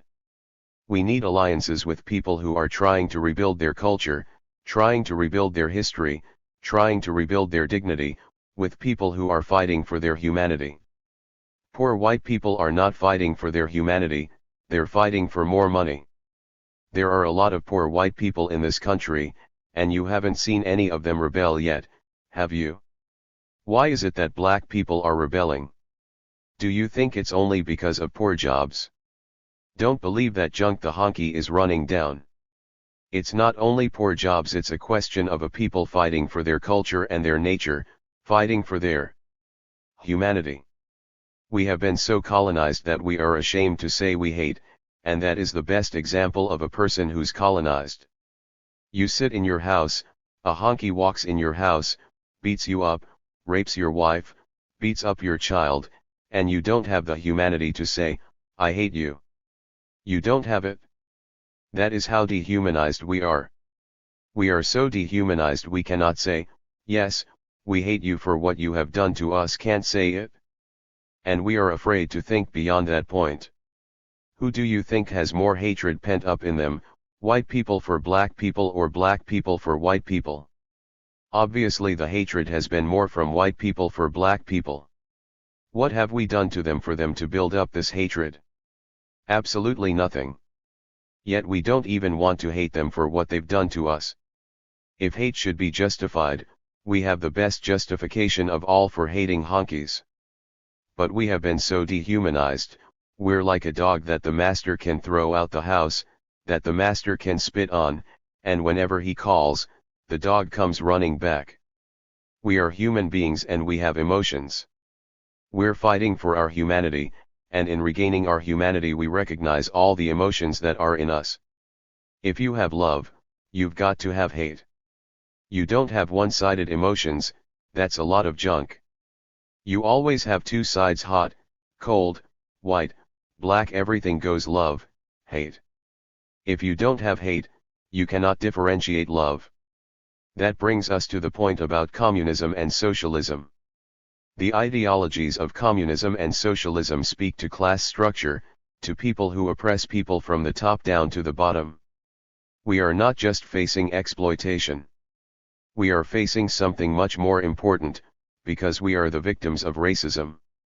In their present form, neither communism nor socialism speak to the problem of racism. And to black people in this country, racism comes first, far more important than exploitation. No matter how much money you make in the black community, when you go into the white world you are still a nigger. The question of racism must be uppermost in our minds. How do we destroy those institutions that seek to keep us dehumanized? That is all we're talking about. Now, for white people who are exploited, the question of communism comes first, because they're exploited by their own people. If you were exploited by other black people, it would be a question of how we divide the profits. It is not that for us. It is a question of how we regain our humanity and begin to live as a people. We do not do that because of the effects of racism in this country. We must therefore consciously strive for an ideology which deals with racism first, and if we do that we recognize the necessity of hooking up with the 900 million black people in the world today. If we recognize that, then our political situation must become international, it cannot be national. Honkies don't exploit us alone, they exploit the whole third world, Asia, Africa, Latin America. They take advantage of Europe, but they don't colonize Europe, they colonize Asia, Africa, and Latin America. If we begin to understand that, then the problems America is heading for become uppermost in our minds. The first one is the conflict in the Middle East. We must declare on whose side we stand. We can be for no one but the Arabs. There can be no doubt in our minds at all. We can be for no one but the Arabs because Israel belonged to the Arabs in 1917. The British gave it to a group of Zionists who went to Palestine, ran the Palestinian Arabs out with terrorist groups, organized the State of Israel and did not get anywhere until Hitler came along and they swelled the state in 1948. That country belonged to the Palestinians. Not only that, they're moving to take over Egypt. Egypt is our motherland, it's in Africa. We do not understand the concept of love. Here are a group of Zionists who come anywhere they want to organize love and feeling for a place called Israel, which was created in 1948, and their youth are willing to go and fight for Israel. Egypt belongs to us since 4,000 years ago, and we sit here supporting the Zionists. We have got to be for the Arabs. Period. That means that we also move with the rest of the third world and understand exactly what is going on. It is no coincidence that the honky who stole a heart out of our brother and put it into another devil, was brought here on nationwide TV. Now, for those of the older generation who say I may be harsh because I said the devil, let me give you a biblical quotation: beware that the devil will come telling you that he can give you back life after death. If that's not what they're doing, I don't know what it is. Just today the United States voted for South Africa to come into the Olympics, and black people here are debating whether black athletes should be part of the Olympics. That is not a debate. The question is final. There can be no black athletes with any dignity participating in that white nonsense. Survival means that we organize politically, we organize consciously. That's what they call education. We call it black consciousness, because that speaks to us. Education speaks to them. We organize economically, and we organize militarily. If we don't do that, if you don't have a gun in your hand, they can snatch the ballot from you. But if you have a gun, it's either them or us. The preparation of that fight on all levels must become conscious among our people. We are ahead of the Jews in Germany because we know what they're getting ready to do. They tell us every day in their Esquire magazines, they tell us on their televisions, they tell us with the 15,000 soldiers they're putting in the cities, they tell us with their tanks, they tell us with their stoner guns. 10. They tell us. We must wake up and tell them. We are going to get them. Wipe the questions of minority and technology out of your mind. Technology never decides a war, it is the will of a people that decides a war. Wipe out of your mind the fact that we do not have guns. The Vietnamese didn't have guns when they started, now they have American guns, American tanks, American everything. If they come to get us, they will have to bring some. We are going to take the gun, and the tank, and the grenade. Unless we raise our minds to the level of consciousness where we have an undying love for our people, where we're willing to shed our blood like Huey Newton did for our people, we will not survive. There are many people who know that. All of the brothers sitting on the stage. 11. All of the brothers around here, Black Panthers, know that when something goes down, we are the first ones off. There's no question in any of our minds. Only thing going to stop us today is a bullet, and we are spitting them back. The question is not whether or not we can move, but how this entire black community moves for survival in a world that's clearly heading for a color clash. That is what we must ask ourselves, the only question. We can do that only by organizing our people and orienting them toward an African ideology that speaks to our blackness, nothing else. It's not a question of right or left, it's a question of black. You dig where we are coming from? We are coming from a black thing, from a black thing, that's where we are coming from. We can begin to pick up the threads of resistance that our ancestors laid down for us. And unless we begin to understand our people as a people, we will not do that, because they will split us and divide us. That means consciously we have to begin to organize our people. Nothing else. We have no time for them. All our sweat, all our blood, even our life must go to our people, nothing else. We have to understand this consciously. Our youth must be organized with a revolutionary prospectus. A revolutionary prospectus says that we're fighting a war of liberation. In order to fight a war of liberation, you need an ideology of nationalism. We do not have this country.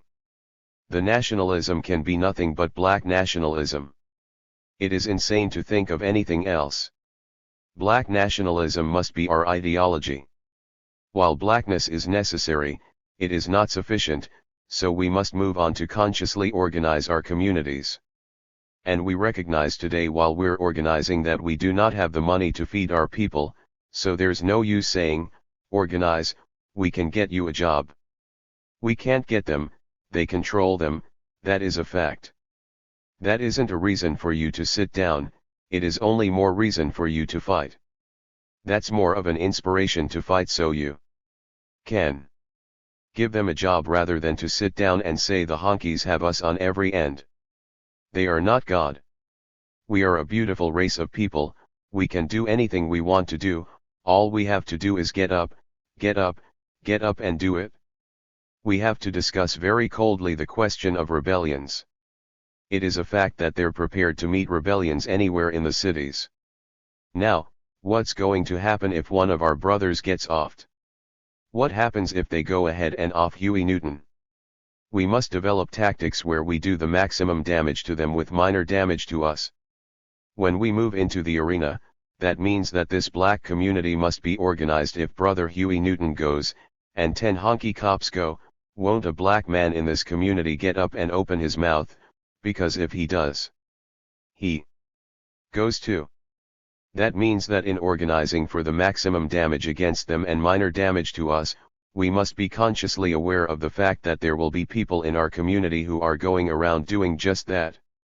In our community, we see nothing, we hear nothing, we know nothing. Now, the question of agents in our community is beginning to make us paranoid. We cannot become paranoid because what they can do is make us so afraid we won't move. So we're not going to do that. We're going to plan. Little groups will plan theirs, big groups will plan theirs.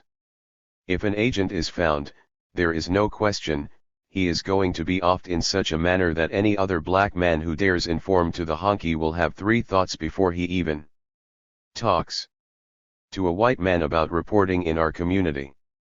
Our people have demonstrated a willingness to fight.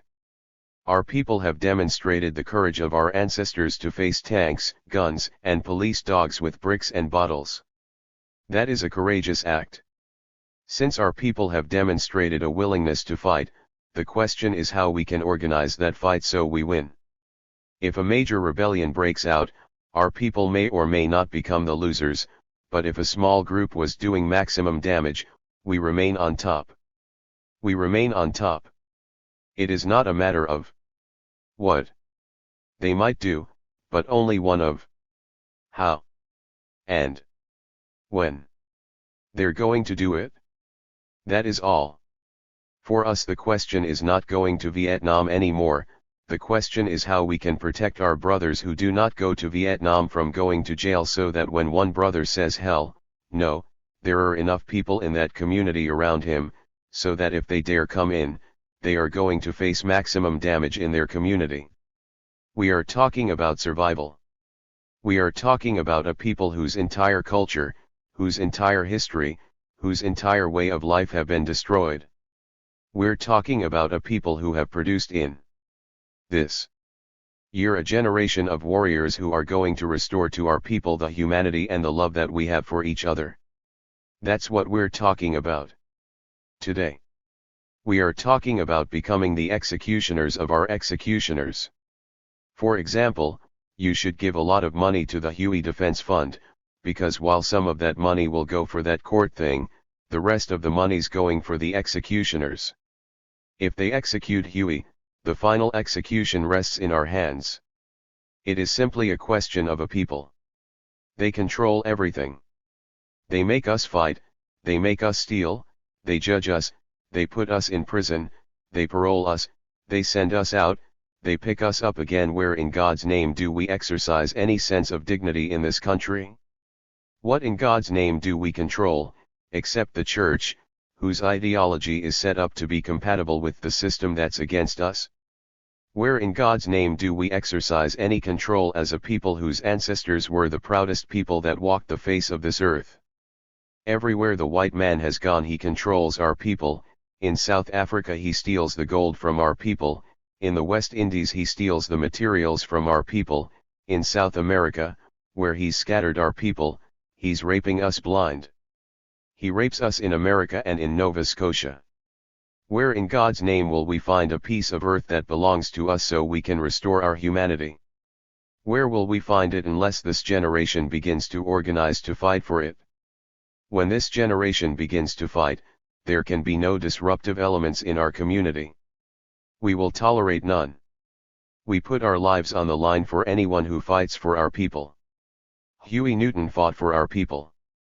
Whether or not Huey Newton becomes free depends upon black people, nobody else. Other people may help, but the final decision on Brother Huey depends on us.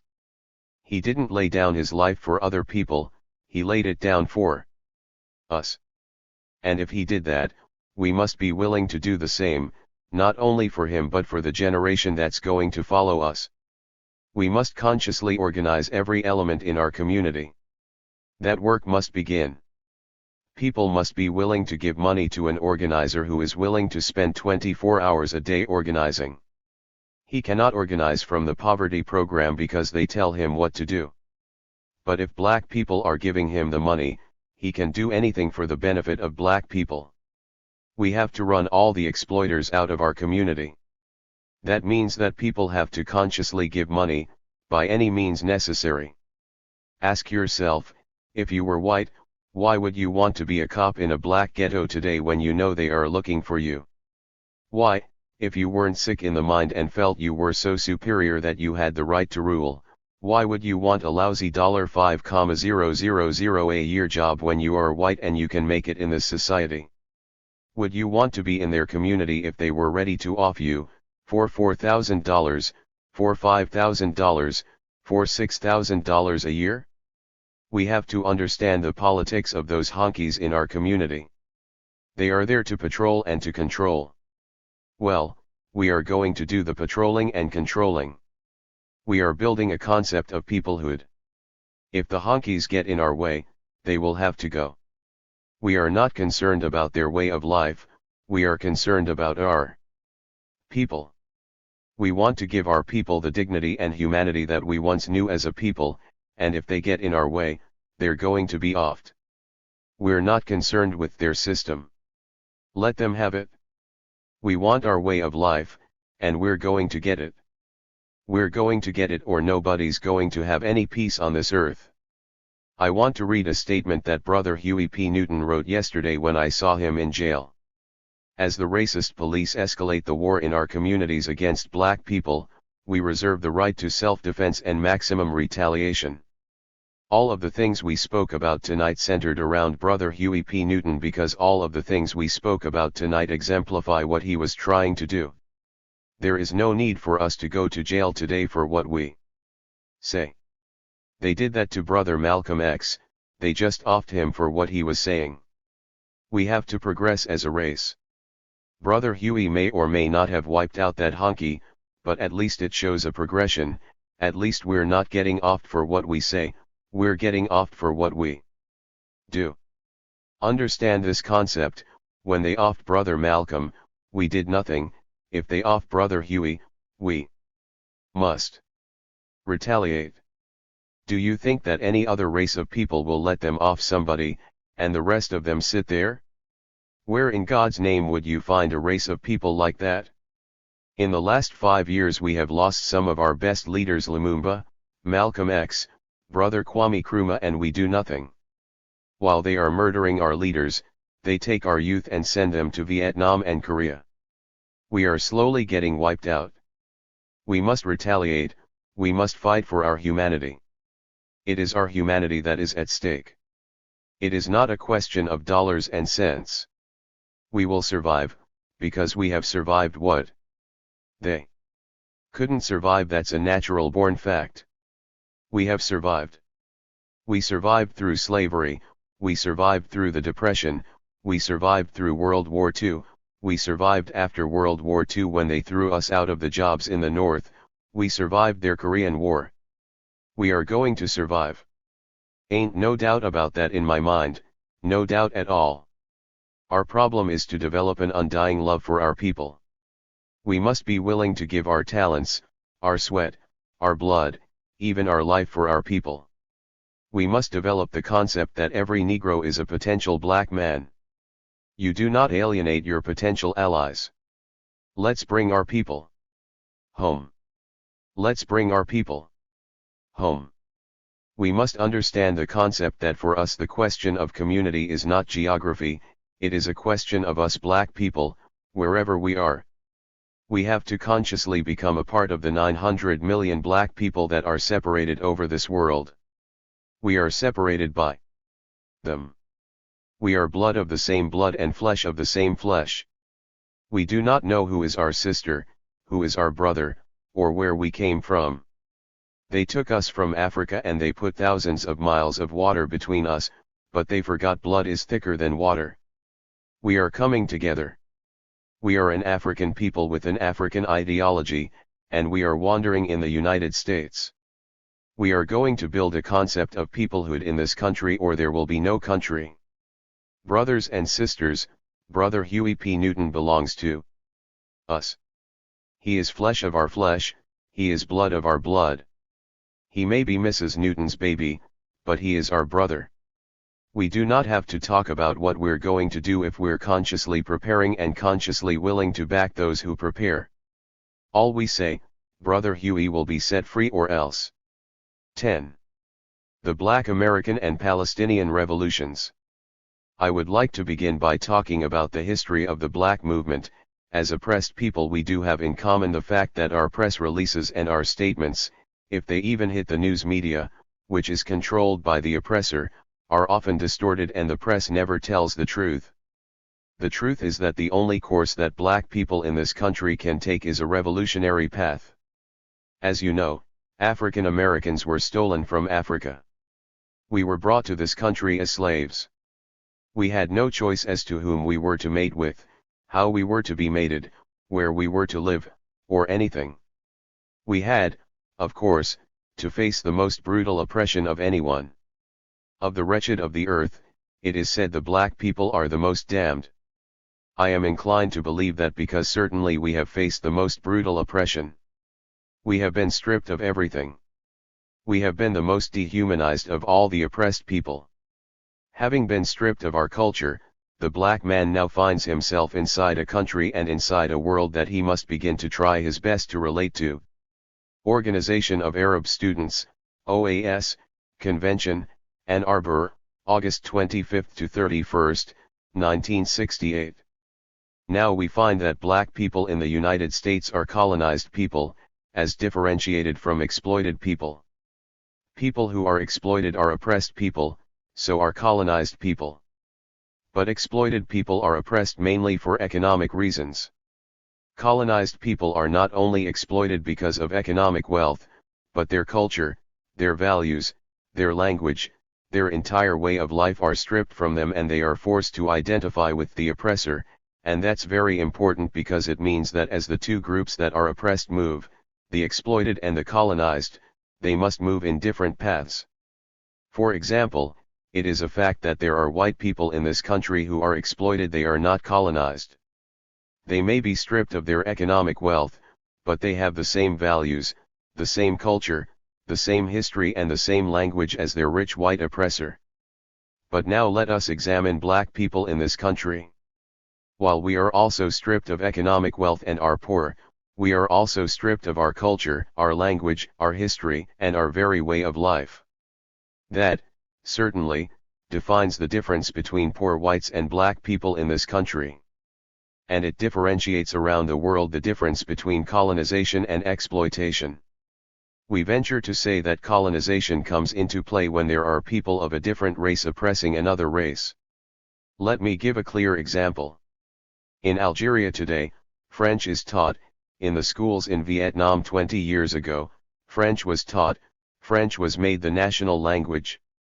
In Algeria today, while Arabic is the national language, as the Algerians begin to cope with the process of decolonization, they are still forced to use French in the upper grades. What it means is that the Algerians were stripped of their language. They were forced to speak the language of their oppressor. Once one is forced to speak the language of his oppressor, he begins to think that his oppressor is in fact superior and, by definition, his own way of life, his culture and his value system is inferior. Is it not a fact that the Algerians who were to make it to the top had to, in fact, become Frenchmen? The same is true of the Vietnamese, and the same is true of the black Americans. If they want to be accepted by the oppressor, they must, in fact, become carbon copies of their oppressor. I want to give that background because it is important for us to understand the movements in the world today. Let me give another example. It is a fact that the United States of America, which is the world's greatest imperialist power, does exploit Europe, but she exploits Europe economically. She colonizes the Third World, that is, the world of color Asia, Africa, and Latin America. While 65% of the French economy is underwritten by American businessmen, the French people can still speak their own language, they can still have their own type of culture. Let us take, for example, the island of Puerto Rico. The island of Puerto Rico, where over 85% of the people speak English in their own schools in Puerto Rico for 3 years and Spanish for 2 years is, again, a question of race and the superiority complex of Western society built around an ingrained idea that because one is white, one is superior. So we say black people in America and perhaps colonized people around the world are not only fighting an economic system, but also a racist system. Black people in this country are fighting two evils. One of the evils is racism. The second is the evil of capitalism, or imperialism, which is the highest stage of capitalism.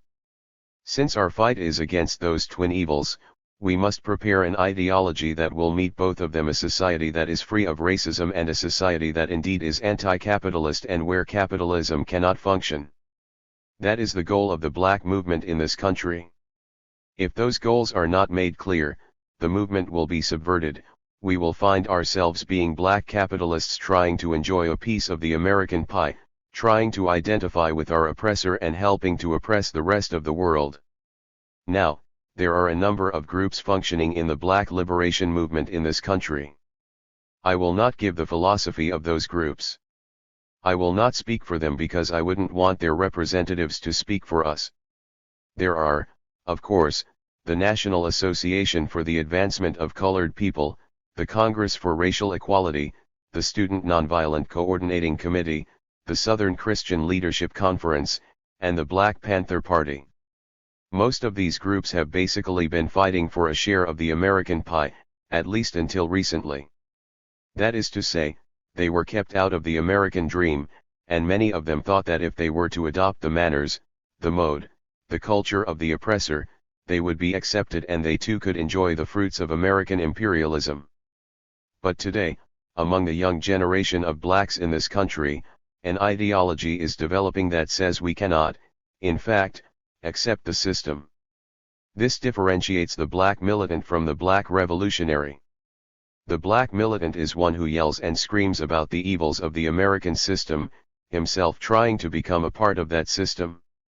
The black revolutionary's cry is not that he is excluded, but that he wants to destroy, overturn, and completely demolish the American system and start with a new one that allows humanity to flow. I stand, then, on the side of the black revolutionary and not on the side of the black militant. The word revolution is easily tossed around, and we become very confused. A revolution cannot begin until one seizes power. Let me give an example. Fidel Castro fought in the mountains for years. That was not the Cuban Revolution. The Cuban Revolution did not begin until Fidel Castro walked into Havana, drove out Batista and his American lackeys and said, "This day I claim this island for the masses of the Cuban people." Before the revolution, the revolutionary passes through a period that is called armed struggle, when the revolutionary forces are engaged in battle against the forces that maintain the status quo.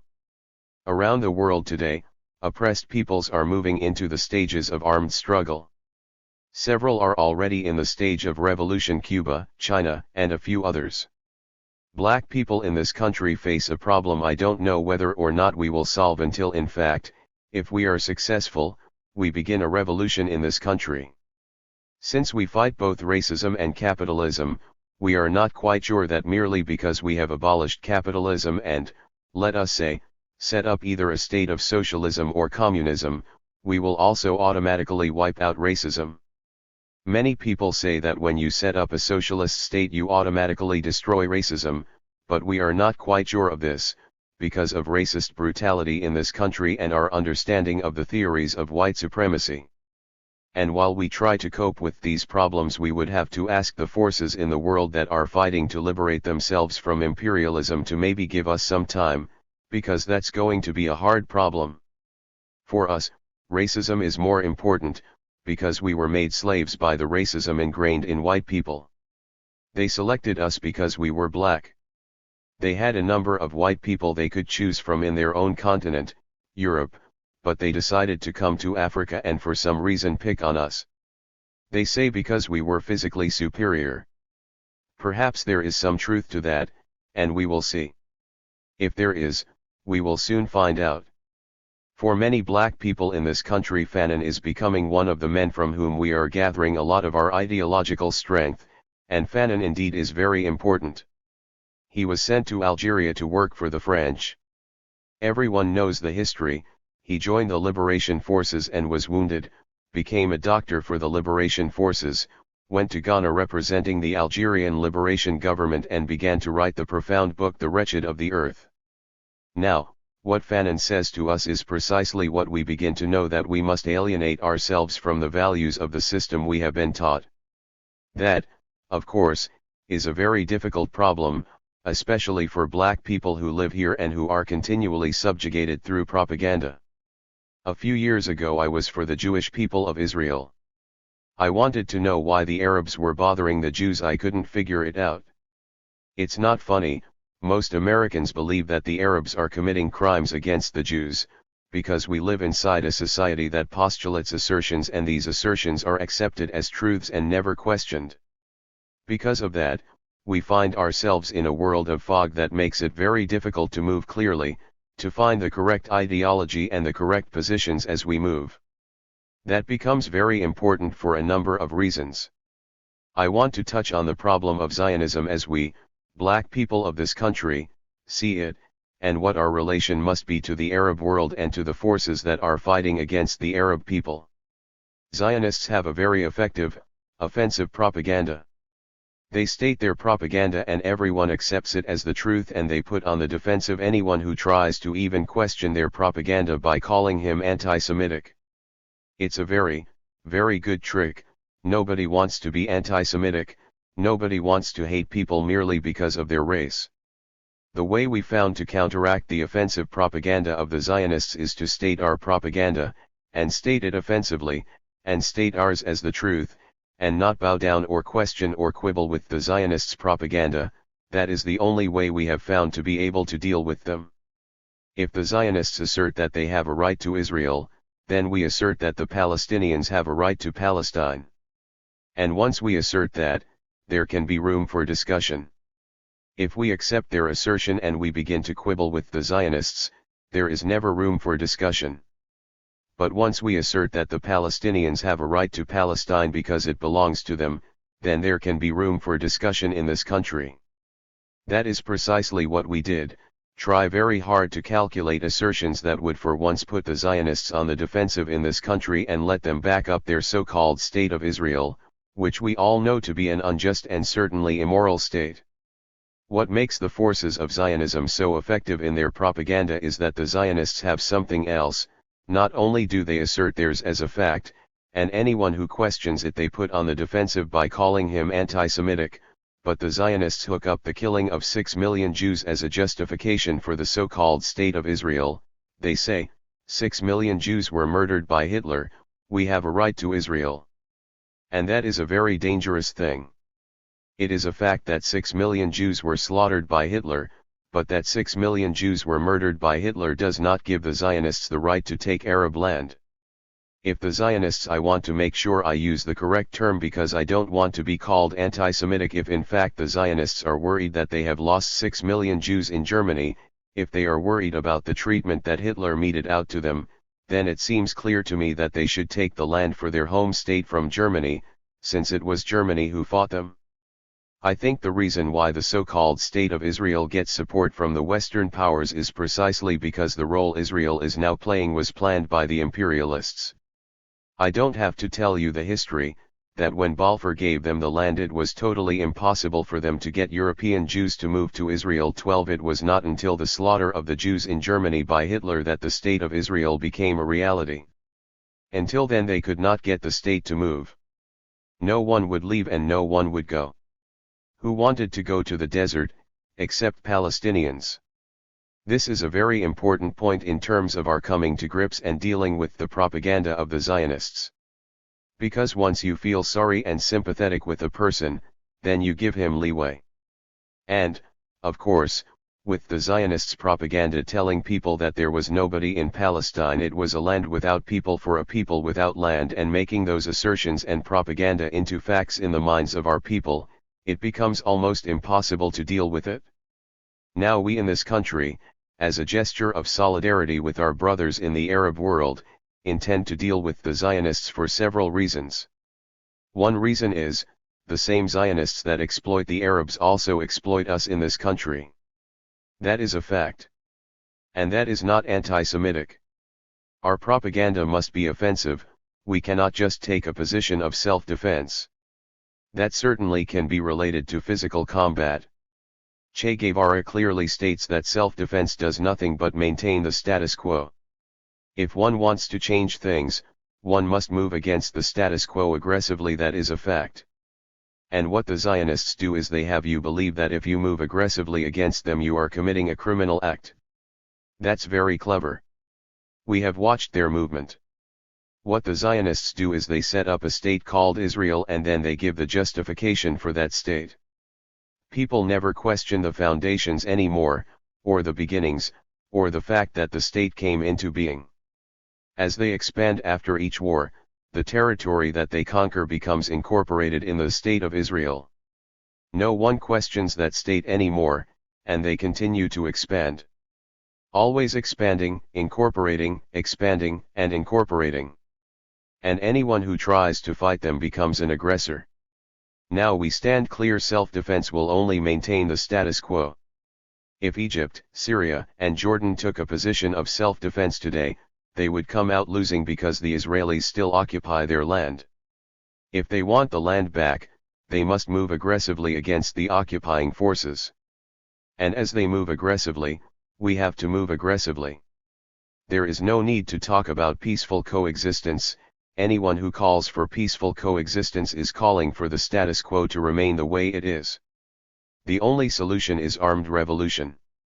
Those who say that we can exist with the imperialist forces are saying that we can exist with things the way they are, we never have to change them. But if we are suffering, we need change, and we must decide how that change is to come about. How then do we stand? We do not intend to discuss the internal policies of the Arab world, that's a discussion for the Arabs, we can only support the Arab world as we see fit. It is clear that we may have certain likes and we feel closer to certain groups or certain governments more than we do to the others. For example, we feel very close to the commandos in Palestine. We feel they are the group that will get most of our support. We feel very strongly committed to those Arab countries that are arming their people, because if you are for the people you have nothing to fear from the people. We feel very strongly committed to those countries that are building revolutionary governments. And we are not afraid to say so. We know that the June 5th aggression had several purposes. One was to destroy the revolutionary governments of the Arab world, we know that. And so we will support those revolutionary governments in what little, meager way we can. Because the spreading of these revolutionary governments in the Arab world is indeed a threat to world imperialism. Now then, what is our role as we see it? How can we work with our Arab brothers? Number 1, we can begin to spread the propaganda against Zionism and begin to enlighten and educate the masses of our people. We have begun to do that. Not only did we do it publicly last year 13 but at, for example, the National Convention of New Politics in Chicago last year, we have taken the position that if white people who call themselves revolutionary or radical want our support, they have to condemn Zionism. We will continue to do that when we work with groups we must. We will continue to spread that. We're trying now in many of the black colleges across the country to see to it that Arab culture and the Arabic language become in fact a part of the curriculum so that we can begin to know more about the Arab way of life, and understand what the imperialists are doing. We intend to start storybooks and talk about life in the Arab world so that our people become aware and begin, as much as possible, to fight Zionist propaganda. The mass media of the United States of America, which wholeheartedly supports Israel, is unfortunately controlled by the Zionists. We intend to make it clear that we will help the struggle of the Arabs in any way we can, not only financially and morally, but with our very lives? We see Africa as our motherland. That's not so far-fetched. The Zionists built a propaganda that Palestine was the motherland, the homeland of the Jews. And building up this propaganda has made young Jewish people feel that they have to be committed to their homeland for life or death. When the aggression took place in 1967, millions of dollars were raised across America at the snap of a finger. Young Jewish people were dropping out of school to go and fight for the homeland. They established a state in 1948 and yet they feel such a strong tie with it. There is no difference in black people going to fight for and defend Egypt. Egypt is in Africa and Africa is our homeland. The oldest civilization in the world comes from Egypt. We must feel we are a part of it. There are many of us who are slowly beginning to prepare for that propaganda and prepare for the actual fight. We intend to fight imperialism wherever it is, in the United States or in our homeland. So we say very clearly that because Egypt is in our motherland, we will fight the forces of imperialism whenever they are trying to invade our homeland, and our motherland. As we begin to develop our struggle more and more, there will be a lot of subversion. There will be a lot of setbacks. But we make clear now our position that we will never be intimidated by the United States of America, not anymore.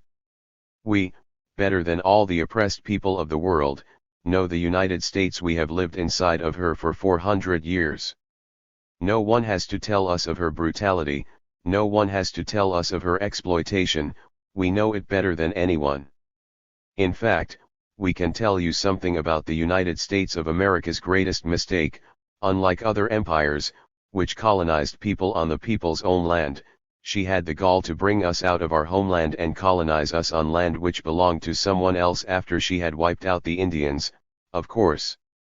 We aim to fight with guns in our hands, we aim to fight to the death. The word surrender cannot exist for us. It is better for us to die on our feet at age 26 than to live in starvation and die at age 76. We would rather die first.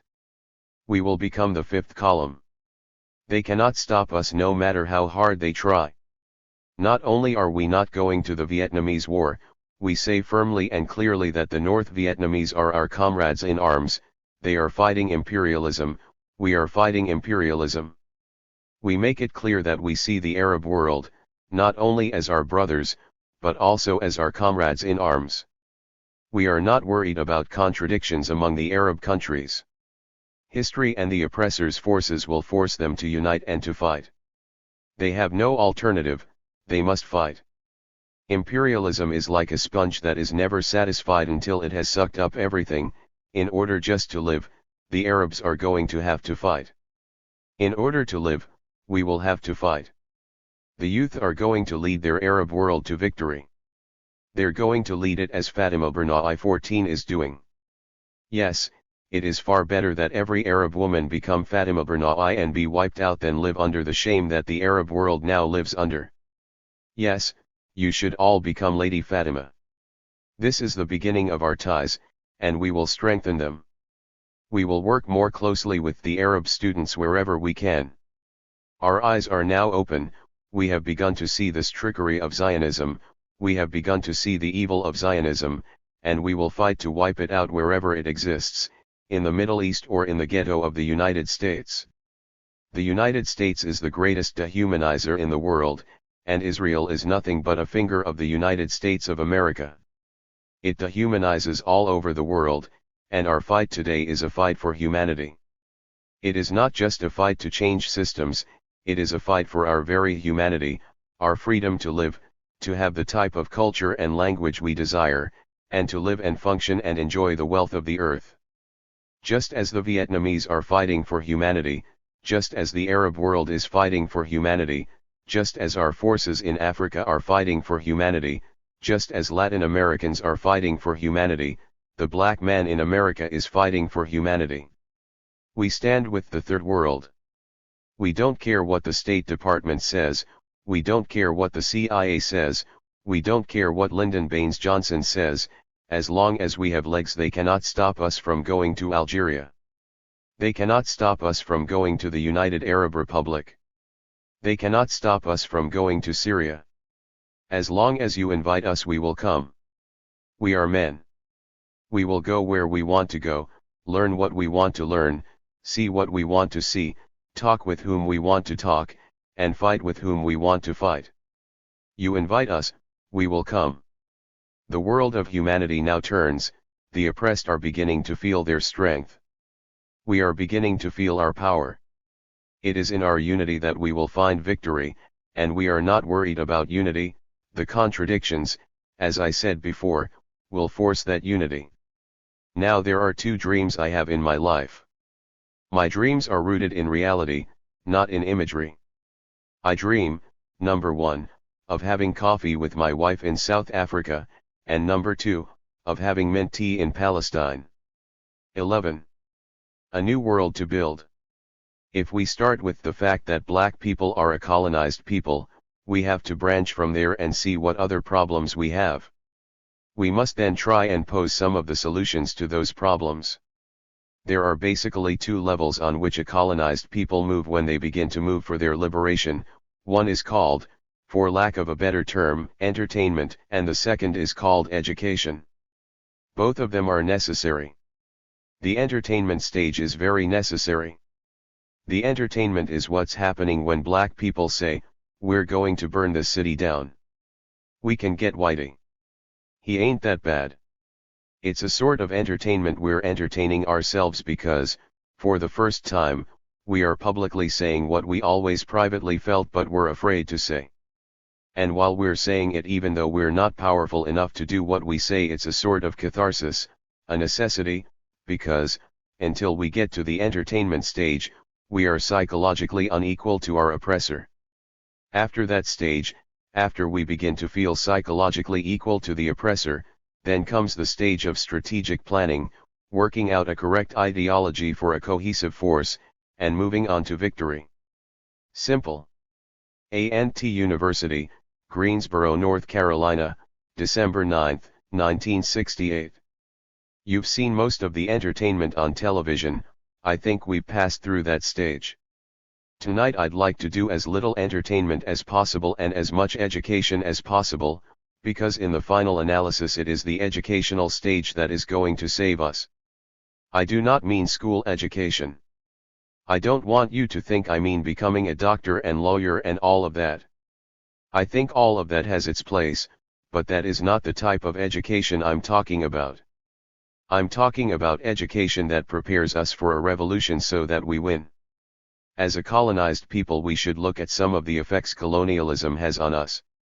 The major effect that colonialism has on any victim is that he, the victim, hates himself. Frantz Fanon points this out quite clearly in The Wretched of the Earth. Frantz Fanon, he was African, and he writes about us for a change. Everybody else is always writing about us. We can easily point out symptoms that show our self-hatred for ourselves. For one, we're always quickly willing to fight each other. You go to a juke joint and a brother steps on your shoes. "Nigger, I'll kill you, you step on my shines." Walk down the streets of Greensboro, a white man steps on your shoes. "Yassa, boss man." And while certainly the reason we do not attack the white man is because of fear, the proclivity, our wanting to attack the black man as readily as we do is because of a deep self-hatred, and when we see ourselves reflected in each other, we try to destroy each other.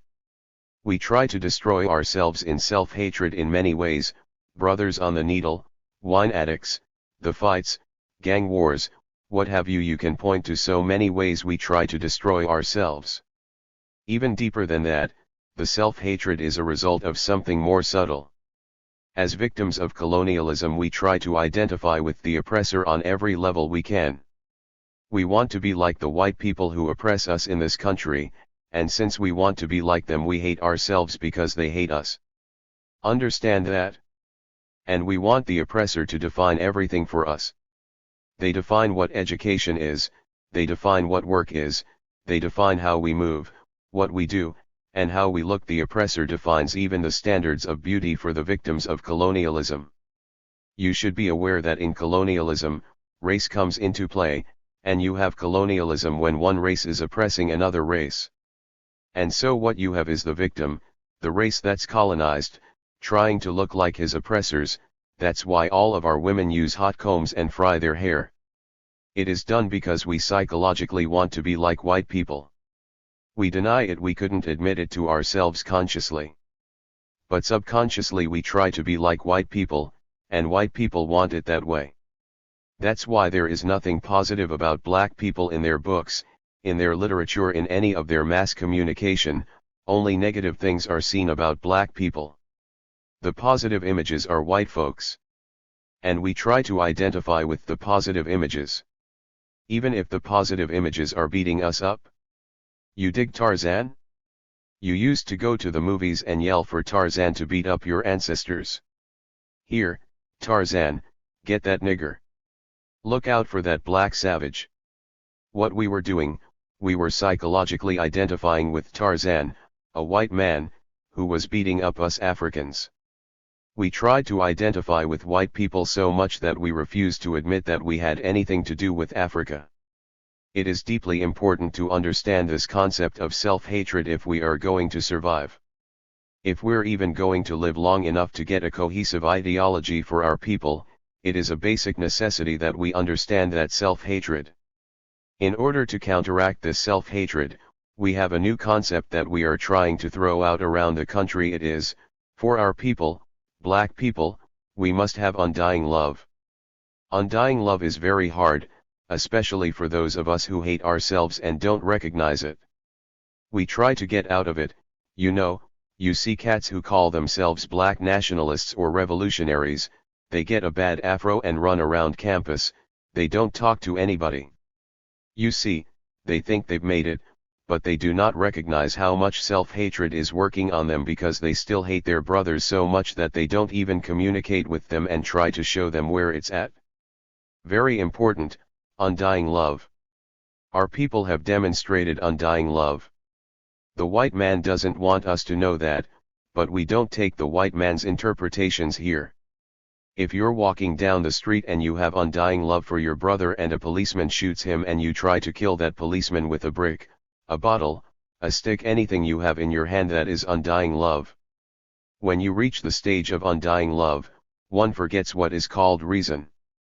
If you see a policeman hitting your mama, you ain't got time for no reason, you're going to try to kill him.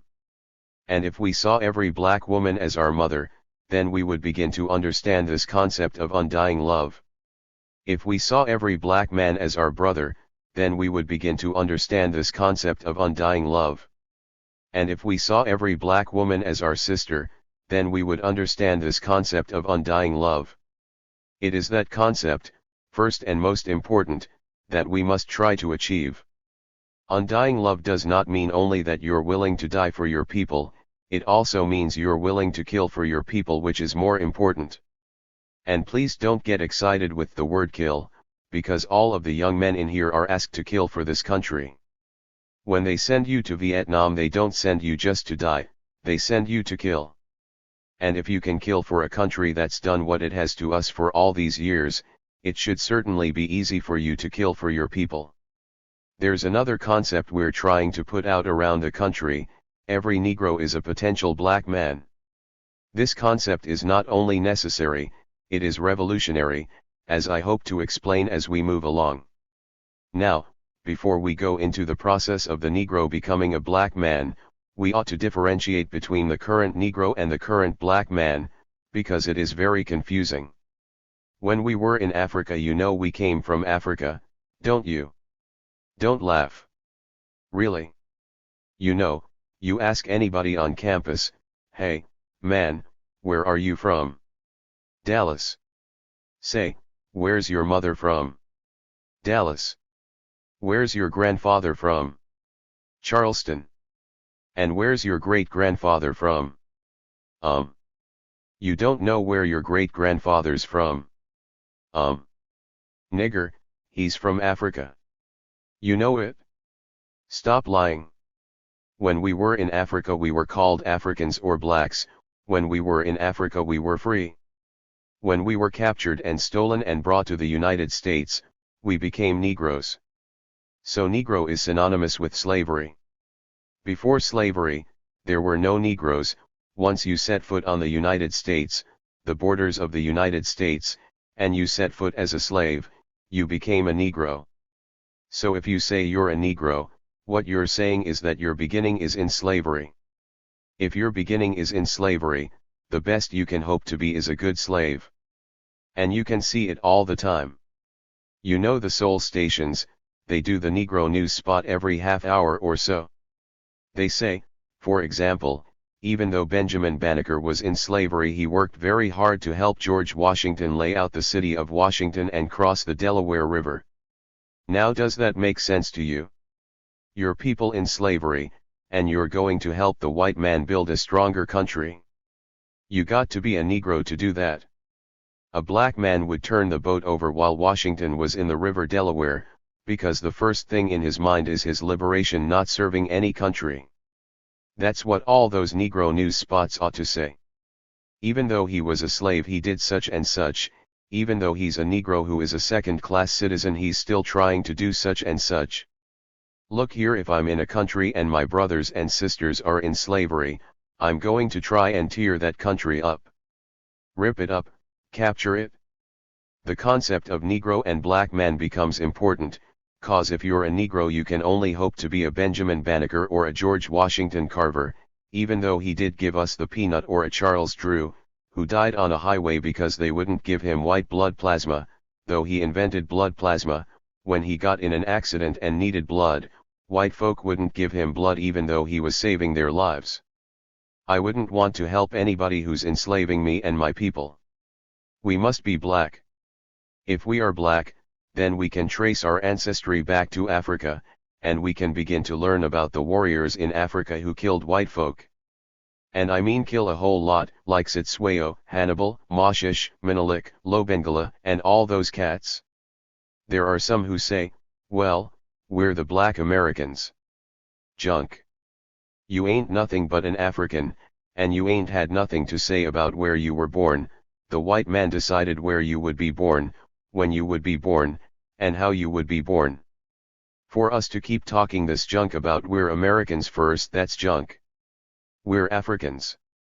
We happen to be born in America because the white man needed us there, and that's the only reason why. That does not make you an American, incidentally. It makes you a tool of America. Why, then, do we say that every Negro is a potential black man? Because in every black man in America there is a Rap Brown. The white man knows that, that's why he's got to get rid of Rap Brown.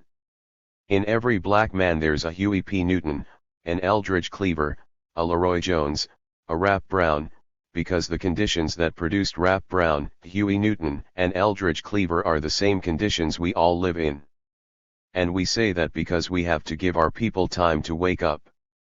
Too many times our brothers who become nationalists, our sisters who get afros, they turn their backs overnight on the brothers and sisters who need them the most.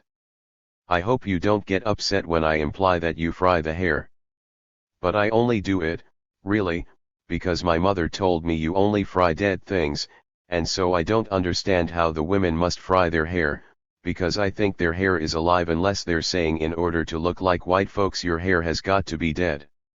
We say that every Negro is a potential black man because if we're talking about unity we have to believe that it is possible for all of us to be united. We say every Negro is a potential black man because when Brother Malcolm X was speaking a lot of us were saying, I wish that nigger would shut up talking about all this hate, killing and violence.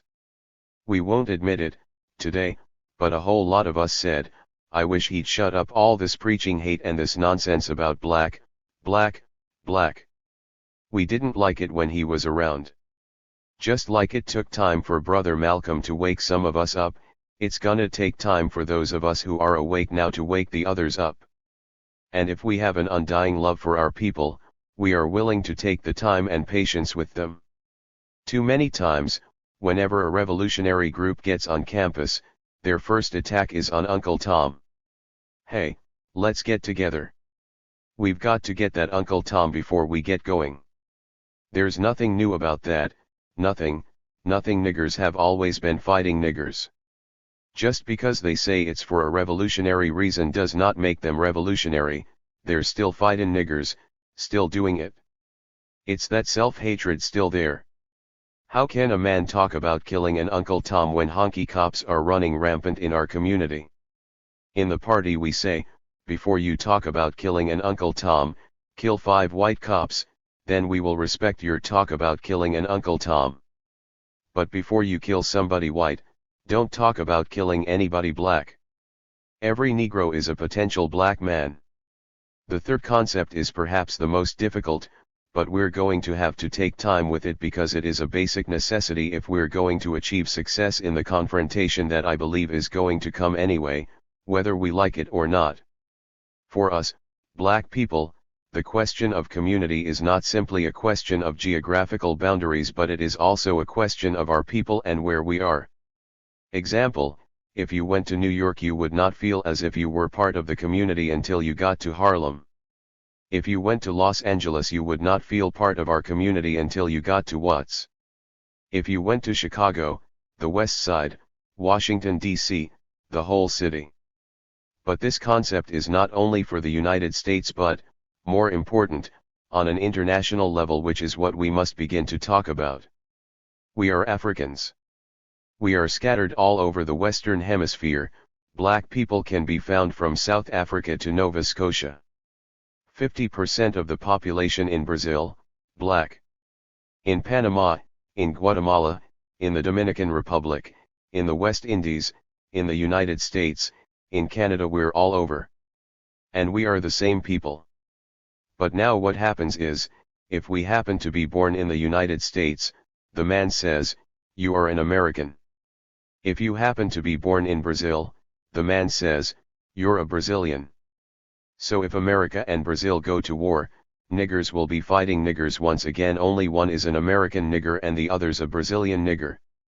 And if we are to move on an international level to stop the fighting that the man is going to try to develop inside our communities, we must now begin to develop an international perspective which says that we are Africans wherever we are and we will never fight another African.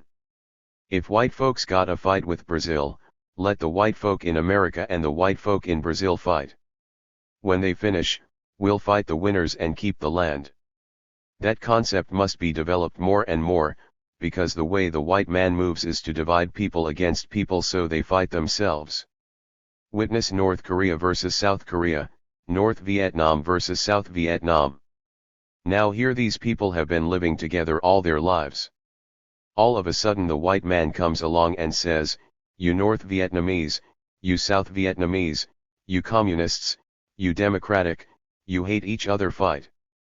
And if the good guys are winning, he calls in the niggers.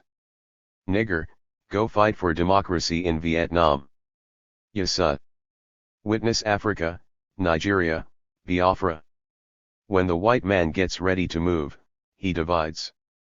And if we're going to move ahead of him, we must move so that when he tries to divide he will not be able to do it. Therefore we must begin to understand those 3 concepts.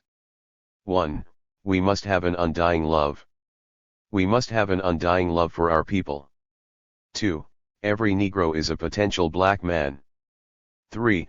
For black people the question of community is not simply a question of geographical boundaries but a question of our people and where we are. Now we've all come to the decision, or, let's say that white folk have finally admitted that racism is an institution in America. They've just admitted it. As if they just discovered it. Every time you talk about racism they say, the Kerner Report says so. Rap Brown told them that 3 years before the Kerner Report was written. They have to give legitimacy to themselves. Well, America is racist, even the Kerner Report admits it. Very white of the Kerner Report to do that. If a society is racist, the educational system must perpetuate racism. Education, says Frantz Fanon, is the re-establishment and the reinforcement of values and institutions of a given society. So in any school you go to in America, you're going to a racist school and getting a racist education. Let me give you an example. I don't know, did you have reading comprehension? Did you have a reading comprehension test in the South? We did in the North. You know reading comprehension, you read a paragraph and answer the questions they ask you. Right.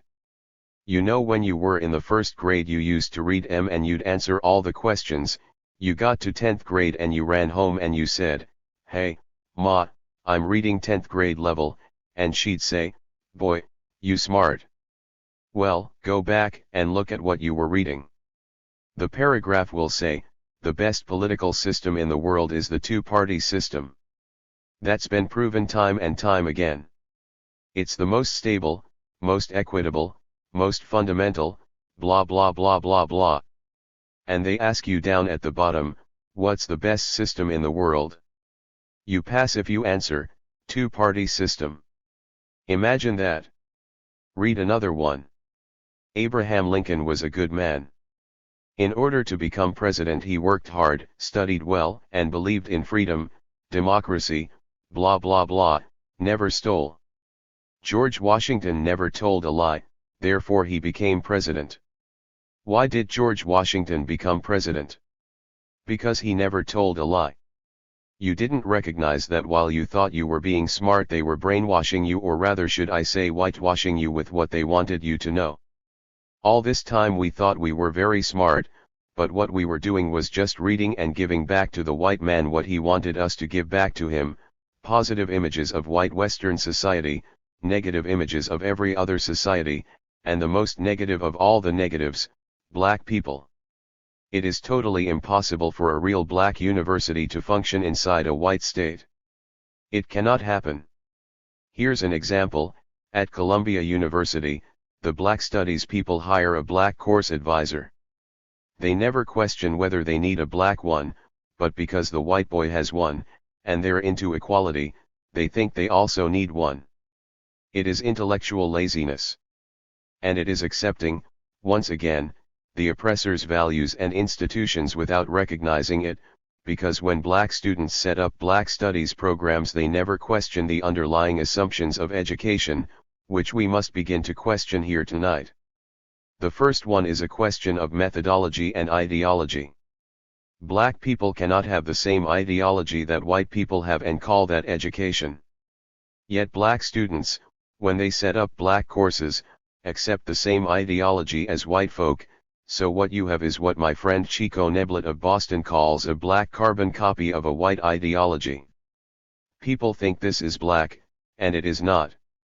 Also, because we accept wholeheartedly the methodology of white racist society without questioning it, the languages probably taught at this school are probably European languages: French, Spanish, Latin, English, German, that kind. You may be lucky and have Chinese. And you may be lucky and have been able to get a course in an African language. But if we were to get an African language at this course, the teacher who teaches that African language would probably teach it the same way a white teacher teaches French or a black teacher teaches French. He would accept the same methodology. He does not even question the methodology. What the teacher, and the student, fail to realize is that the methodology is suited to the ideology, which leads us to our second group of problems around education: technological development versus human development. In Western society the decision has been made, they want technological development before human development. Isn't that clear? They decided to get the atomic bomb, to get an industrial society at the expense of human development. If we are to talk about real, new types of education among black people, we must see whether or not technical development has to be at the expense of human development. And if it does, then we ought to say that we would rather have human development than technical development.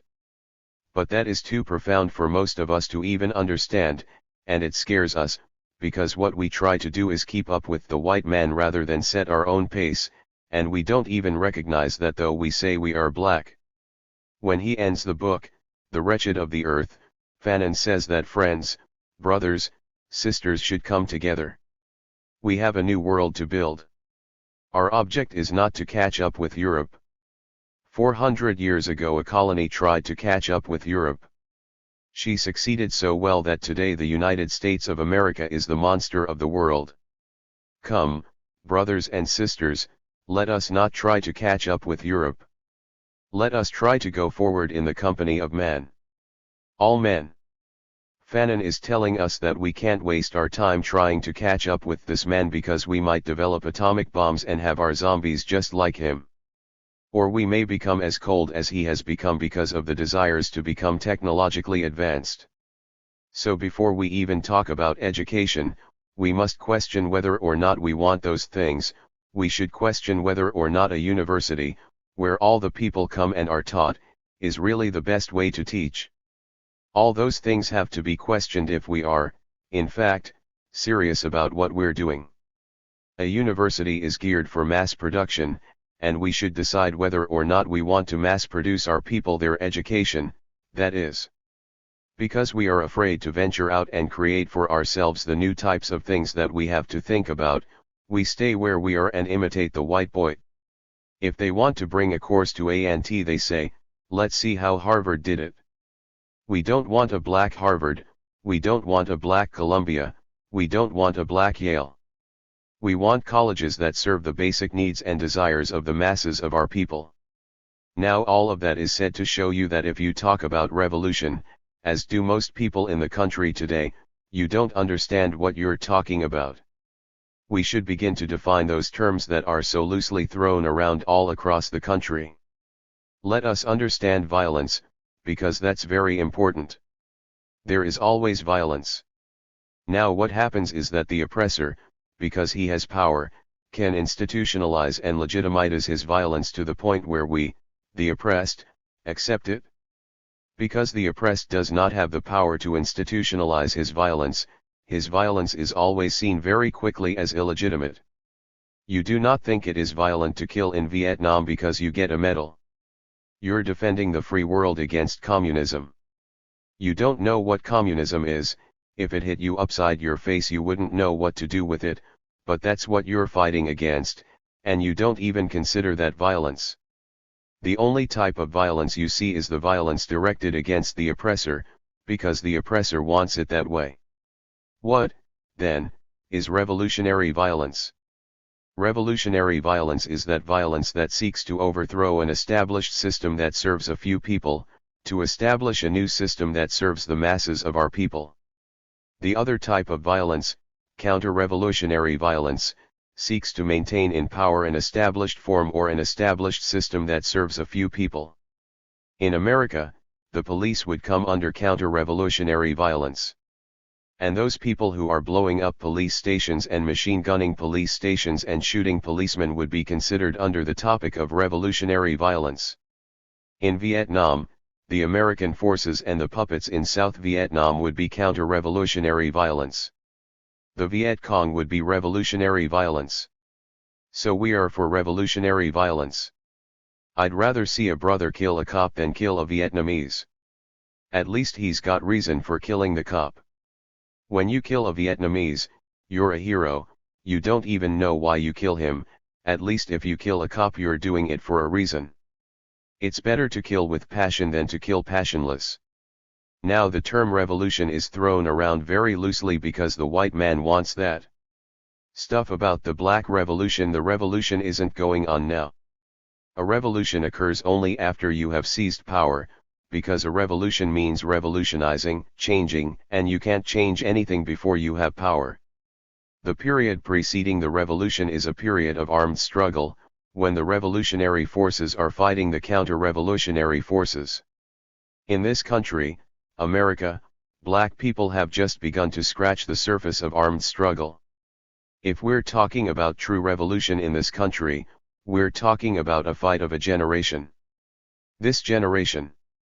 Revolution will not come tomorrow, 2 years from now, 5 years from now, 10 years from now. We are talking about a generation of young black people willing to fight and give their lives for a revolution that will benefit the generations who come after us. And we have to understand that. We're too loose with the term revolution, but if we begin to understand that, then we will really know what revolution is. And if we don't define it for ourselves, the white man will define it, tell us we had a revolution and we're free. Don't laugh, he did that. He used to tell us, get the vote and be free. Remember when they used to run around and say, well, when the Voting Rights Act is passed you will be free. Or was it free in '63? You remember? Free in 63. After the Voting Rights Acts passed, white folks said, niggers, you're free. That's what they did after slavery. We said yes sir, we free. Thank you. And then they had to pass the 13th, 14th, and 15th. So they passed the 13th, and then they said, niggers, you're free. Yes sir. Thank you. They came back a little bit later, passed the 14th and 15th and said, niggers, you're free. Yes sir. Thank you. Every time they define for us we're free, we believe them and we sit down. We must define for ourselves when we are truly free. And only we can do that. Now I want to make a distinction between a black militant and a black revolutionary. They're very confusing because at first they look alike. A black militant is an angry black man. Notice I didn't say Negro who is angry at white folks for keeping him out of their system. You see them all the time. You know, they find out maybe the city's getting tense, they've got their afros and dashikis, they run down the street. You see them on the news, having a press conference on the corner. If the man don't give us a poverty program, this city is going to go, it's going to follow Detroit, it's going to follow Washington. All of a sudden they're on television every day, telling the mayor, Mr. Mayor, this city will burn. I know the feeling of the people in the ghetto. I rub shoulders with them.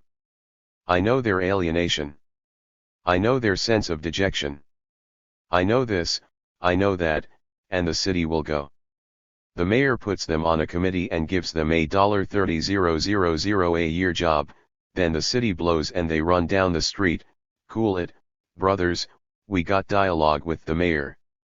But a black revolutionary is an angry young man who wants to tear down and destroy an entire system that is oppressing his people and replace it with a new system where his people can live like human beings. This country is crawling with black militants, but there are very few black revolutionaries. We need more black revolutionaries and less militants. The militant, in the final analysis, is a man who is concerned only about himself, and he uses the feelings of his people to advance himself. That's the worst crime you can commit. Sometimes the people believe in this black man who runs around yelling about what's going to happen if he don't get a job on the mayor's committee, they really do. Then, when he gets that $30,000 job, they say, see how jive that nigger is. This country's going to use more and more black militants, you watch how they use them. One actor brother points out that on every television show where they got black people now, he's a cop. Think of that. Every black male in it, he's a cop. Even the outcast. He's a bounty hunter. Now, he's a bad dude. He beats up white folk, and he even kills a few. But he's still a cop. NYPD, he's a cop. Mission Impossible, he's a cop. I Spy, he's an international cop.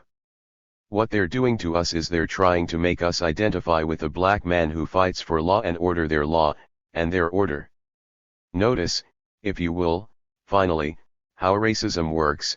On every program where there's a white family and somebody is missing, the mother is missing, there's always a male image present. But on a black program the father is missing, and once again there is a matriarchal system.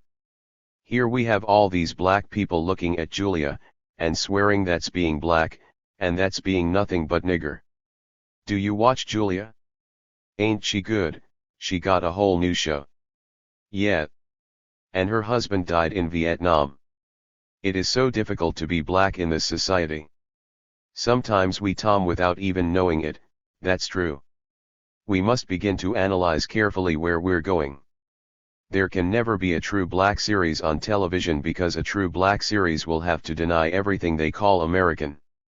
It will have to. Can they ever deny what they are and give us television space for it? They can't. The Mod Squad is supposed to be so bad. Right on. Got this nigger with an afro getting up there talking about, well actually, you know, we shouldn't fight and kill. Now he's a cop. We shouldn't fight and kill, we should go to school and study hard and get a good education and become a cop like me and work off duty for Mod Squad. Now all of us try and identify with this vain attempt. You have to be careful, white folk have not improved, they've been getting smarter. Now, we want to move into the international scene a little because it's very important. And we ought to start with the Middle East. Because a lot of us are confused about the Middle East, you see. And we have to understand who our allies will be around the world. Our ally cannot be Israel, it must be the Arabs. You have to understand that, but you don't understand it because you don't think it's important. It is important because the so-called State of Israel was set up by white people who took it from the Arabs. And when they were first looking for a spot of land, they were going to take it from Uganda, which is in our motherland, Africa. And they were going to give to the Jews a part of Africa. So you got to understand that. Secondly, at this point in history, the so-called State of Israel, which was set up in 1948, is occupying land in Egypt. Did you know Egypt was in Africa? How could you be for Israel? They're occupying the land of our birth. The land of our ancestors. But because we do not know, we go around talking about we should support Israel. Because they've whipped a game on us. They tell us that 6 million Jews were killed during Hitler's time, and they were. But then they tell us because 6 million Jews were killed, the Jews have a right to land in the Middle East. Nigger, 100 million niggers been killed during the trip from Africa to America. What land do we have? What land do we have? They tell us that the death of 6 million Jews justifies the taking of the land in the Middle East. Hitler killed 6 million Jews, the Arabs didn't touch the hair of one Jew. If Hitler killed 6 million Jews, Hitler lost the war, to the victor belong the spoils, take the land from Germany, leave the Middle East alone. We have got to understand everyday international politics. We want to talk about Africa, because it is important. It is important because we do not know anything about our mother continent. For example, guerrilla warfare has been going on for 7 years in over 4 countries in Africa. We don't even know the names of those countries.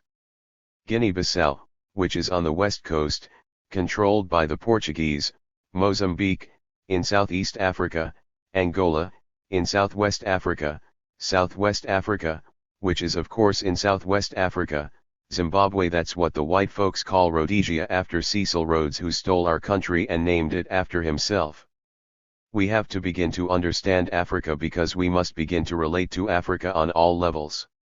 The white man wants us to relate to Africa, but only culturally. He does not want us to relate to Africa politically or economically. Because in that lies his death. He talks about Africa, but he only shows you what people wear in Africa. He doesn't talk about the concrete political systems in Africa, nor does he talk about the concrete economical systems in Africa. He wants us to relate to Africa only on a cultural level. And we must begin to understand it on a political and economic level. So that we can begin to know where to fight, when to fight, and who to fight. Now, let me say one thing before I sit down. A lot of people say that Rap Brown, Eldridge Cleaver, Huey Newton, all these young leaders preach hate. Well, that's not necessarily true. There are 2 types of philosophies in the world, there is metaphysical philosophy and there is dialectic philosophy. Metaphysical philosophy is archaic. I don't want to waste time with that. As students, you should know that. Now, dialectical philosophy is the one that deals with opposites. It says that for every action there is a reaction, and every emotion has an opposite emotion, etc. For example, for hot there's cold, for wet there's dry, for laughter, tears, boy, girl, white, black, they're opposites. We live in a world of opposites. And dialectic philosophy says that the way the world changes is when these opposites react with each other, they polarize. Now, a lot of people say, I don't hate folks, you're not supposed to hate. Well, if you don't hate, you can't love unless you're only one-sided. But if you agree that you live in a world of dialectics, then if you love you must at least have the capacity to hate. And you must know hate in order to differentiate love. You have a continuum of love like get along with O.K. obnoxious dislike hate. Now I know people tell you all the time there's no such thing as hate. That's not true. If there's no such thing as hate, then there's no such thing as love. People say that we talk about hate. Let me give you a concrete example.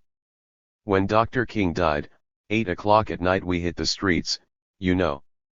And I thought, oh, man. This city is going to burn. And someone said, oh, man, where you going? What you gonna do? I said, they gonna tear the city up. Period. He said, don't do that. Don't do that. I said, yeah, they gonna get 'em all. No, don't do that. Why are you all so full of hate? He said, I ain't got no hate. I said, you don't hate nobody. He says, no, I don't hate nobody. I said, after what they did to Dr. King.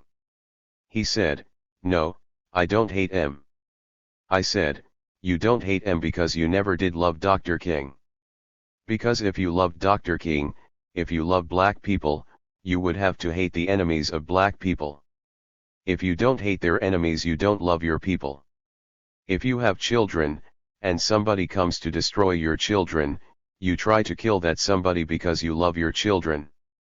You don't sit there and talk, I don't hate. If you have a sister, or a brother, and somebody's trying to rape your sister or kill your brother, you try to kill them because you love your sister and your brother.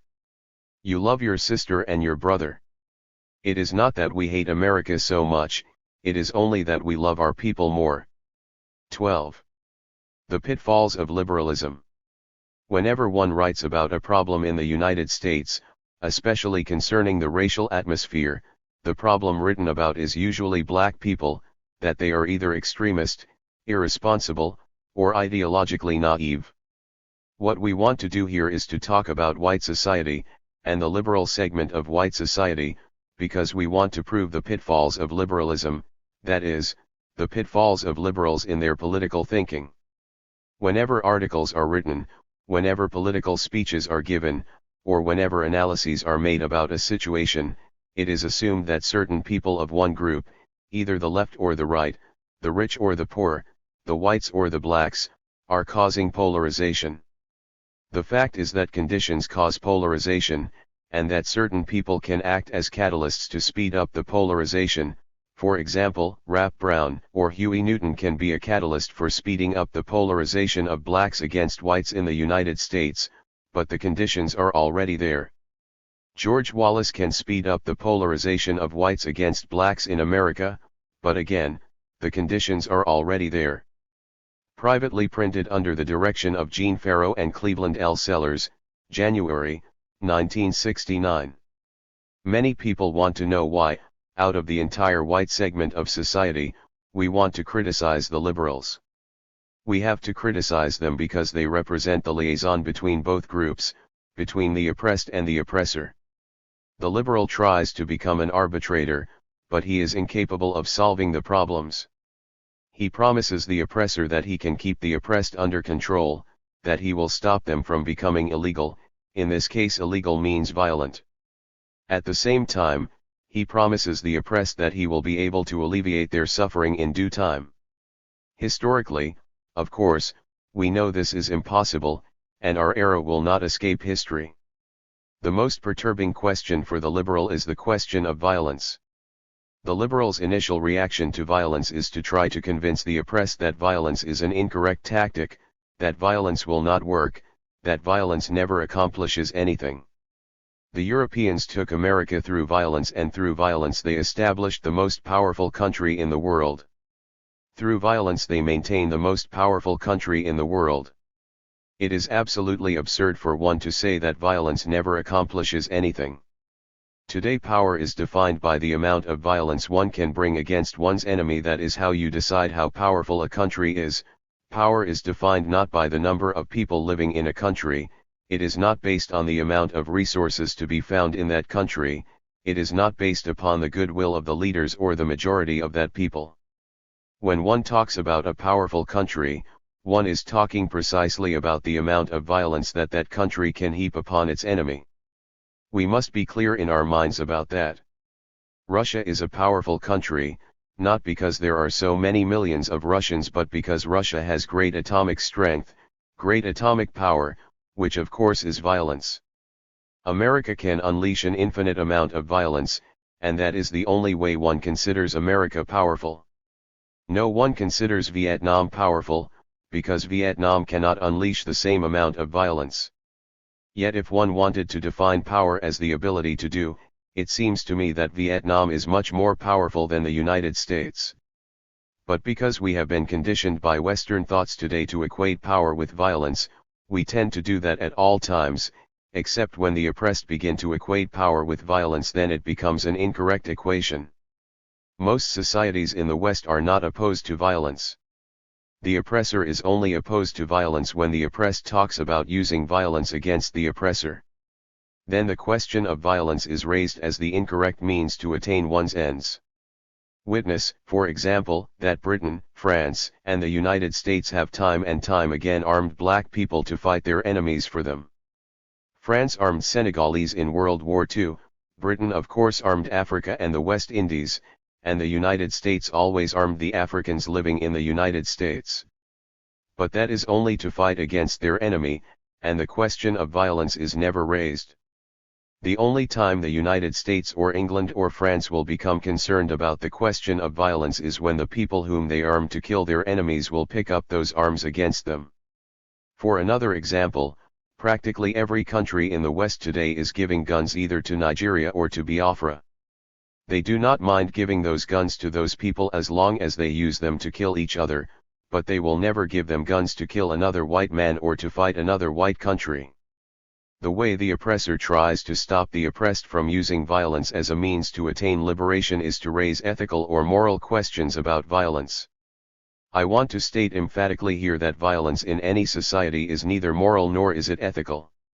It is neither right nor is it wrong. It is just simply a question of who has the power to legalize violence. It is not a question of whether it is right to kill or it is wrong to kill. Killing goes on. Let me give an example. If I were in Vietnam, if I killed 30 yellow people who were pointed out to me by white Americans as my enemy, I would be given a medal.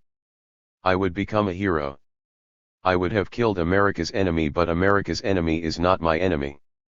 If I were to kill 30 white policemen in Washington, D.C., who have been brutalizing my people and who are my enemy, I would get the electric chair.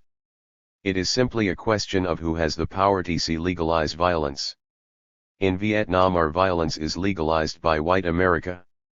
In Washington, D.C., my violence is not legalized, because Africans living in Washington, D.C., do not have the power to legalize their violence. I used that example only to point out that the oppressor never really puts an ethical or moral judgment on violence, except when the oppressed picks up guns against the oppressor. For the oppressor, violence is simply the expedient thing to do. Is it not violent for a child to go to bed hungry in the richest country in the world? I think that is violent. But that type of violence is so institutionalized that it becomes a part of our way of life. Not only do we accept poverty, we even find it normal. And that again is because the oppressor makes his violence a part of the functioning society. But the violence of the oppressed becomes disruptive. It is disruptive to the ruling circles of a given society. And because it is disruptive, it is therefore very easy to recognize, and therefore it becomes the target of all those who in fact do not want to change the society. What we want to do for our people, the oppressed, is to begin to legitimatize violence in their minds.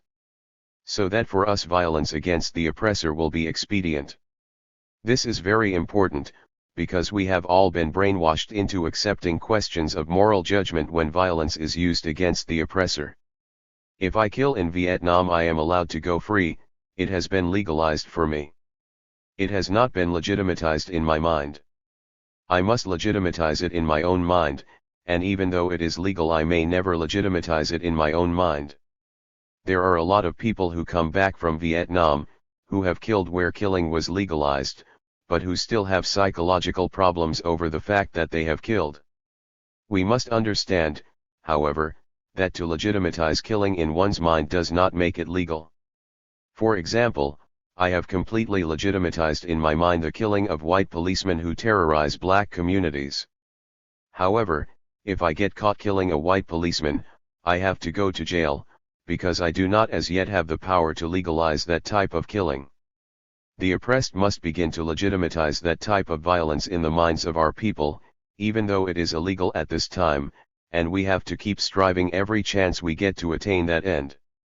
Now, I think the biggest problem with the white liberal in America, and perhaps the liberal around the world, is that his primary task is to stop confrontation, stop conflicts, not to redress grievances, but to stop confrontation. And this is very clear, it must become very, very clear in all our minds. Because once we see what the primary task of the liberal is, then we can see the necessity of not wasting time with him. His primary role is to stop confrontation.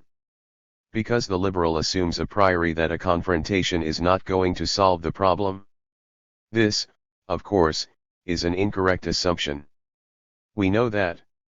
We need not waste time showing that this assumption of the liberals is clearly ridiculous.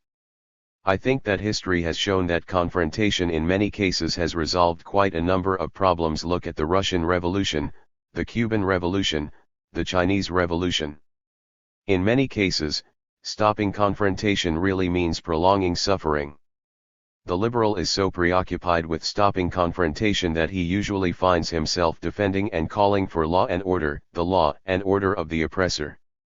Confrontation would disrupt the smooth functioning of the society, and so the politics of the liberal leads him into a position where he finds himself politically aligned with the oppressor rather than with the oppressed.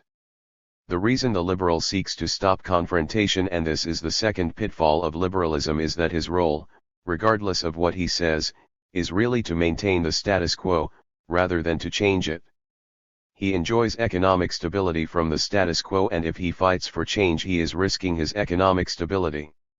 What the liberal is really saying is that he hopes to bring about justice and economic stability for everyone through reform, that somehow the society will be able to keep expanding without redistributing the wealth. This leads to the third pitfall of the liberal. The liberal is afraid to alienate anyone, and therefore he is incapable of presenting any clear alternative. Look at the past presidential campaign in the United States between Nixon, Wallace, and Humphrey. Nixon and Humphrey, because they try to consider themselves some sort of liberals, did not offer any alternatives. But Wallace did, he offered clear alternatives. Because Wallace was not afraid to alienate, he was not afraid to point out who had caused errors in the past, and who should be punished. The liberals are afraid to alienate anyone in society. They paint such a rosy picture of society, and they tell us that while things have been bad in the past, somehow they can become good in the future without restructuring society at all. What the liberal really wants is to bring about change which will not in any way endanger his position. The liberal says, it is a fact that you are poor, and it is a fact that some people are rich, but we can make you rich without affecting those people who are rich. I do not know how poor people are going to get economic security without affecting the rich in a given country, unless one is going to exploit other people's. I think that if we followed the logic of the liberal to its conclusion, we would find that all we can get from it is that in order for a society to become equitable we must begin to exploit other people's. Fourth, I do not think that liberals understand the difference between influence and power, and the liberals get confused seeking influence rather than power. The conservatives on the right wing, or the fascists, understand power, though, and they move to consolidate power while the liberal pushes for influence. Let us examine the period before civil rights legislation in the United States. There was a coalition of the labor movement, the student movement, and the church for the passage of certain civil rights legislation. While these groups formed a broad liberal coalition, and while they were able to exert their influence to get certain legislation passed, they did not have the power to implement the legislation once it became law. After they got certain legislation passed, they had to ask the people whom they were fighting to implement the very things that they had not wanted to implement in the past. The liberal fights for influence to bring about change, not for the power to implement the change. If one really wants to change a society, one does not fight to influence change and then leave the change to someone else to bring about. If the liberals are serious, they must fight for power and not for influence. These pitfalls are present in his politics because the liberal is part of the oppressor. He enjoys the status quo, while he himself may not be actively oppressing other people, he enjoys the fruits of that oppression. And he rhetorically tries to claim that he is disgusted with the system as it is. While the liberal is part of the oppressor, he is the most powerless segment within that group. Therefore, when he seeks to talk about change, he always confronts the oppressed rather than the oppressor. He does not seek to influence the oppressor, he seeks to influence the oppressed. He says to the oppressed, time and time again, you don't need guns, you are moving too fast, you are too radical, you are too extreme. He never says to the oppressor, you are too extreme in your treatment of the oppressed, because he is powerless among the oppressors, even if he is part of that group, but he has influence, or, at least, he is more powerful than the oppressed, and he enjoys this power by always cautioning, condemning, or certainly trying to direct and lead the movements of the oppressed. To keep the oppressed from discovering his pitfalls, the liberal talks about humanism. He talks about individual freedom, about individual relationships. One cannot talk about human idealism in a society that is run by fascists. If one wants a society that is in fact humanistic, one has to ensure that the political entity, the political state, is one that will allow humanism.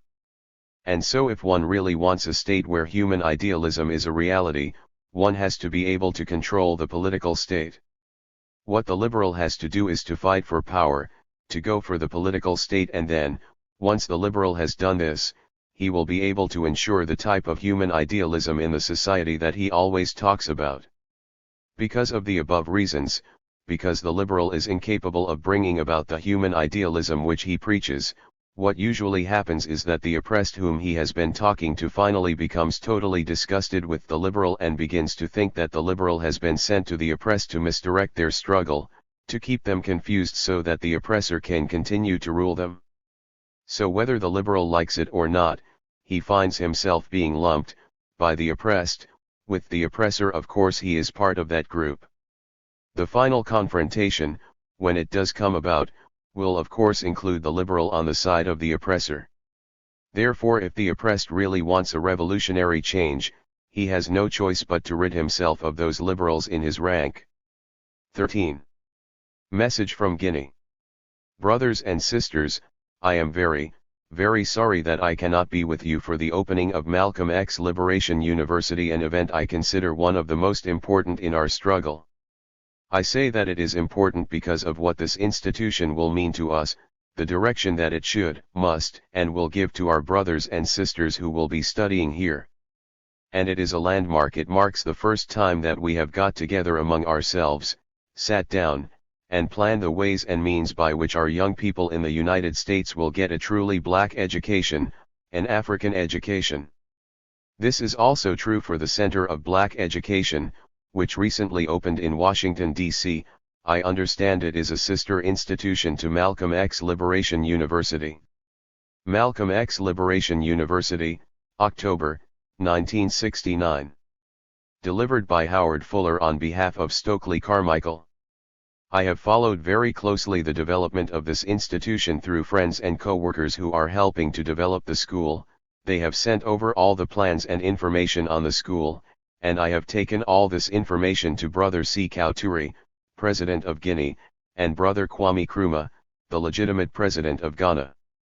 They, too, feel that this university represents one of the most fruitful and promising institutions inside the United States.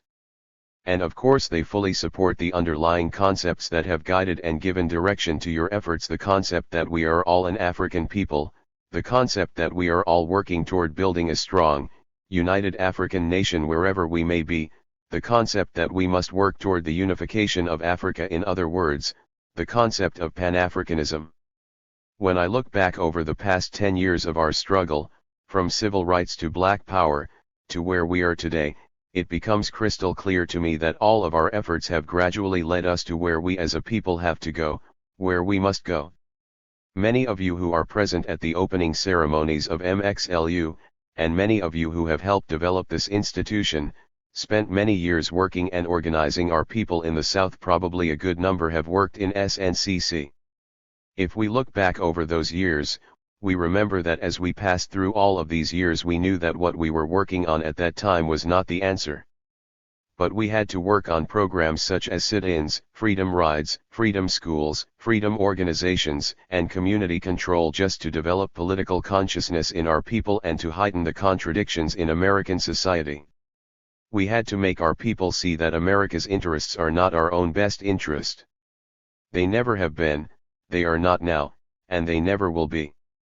In the early 60s, when we were fighting for the right to eat a hamburger next to white folks, most of us saw the sit-ins only as strategy and tactics to awaken the consciousness in our people to get them to see what America was really about.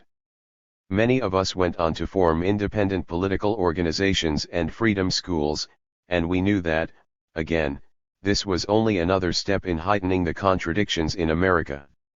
We had to convince our people that there is no place in the American political system for us. We then moved on to demands for black power, for community control of businesses, police, and schools, and so forth. But most of us recognized that this is not really possible in America. There is no way we can operate as an independent island surrounded by a hostile white community's police and military forces. All of these experiences and lessons have taught us that we must look only to each other. In finding the solution of our problems, our solution cannot be found within America, even though those of us who live in the United States may remain there physically. We cannot look to our oppressors, those who oppress us, to liberate us or to even help in our liberation. For they will and must serve their own interest, which always involves oppressing us, the African peoples. Now, we must recognize that black people, whether we are in Durham, San Francisco, Jamaica, Trinidad, Brazil, Europe, or on the mother continent, are all an African people. We are Africans, there can be no question about that. We came from Africa, our race is African. The things that always distinguish us from white people, Europeans, are all African things. We have all suffered the same oppression at the hands of white folks, whether in Lynchburg, Virginia, Money, Mississippi, Accra, Ghana, or Johannesburg, South Africa. Our oppression has been the same. We have all been colonized and dehumanized. It is also a question of our having common interests. It is in our best interest to wage an unrelenting struggle against Europe, and I include America as part of the European family. Americans, white folks, are Europeans. We must wage this struggle against the European world, since Europe and America must by definition keep us oppressed and brainwashed if they are to survive. To keep herself alive and to support her racist, inhuman system, America must suck the lifeblood of Africa and African peoples, as she must also do in Asia and Latin America. I would like to read some of Brother Malcolm's words. We must listen to Malcolm very closely, because we have to understand our heroes. We cannot let them be used by other people, we cannot let them be interpreted by other people to say other things. We must know and understand what our heroes were saying to us. Our heroes, not the heroes of the white left or what have you. Malcolm said, "You cannot understand what is going on in Mississippi if you don't understand what is going on in the Congo, and you cannot really be interested in what's going on in Mississippi if you are not also interested in what's going on in the Congo. They're both the same. The same interests are at stake. The same ideas are drawn up. The same schemes are at work in the Congo that are at work in Mississippi. The same stake, no difference whatsoever." And Brother Malcolm wrote a letter from Accra on May 11, 1964. Upon close study one can easily see a gigantic design to keep Africans here and the African Americans from getting together. An African official told me, when one combines the number of people of African descent in South, Central, and North America, They total well over 80 million.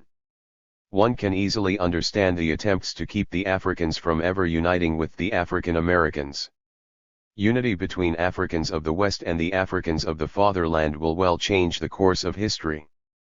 Being in Ghana now, the fountainhead of Pan-Africanism, the last days of my tour should be intensely interesting and enlightening. Just as the American Jew is in harmony politically, economically, and culturally with world Jewry, it is time for all African Americans to become an integral part of the world's Pan-Africanists, and even though we might remain in America physically while fighting for the benefits that the Constitution guarantees us, we must return to Africa philosophically and culturally, and develop a working unity in the framework of Pan-Africanism.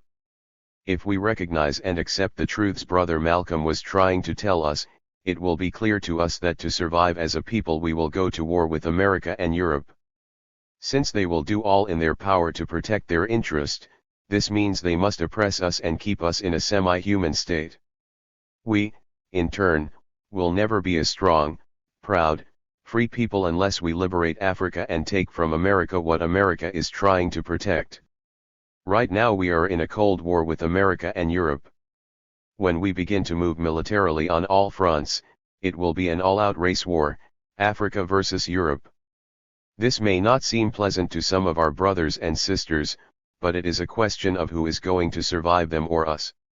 I think that the natural law of survival will answer that, even for those of us who recoil and do not want to face what is coming. I am reminded of what Brother Malcolm said in Chicago, way back in 1962, what's good news for some is bad news for others. For us to accomplish what we must accomplish and go where we must go, we are going to need skilled technicians with the political background to help us build a nation. When students come out of Malcolm X Liberation University, they will be in a position to offer their skills and services to our people wherever they are most needed, in America, Africa, the West Indies, which are really African islands, by the way, or Nova Scotia. Wherever you work, you will be contributing your efforts toward the building of a strong African nation. The development of this institution is a living example of the development and growth of our struggle, because those of you who were the founders and gave direction to this school have all understood clearly what our struggle is all about. Through years of hard work, organizing, and learning, we have finally come full circle to recognizing the fact that we are an African people, that we must be about building a nation, that we must train and develop cadres of young brothers and sisters who will have the skills to help us do this. The challenge that this presents to MXLU is overwhelming. Our people have waited 4 centuries for such people to come forth. All of our people have waited this long, some did not know that they were waiting for this, and some still do not know. Many are very slow in recognizing this fact, but they will eventually come around. The repression, oppression, and depression of America will see to that. You must never feel isolated or weak if you are attacked from outside our community or from within. The outside attacks will come from Europeans, white folks, who recognize that we have finally learned the truth about what we must do. They know that this spells their death and ushers in their funeral. The attacks from within will come from our brothers and sisters who are where many of us were at some years ago. But they will come around. It is your job, it is our job, to bring them home. Here in Guinea, I am working very closely with Dr. Kwame Nkrumah. We are trying to aid the masses of Ghana who are striving to bring Nkrumah back to Ghana, to reinstall him as the legitimate president of Ghana, and to once again initiate a revolutionary Pan-Africanist government in that country, one that will serve as an English-speaking land base for our people in the Americas. The move must begin now, and it is necessary that you give us all the support needed. In the past few years, we have seen America move against Ghana and Mali by overthrowing their governments. We have seen Brother Malcolm and Brother Patrice Lumumba assassinated by America. We have seen our revolutionary outposts dwindle down to almost nothing, all at the hands of the United States of America and her European sisters. Guinea, one of the last remaining outposts of revolutionary African government in West Africa, is being isolated and harassed by America and Europe. There have been 5 attempted coups and assassination attempts against President Sékou Touré. Should such a coup ever prove successful, both brothers Sékou Touré and Nkrumah would be wiped out. Yes, wiped out. We cannot let this happen to two of our greatest leaders. They took Brother Malcolm and we did nothing. They took Patrice Lumumba and we did nothing. They took Pierre Muley, also of the Congo, and we did nothing. We cannot sit back and allow them to off brothers Sékou Touré and Nkrumah. We must move to give them protection and take some of the pressure off Guinea. One way we can begin to do this is to make sure that Dr. Nkrumah goes back to Ghana and re-establish another revolutionary base on the west coast of Africa. It is clear in my mind that this is a very necessary step toward the building of our nation, toward the total liberation of our people. There is not too much more that I can say to you without going into a very lengthy discussion. Because of my work on this side of the ocean, in the motherland, I am not able to be with you today in Durham, at least not physically. I will be keeping in touch with your progress and development. As we as a people have always managed to do, we will find the ways to communicate, in spite of interference with mail, phone calls, and telegrams by the man. In the near future I hope to have some pamphlets written so that we may go deeper into the discussion I have touched upon lightly today. It has indeed been an honor to greet you today, from Guinea. Don't ever think that Guinea or Africa is far away or that I have left you. We are much closer than you may think. We are moving ahead together, and we will work toward the day when we will once again walk the face of the earth as a proud, liberated, strong, and powerful people, not with just a few crumbs tossed out to us from America or control of meaningless institutions in our ghettos. We will be a unified people all over the world and on the continent. Back to Africa will not be just a dream, but it will be a reality. We will change the course of our history. We will get on the road to total liberation, and I am sure that Malcolm X Liberation University will become a driving force in our struggle. With an undying love for black people wherever we may be. Stokely. 14. Pan-Africanism. It's a great pleasure for me to be back in the United States generally and in Atlanta in particular. It's good to see such familiar faces, especially that of my lawyer, Mr. Howard Moore, who has always stood close to me since the very first time I met him, back in 1961, I believe. A then young up-and-coming bourgeois lawyer, who gave up financial success and became a true, and I think Chico Nebla terms him correctly, black defender of the movement, because he always defends all of us anytime we call. And it is certainly good to have a man of the stature of Howard Moore inside our community who is always willing to come to our aid. Delivered at Morehouse College Gymnasium, Atlanta, Georgia, April, 1970. Sponsored by the Institute of the Black World, with excerpts from speech at Federal City College added to the body. Washington, D.C., March, 1970. Many people said that when I left the United States 14 months ago, I was running, that I was afraid. I want to deal with some of these attacks that have been thrown my way during the past months. I don't want to attack any personalities because I have never done that, and I learned that from Dr. Martin Luther King. I've never attacked any black man, even though I've been attacked by almost all of them, the ones on the right and the ones who are supposed to be revolutionary. Dr. King never attacked any black man, and that's why I had a great deal of respect and admiration for him, because he cared about his people and he always sought to unify us rather than to divide us. But I must speak to some of the criticisms because I think it's necessary for us to clear up our minds. A lot of the criticisms have not been on a political level, but on a personal level. That means my critics are incapable of dealing with my political ideology and must therefore attack me personally. That shows the very weakness of their political position.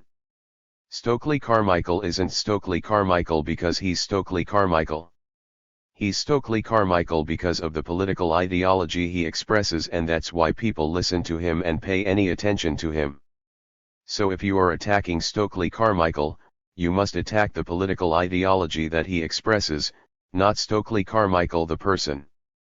When you begin to attack the person, you admit you are incapable of attacking his political ideology. What have been the attacks?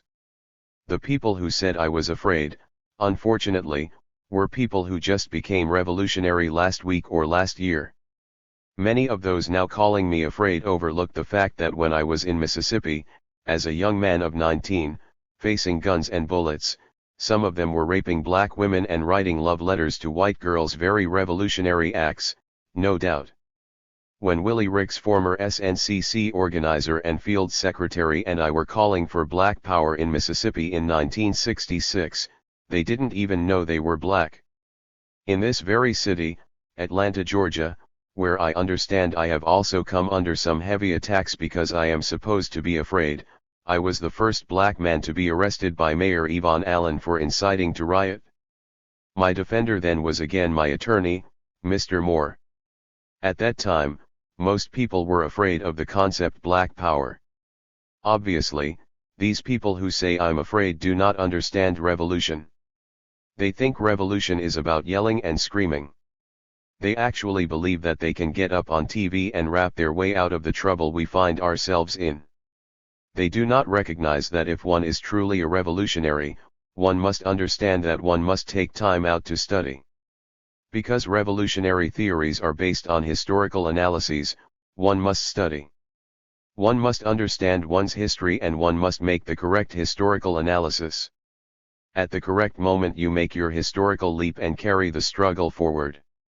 Not only that, you cannot rap if you really don't believe what you're saying, or if you don't know the answers. 14 months ago it became clear to me that the black community was heading for political chaos. I knew that I didn't have the answers, so it was silly for me to stay here and keep rapping about what I didn't know. Why should I stay here to get up on television and yell a lot of nonsense? It would only cause confusion in my community. I don't want to do that. Confusion is the greatest enemy of revolution. If you're talking 24 hours a day to rallies, to television, to the press, you don't have time to read the newspapers, let alone read your history. You can't be revolutionary off the top of your head. How can you do that? You're jiving with your people. Jiving with them. I thought the best thing I could do if I really cared about the interests of my people was to go somewhere to study and try and understand more clearly the forces of history. Therefore, at the invitation of the President of Guinea, Mr. Ahmed Sékou Touré, I went to study under the man I consider the most brilliant in the world today, Osajifo, Dr. Kwame Nkrumah. Many people have also attacked me for my funds. They said, Carmichael doesn't work, how come he's running here and running there? If anybody knows anything about lecture series, they will know that the people who invite you always supply the funds for your transport. So whenever I'm invited to speak, the host supplies the funds for that transportation. I also fell under attack by organizations that I'd helped to build. For example, I worked with the Student Nonviolent Coordinating Committee since its very inception. I helped build that organization, I gave it my skills. That organization fired me. I was expelled from the organization because I was supposed to have had a $70,000 house. No one took the time out to check whether or not their brother who had worked with them had the $70,000 house. They just accepted the word of the white man, and they were supposed to be political. So they expelled me for having a $70,000 house. I am still waiting for my house. But I didn't waste time answering these accusations because they were not engaged in a personal battle with Stokely Carmichael but a political one. I represented a political ideology, whether I had a $7,000 house, a $70,000 house, or a $270,000 house. That was not the issue. The issue was the political ideology of Stokely Carmichael. I want to keep stressing this because in the years ahead of us there will be more attacks on the personalities, and we must not be bogged down with those attacks. We must always ask what is the attack on his political ideology. SNCC attacked me, but I never attacked them. I will never attack any black man. That is causing divisions inside our community, and if they cared about our community, they would try to bring about unity instead of division. At this period of our struggle, unity is paramount. In 1965 I organized the first Black Panther Party in this country in Lowndes County, Alabama. It was a party organized around a political platform of black independent politics with guns. When I went to California in 1966, Huey P. Newton and Bobby Seale came to me and asked me if they could organize a Black Panther Party in the Bay Area. I agreed to that. I left the country and went traveling around. When I came back to the country, Huey P. Newton had been shot and jailed. I had heard about it when I was in Tanzania. We had a rally in Tanzania for Huey, because I had always been impressed with the Minister of Defense of the Black Panther Party and always had a great deal of respect for him. When he was in jail, Eldridge Cleaver and Bobby Seale came to me and asked me would I help them get some publicity for Huey because they said to me that no other black man in the country would help. I said, of course there ain't no doubt about it. I explained to them that we had different political ideologies and were going in different directions, but because of my love for Huey P. Newton I would work with them. We got out of the bind by saying that I would become honorary prime minister, which means I would speak for the party, but I would have nothing to do with the functioning of the party. I accepted this. I was concerned about Huey P. Newton. I felt that we needed all of the noble warriors that we could have out here educating the masses of our people rather than sitting in jail. The Panthers and I, of course, began to go in different ways in our political philosophy. I came back to Washington, D.C., and I organized the Black United Front. The Panthers went in a different direction. The contradictions began to mount more and, finally, I felt we had to part forces. I merely wrote a letter resigning from the Black Panther Party. I never attacked them. Yet before and after my resignation they attacked me every time they got a chance. That is their wish. They may do that as long as they like. I will never attack the Black Panther Party. I will attack political concepts that I think are damaging our people, and when I do that I will give my affirmative political concept. In our community today we have people who have no program other than attacking other people's programs. That's not the way you build revolution. We have many organizations in our community. We have the New Republic of Africa. We have the Muslims. We have the NAACP. We have the Urban League. We have SCLC. We have the Panthers. These organizations should come before the masses and affirmatively state what their program is, then let the masses decide which political philosophy they want to follow, that is, if one is truly concerned about organizing his people. At least that's my feeling. I tell you this history because I think it is important for you to know and to understand it. What I have given you is the truth. It is even documented in Eldridge Cleaver's book Post-Prison Writings and Speeches. So you should read that yourself and get that documentation. Many people said I was a coward. They said I ran. When I came back, they said I was a CIA agent. Can't win for losing. Many said that I was in self-imposed exile. Obviously that is incoherent nonsense. How could I be in exile when I am at home in Africa, where I came from, and when I left of my own free will? All revolutions are based on historical analysis. Karl Marx bases his scientific study of the economic forces in an industrialized society on historical materialism. He says, and he is correct, that one must understand historical materialist forces in the society, and that means a complete study of those forces and a correct analysis. Malcolm X, in Malcolm X Speaks, in the essay Message to the Grassroots, says that of all the studies, history rewards us best. So Brother Malcolm X recognized the necessity of history. I speak before the Institute of the Black World, a forum that is trying to combine all of the studies of the Black world and, according to it, make its focal point the writings and the research of the late Dr. Martin Luther King, Jr. I think most of us would agree with that. We may have some quibble about whether or not Dr. King's works should be the focal point of the Institute of the Black World, but none of us would quibble about the fact that his works must certainly be included because he contributed a fantastic amount of knowledge, time, and energy to our movement. What we must not allow, just because he becomes the focal point, is a misinterpretation of history.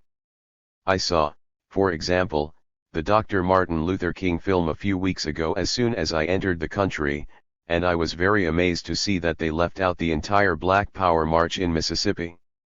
I don't know who the people are who made the film, but I need to tell them that they cannot mess with the forces of history. They may try to say what they want, but the fact is that the Black Power March in Mississippi was an important factor in the lives of black people in this country, and to leave that out is to try to mess with the forces of history. If you try to mess with the forces of history, you get crushed by the forces of history. So this is a fact. We cannot allow them to paint Dr. King into what he was not. Martin Luther King taught us many things. We must understand what he taught us and accept it. He taught us how to confront. Dr. King did not the Black Panther Party, not Malcolm X. Dr. Martin Luther King did. His tactic was nonviolence, but he did teach us how to confront, and confront he did. We thank him for that. And he taught us how to mobilize the masses. Dr. King, however, was not an astute politician, he was a man of the pulpit. For example, Dr. King never took a political position against the war in Vietnam, he always took a moral position against the war. There is nothing wrong with that. As a minister, he has the right to do that. But most of us have always taken political positions against the war in Vietnam. Dr. King was not the first black man to come out against the war in Vietnam in this country, nor was SCLC the first organization. The Student Nonviolent Coordinating Committee was the first organization on a nationwide basis to do that.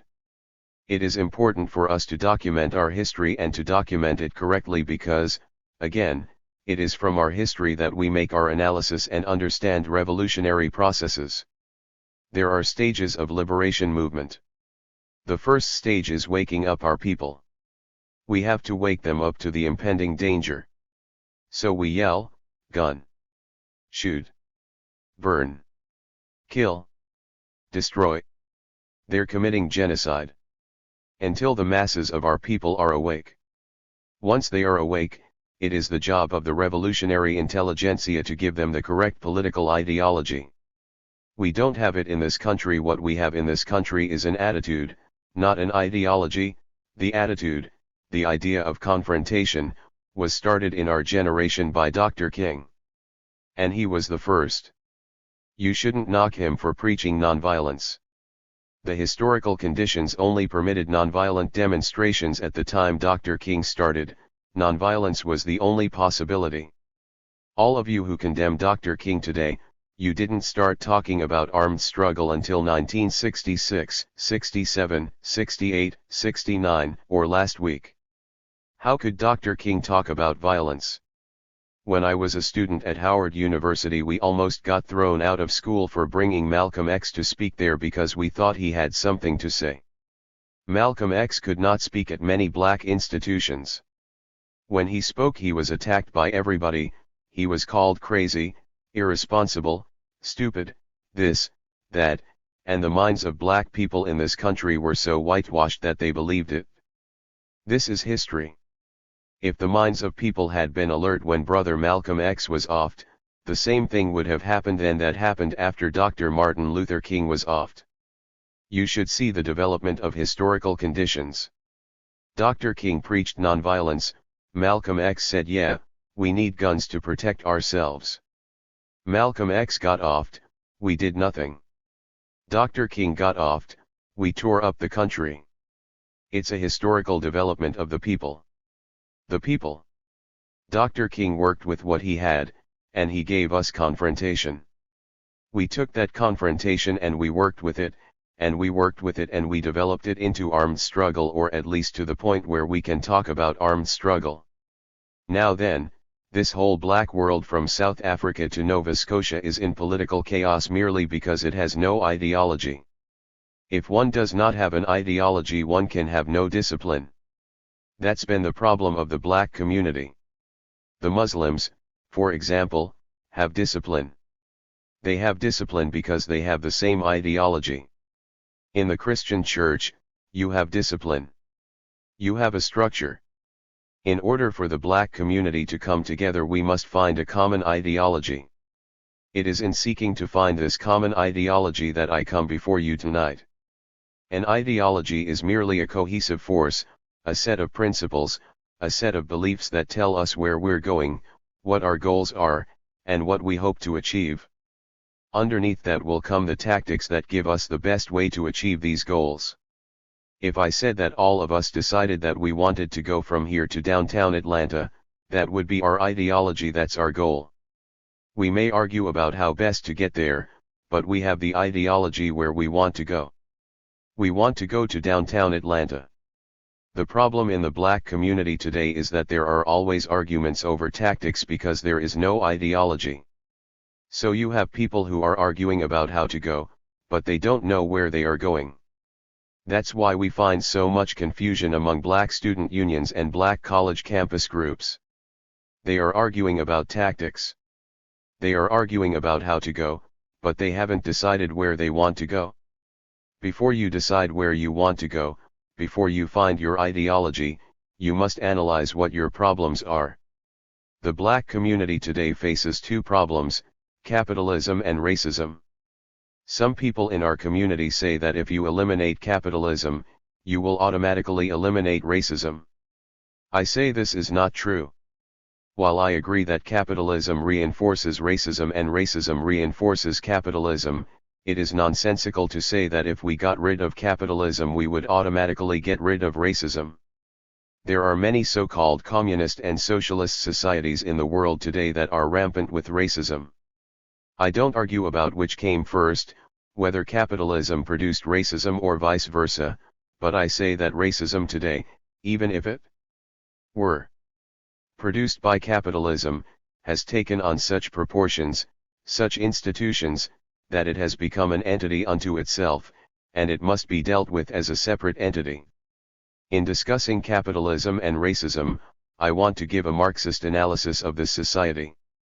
I want to say that I'm not a Marxist-Leninist myself, but I understand Karl Marx better than many people who call themselves Marxists-Leninists. He did not deal with the question of race, and in the 20th century we see that race has not only become a phenomenon with the proportions of a class structure, but in many cases it has itself become an entity and a class unto itself. Let me explain that. Many people in this country are running around talking about black capitalism and black capitalists. Those people who are doing that do not understand capitalism. Karl Marx defines capitalist. He says that a capitalist is someone who owns and controls the means of production. He is absolutely correct. There is no other definition for a capitalist. There are people who work for the capitalist called the bourgeoisie. These are people who serve the interests of capitalism. Lenin calls them the lackeys of capitalism. Mao Zedong calls them running dogs of capitalism. There are potential capitalists, there are aspiring capitalists, but the only capitalist is someone who actually owns and controls the means of production. If you understand this definition according to Marx, then you will know that there is no such thing as a black capitalist anywhere in the world today. Now, if we understand that, we can clear up a lot of the misunderstanding that has been disseminated in our community. One must always study. Marx says that the capitalists are death, that there is no hope for the capitalist. According to Marx, they must be killed. He says their underlying motive is profit. They will do anything for profit, so you can never stop them or get any concessions from them, they must be killed. If you understand that, then you know that all the capitalists in the world today are white. According to Karl Marx, not according to Stokely Carmichael, but according to Karl Marx.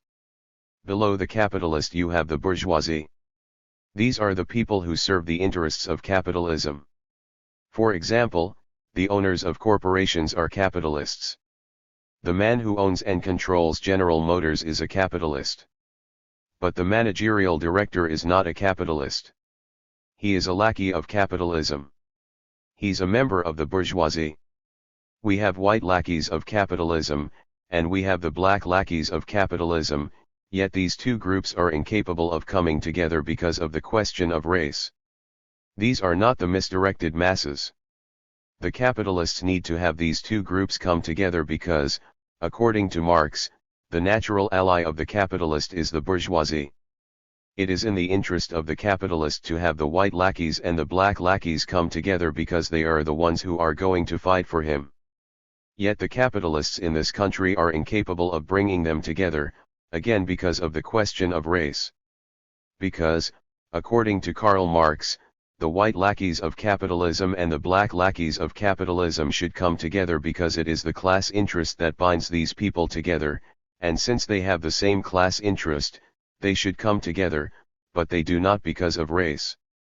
On the bottom of Marx's analysis, of course, you have the urban proletariat, the workers, the peasants, the factory workers, the landless, misdirected masses.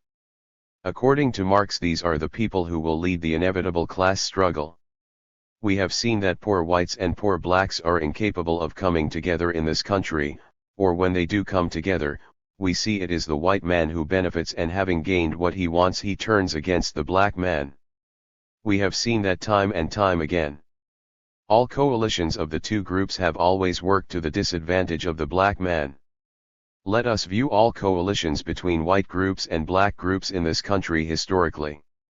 There have been a number of them. We can go back to the populist movement in Georgia and Tom Watson immediately after the Civil War. You remember the populist movement? Tom Watson came to black people, asked them to join hands with him to fight the white capitalists who were fleecing both of them. The black man joined with him, and after Mr. Watson secured political power, he turned on the black man, and advocated lynching. That's history. We must remember that all revolutions are based on history. We must remember Brother Malcolm telling us that we must study history. We can come up a little further and document the history of the labor movement in this country in the 1930s. The white workers came into the black community once again asking us to join with them and wage battle, and we did that, and today we cannot even get into the labor unions in this country. I know you are aware of these movements because you have read Black Power by Carmichael and Hamilton. Recently, we had the coalition of the Black Panther Party and the Peace and Freedom Party. It should be analyzed in two areas: class and race. Marx says that the bourgeoisie will always come together and fight for the interests of the capitalist. But he says there are individuals inside the bourgeoisie who will betray their class interests and join the masses and fight with the masses. We have clear examples of that. Fidel Castro was a member of the aristocracy in Cuba. He betrayed his class interests, joined the masses, and led a successful revolution. Mao Zedong was an up-and-coming college student in China. He betrayed his class interests and led a successful revolution. So Marx says that there are individuals in this class who will betray their class interest and join us and fight. But Marx says we cannot expect all of them to join us because as a class they represent the economic interests of the capitalists. They're the lackeys of capitalism. We see the Black Panther Party, which is supposed to represent the lumpen proletariat, the class that is economically insecure. They form an alliance with the Peace and Freedom Party, which represents the bourgeoisie, the economically secure. It is totally un-Marxist for the economically secure to make a coalition with the economically insecure, because the economically secure are not going to fight. Workers of the world unite, you have nothing to lose but your chains. This is precisely what Marx was talking about, only those who have nothing to lose will fight. That has been proven if you analyze the situation in a racial context also. The Peace and Freedom Party made the alliance with the Black Panther Party. Today, we see 28 members of the Black Panther Party dead. There is not one dead member of the Peace and Freedom Party, not one. We see the Chicago 7 after their fiasco in Chicago allowed to smoke pot on TV and go scot-free, yet Bobby Seale is sitting up in jail. A clear analysis will once again show us that whenever these coalitions are made, it is the black man who comes out at the bottom of the ladder. Many people are carried away today thinking that the hippies and the yippies and the white mother country radicals are revolutionary. They are not. What they engaged in at Chicago was what Lenin called infantile disorder. And that is precisely what it is. This country, we all agree, is moving toward fascism. When a country moves towards fascism, the most important right of the people is the right to demonstrate. The people in Chicago were arrested because of the right to demonstrate. But rather than continue to argue their case on their right to demonstrate, they concentrated on some nonsensical wearing of robes, cussing out a judge, laughing, and all of this nonsense, theatrics, and theater of the absurd. Nobody talks about the right to demonstrate, they talk about the courts. And what happened? They have given the courts an excuse to become more fascist. From their antics came 3 decisions from the courts: 1. A defendant may be gagged and bound; 2. He may be kept in prison until he agrees to be quiet; and 3rd, they can conduct trials on closed-circuit TV, and now the Panther 21 must face the results of this fascist decision. Therefore, before we talk about alliances, we must build our power base so that we are strong enough to achieve the gains we want and we depend upon no one but ourselves. The first law of revolution is the law of self-sufficiency. Some people see the fight on our hands and they get so scared they start going to white folks for allies. They say, "We need allies, we can't do it ourselves." They're not revolutionary. Because a revolutionary is self-sufficient. He depends upon himself first, foremost, and last. If he gets aid from a friendly country, he can accept it, but if he's dependent upon that country for aid, then he accepts the ideology and/or advice of the nation that gave him aid. Today we need a clear understanding of where we're going. It is no longer necessary for brothers to scream about guns and what we are going to do. To be revolutionary, one must pick up the gun, but merely picking up the gun does not make you revolutionary. And we must understand this very carefully. There are a lot of brothers with guns. Some are shooting us. That's not revolutionary. Merely because one has a gun in his hands does not make one revolutionary. What makes one revolutionary is not only having the gun, but the political ideology to go along with the gun. And that political ideology must speak the needs and aspirations of the masses of our people. Once you have that, plus the gun, then you have a revolutionary, because revolutionaries always fight on 2 levels, the political and the military. I want to go back to Malcolm X for a minute. In the same message to the grassroots, Brother Malcolm says, in the final analysis all revolutions are fought over the question of land. He gives the example of the Chinese Revolution and he gives the example of the Algerian Revolution. He gives the example of the Mau Mau movement in Kenya. And over again, throughout the message, Brother Malcolm keeps saying that in the final analysis revolution is fought over the question of land. Brother Malcolm is not the only one who says this. Mao Zedong says this. Ho Chi Minh says this. Fidel Castro says this. V.I. Lenin says this. Osage says this. And Stokely Carmichael, as humble as I am, also says this. Eldridge Cleaver quotes from Marx in his latest pamphlet, Revolution and Education. He says that if we're fighting we must control the land because it is upon the land that we build the superstructure. Superstructure is a Marxist term, but I know that all of you have dealt at least with Marx and so you know what superstructure is. You read the Panther paper. They mention the word all the time. The superstructure is merely the intertwining, interlocked type of system that you have, the political, economic, and social system. But the superstructure is always based on the land. Revolution must be about land. It is from the land that we get everything we need for survival. It is from the land that we get our clothes, in the form of cotton. It is from the land that we get our food and the animals we take meat from. It is from the land that we get the mineral resources necessary for the development of a technological society.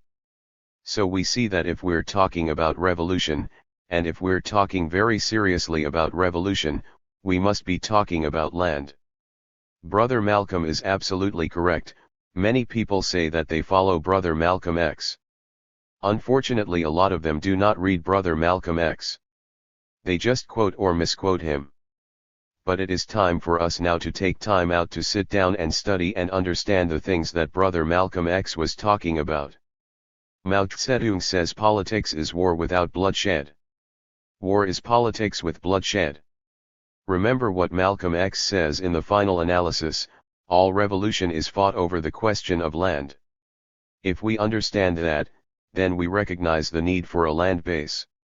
We see now that we have the three necessary ingredients. If we're to talk about ideology, we must speak to the problem of class, against capitalism, we must speak to the problem of race, against racism, and we must speak to the problem of land. If we go back to our history, we will note that the groups that have the largest success in our community are those groups that deal with the question of land, class, and race. The Honorable Marcus Garvey organized around the concept of land in 1922 Back to Africa. Marcus Garvey had the largest organization in this country among black people. No other organization past or present has been able to match Mr. Garvey, simply because he dealt with the question of land, the question of race, and the question of class. If you knew Brother Malcolm X, you would know that his basic ideology is Garveyism. His father was a Garveyite. Always we must understand our history, because we will see how it moves from Garvey to Malcolm's father, on to Malcolm, on down the line. The second largest organization that we've had, the largest one in our community, is the Muslims, again, because they are attempting to deal with the question of land, race, and class. Any organization that calls itself a revolutionary organization must deal with the question of land. I want to talk about European settler colonies because, again, we're dealing with land. A settler colony is an area of land where the European leaves Europe, comes to that area and takes over the land, and dominates the traditional owners of the land. My wife is from South Africa. South Africa is a settler colony. Rhodesia, which is really named Zimbabwe, is a settler colony. Europeans changed the name of Zimbabwe to Rhodesia, changed the name so that it appears as if they have always belonged there. Because if they say they're Rhodesians and they come from Rhodesia, you never question it and it appears as if they are the traditional owners of that land. You must understand the trick. The settlers' aim is to make the colony an extension of their original country. Mozambique is a settler colony. Angola is a settler colony. Portuguese Guinea is a settler colony. Australia is a settler colony. My brothers and sisters, Israel is a settler colony. European Jews leave Europe, go to Palestine, change the name to Israel, expel the original inhabitants, the Palestinian Arabs, and dominate the land. But, my brothers and sisters, more importantly for you and for me, we must come to understand that America and Canada are settler colonies. You have been whitewashed into believing that there was such a thing called the American Revolution. There was never such an animal. It was just sons fighting their parents for who's going to take the loot. George Washington was born in England. He was fighting to control this piece of land. He wasn't fighting a revolutionary fight. Revolution overturns systems, destroys, it's bloody, it knows no compromise. What system did they overturn? None. They had slaves and they were taking this land from the red man. What system? They did the same thing in what they call Rhodesia, when they broke from England, in November 1965. The only difference is that the Rhodesians couldn't afford armed struggle today because the political consciousness of the masses is aroused. But they could afford it in 1776, and then had the nerve to talk about the glorious American Revolution. What revolution? They were colonialists, they were not colonies. They were part of the mother country. Yes, they were white radicals from the mother country, England. America and Canada are settler colonies, but it is difficult for us to understand that because they are close to being successful settler colonies. In order to be a successful settler colony, one must commit genocide against the traditional owners of the land. That is exactly what the Europeans have done. After committing genocide, they changed the name to America. When you call them Americans, you make it sound as if they belong here. You do that because you want to call yourselves Black Americans and you want to feel that you belong here too.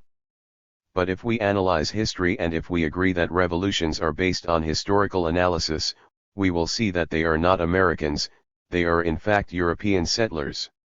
That's all they are. Now I know what you will say, oh, but that happened a long time ago. It might have happened 5,000 years ago. I'm talking about history and fact. It is a fact that they are European settlers. And our ideology must analyze history. If they are European settlers, guess what we are? We can't be Afro-Europeans or Black Europeans. We have to be an African people.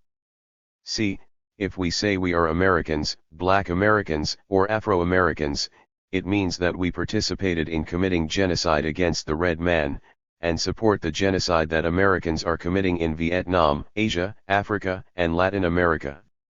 Since we did not, there's no need for us to call ourselves Black Americans. There is something you must understand about this problem of Afro-American and Black American.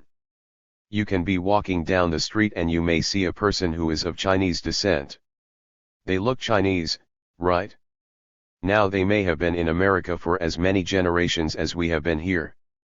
They may not be able to speak a word of Chinese, but when you see them, the first thing you say is that's a Chinaman.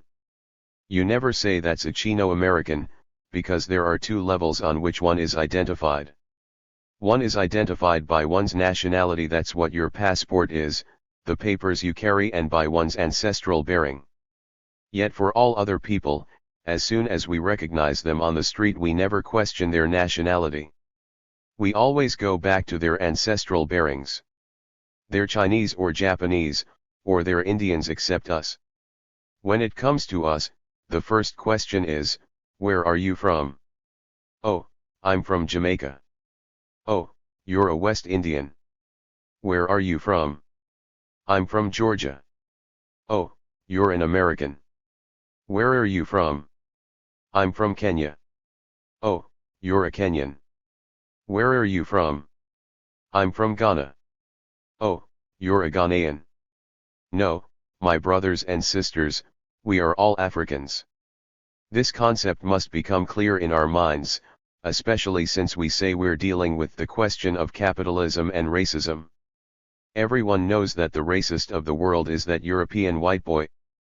There's no need to even discuss that. A settler colony is, by its very nature, an unjust and immoral political state. Wherever the European has gone, he has set up a settler colony, whether he is the majority or the minority. There are Europeans in Palestine, in South Africa, in Mozambique, in Australia, in Canada, in the United States, in Latin America. Wherever he has gone, he has established settler colonies. He has a settler complex. I have outlined what I think have been some of the problems and some of the areas in which we must move that logically lead to Pan-Africanism. Many people have accepted the slogan of Black Power. Some people have tried to make it mean what they want it to mean. The highest political expression of Black Power is Pan-Africanism. Black Power means that all people who are black should come together, organize themselves and form a power base to fight for their liberation. That's Black Power. Unfortunately, my adopted tribe in America is very tribalistic. They think that Black Power means only them. They actually think they are the only black people in the world. Obviously, we must tell our brothers and sisters in America that this just isn't so. There are black people in South America, there are black people in the Caribbean, and there are a whole lot of black people in Africa. Black Power must mean all of these peoples. It has to, unless you want to be a racist and discriminate against other black people. It must be Pan-Africanism, because we said that in a revolution one must have a land base. Now we must discuss where black people in this country can best get a land base. This is where the difficulty will arise. Many people will say that we can get a land base in America. If we're fighting against capitalism inside America, and if we know anything about capitalism, we know that the white boy isn't going to give up any land. You must take every inch of the ground from him. The revolutionary formula for taking land is simply seize, hold, develop, and expand. That's how we're going to have to take land in this country. We'll have to seize it, we'll have to hold it, and we'll have to develop it. We see clearly from the Muslims' example that even when they try to buy the land, the white boy won't let them have it. If we could seize the land we wouldn't be able to hold it, and if we could hold it, we wouldn't be able to develop it. Many people say in this country that we should take Louisiana, Mississippi, Georgia, South Carolina, and North Carolina and make those our United States. Now let's examine those states. Louisiana gives us some oil. Birmingham has some steel. The vast areas of these states are agricultural states. They produce cotton and tobacco. So that means that if we took these states and set up a nation, we would have the greatest cotton and tobacco growing nation in the world. However, we wouldn't have any industry because there are no mineral resources to be found in these states. And if we're fighting against imperialism, we realize that our enemy is a highly technological enemy, so we must develop technology in order to fight him. If we seized this land, if we held this land, we would have an agricultural society. From what would we produce our tanks, airplanes, and guns, those things that are necessary to fight imperialism? An agricultural nation could never defeat an industrial society. Therefore, we must ask ourselves, where best can we get land? My brothers and sisters, I ask you to look with me to Africa. It is the richest continent in the world. It has all of the mineral resources necessary for the highest technological society in the world today. It has bauxite, copper, zinc, diamonds, gold, oil, ore, cocoa. Man, it's even got peanuts, that's how rich it is. It seems to me any clear black ideology that talks about revolution, understanding the necessity of a land base, must be pointed toward Africa, especially since we've decided that we're an African people and Africa belongs to all African peoples. It is our homeland. Those people who don't look toward Africa consider themselves Americans. That's their right. They want to consider themselves Americans, they have the right to fight for this land, take it from the white boy, exterminate the red man and then keep it. For me, I don't want to be a part of that. We must ask ourselves what relationship Africa has to us while we are here in the Western Hemisphere. We must ask what our relationship to Africa is and how do we survive here at the same time. Having answered those two questions, we have found the key to our ideology. We know that we came from Africa. We may not want to call ourselves Africans, but we cannot deny that we were stolen from Africa. Let's examine power and how it protects the individual. When a white boy comes into our community, we are not afraid of that white boy as an individual, we are afraid of him because of the power he represents. And he is respected wherever he goes. When we see an African anywhere in the world, he is not respected because there is no power behind him. That is precisely why the European can go all over the world and people bow down to him because of the power he represents. Where are we going to get power from? The hippies? Is that being revolutionary? By cursing? Is that the best they can teach us? They tell me that Malcolm X came from the grassroots, they told me he came from the gutter, from the slums, they told me he was in jail. I have heard him speak many times and I have never heard him curse. Never. Because he respected his people. Revolution is not about being dirty or about cursing but about giving our people the finer things in life. If we want to curse or shoot dope, cut each other or stand still, then we don't have to fight. You know, we can stay right here and do it. We are fighting to get out of those conditions, not to stay in them. Nobody risks his life to shoot dope, or risks his life to curse, or risks his life to prove how bad he is. We are fighting other people to get rid of oppression, we want a better way of life. That's why we fight. You saw that white boy Dick Cavett when I was on his show. He wanted to talk about the shades and about the college, he didn't want to talk about what we were supposed to talk about. You can run but you can't hide, you've got to come to it sometime or later.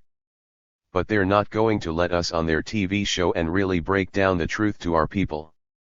The only people they're going to let on TV are those going through the streets yelling, yeah, we're going to kill you, we're going to do this or that, which only gives the honky an excuse to move farther into fascism and prepare to wipe us out.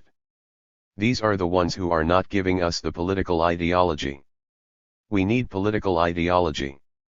We are divided fighting ourselves merely because we don't know where we're going or what we want.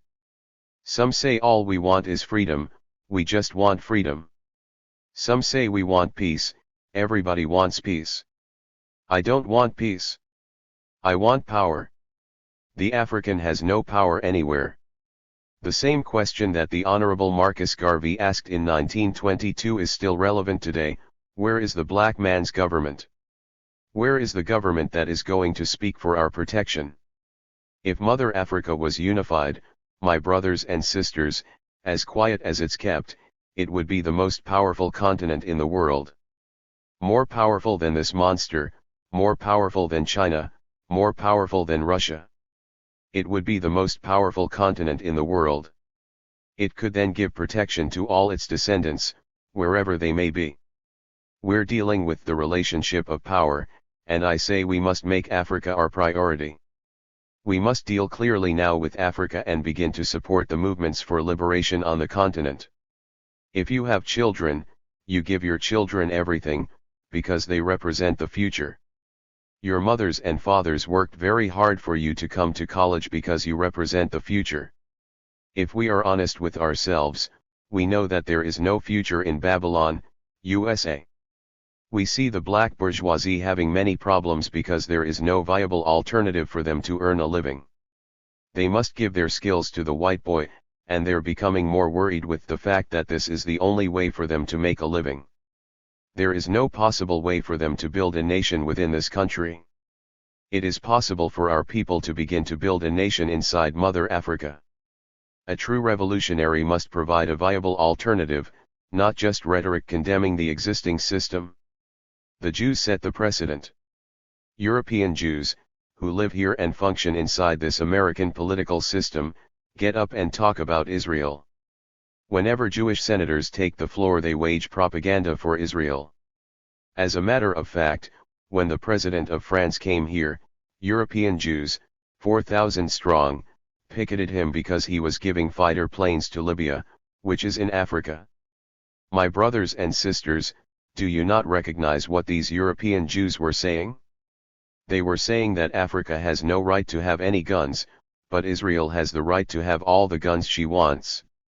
Do you know that right now the so-called State of Israel is fighting Egypt? Are you not aware of the fact that Egypt is part of Africa? So you have European Jews, who are talking about Israel, occupying land in Palestine that doesn't belong to them, supporting that concept, and here we are, from Africa, we belong to that land, and we are not supporting it. What should we do? Should we all go back to Africa? Are you saying we should all go back to Africa? No, I am not saying we should all go back to Africa at this point. We all have to go back there sooner or later though. If this white boy keeps on going the way he's going, a whole lot of people will be running as fast as they can go to get there. No, we're not saying that.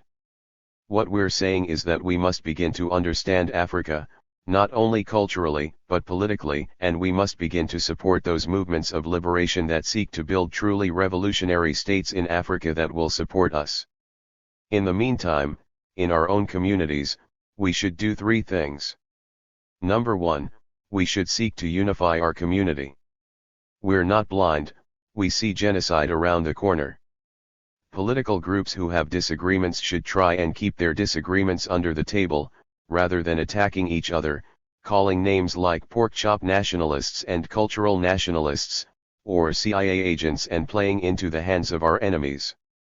Keep that in the background. Don't attack anybody, just say what you've got to say, brother. Run your program to the people and let them decide. If you believe you have the correct ideology, all you have to do is get before the masses of your people, state your ideology and go to work. If they agree with you, they'll come with you. If they don't agree with you, they'll go with the other person. If they go with the other person, you're wrong. Whether you admit it or not, you're wrong, because in a revolution it is the masses who decide, not the self-appointed vanguard. We must seek to unify our community. Second, we must seek to take over all of the political institutions inside our community, the police station, the judicial system, the Board of Education, the welfare system, especially the education system, because education is nothing but an ideology. You're hip to that. 90% of your education is the ideology of that society. We need to give our people the correct political ideology, therefore, we've got to have these schools. But we know that today we are not going to have these schools without confrontation. Overt, open confrontation, however, is no longer the way. We're going to organize politically to take them over. If we don't get them, there will be political consequences against those people who are standing in the path of the masses again because of history. All of the political institutions inside our community should be taken over, and they can be taken over today without confrontation. The stage we have reached is that of education, not confrontation.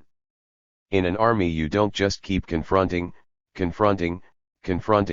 like cowboys and Indians riding from New York to California. You don't do that. In a revolution, you confront, you seize, you hold, you develop, then, after you're ready, you go again.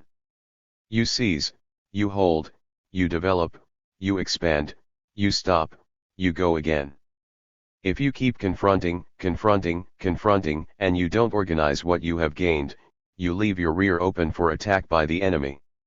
And that's precisely what's happening in the black community today and on many black college campuses today.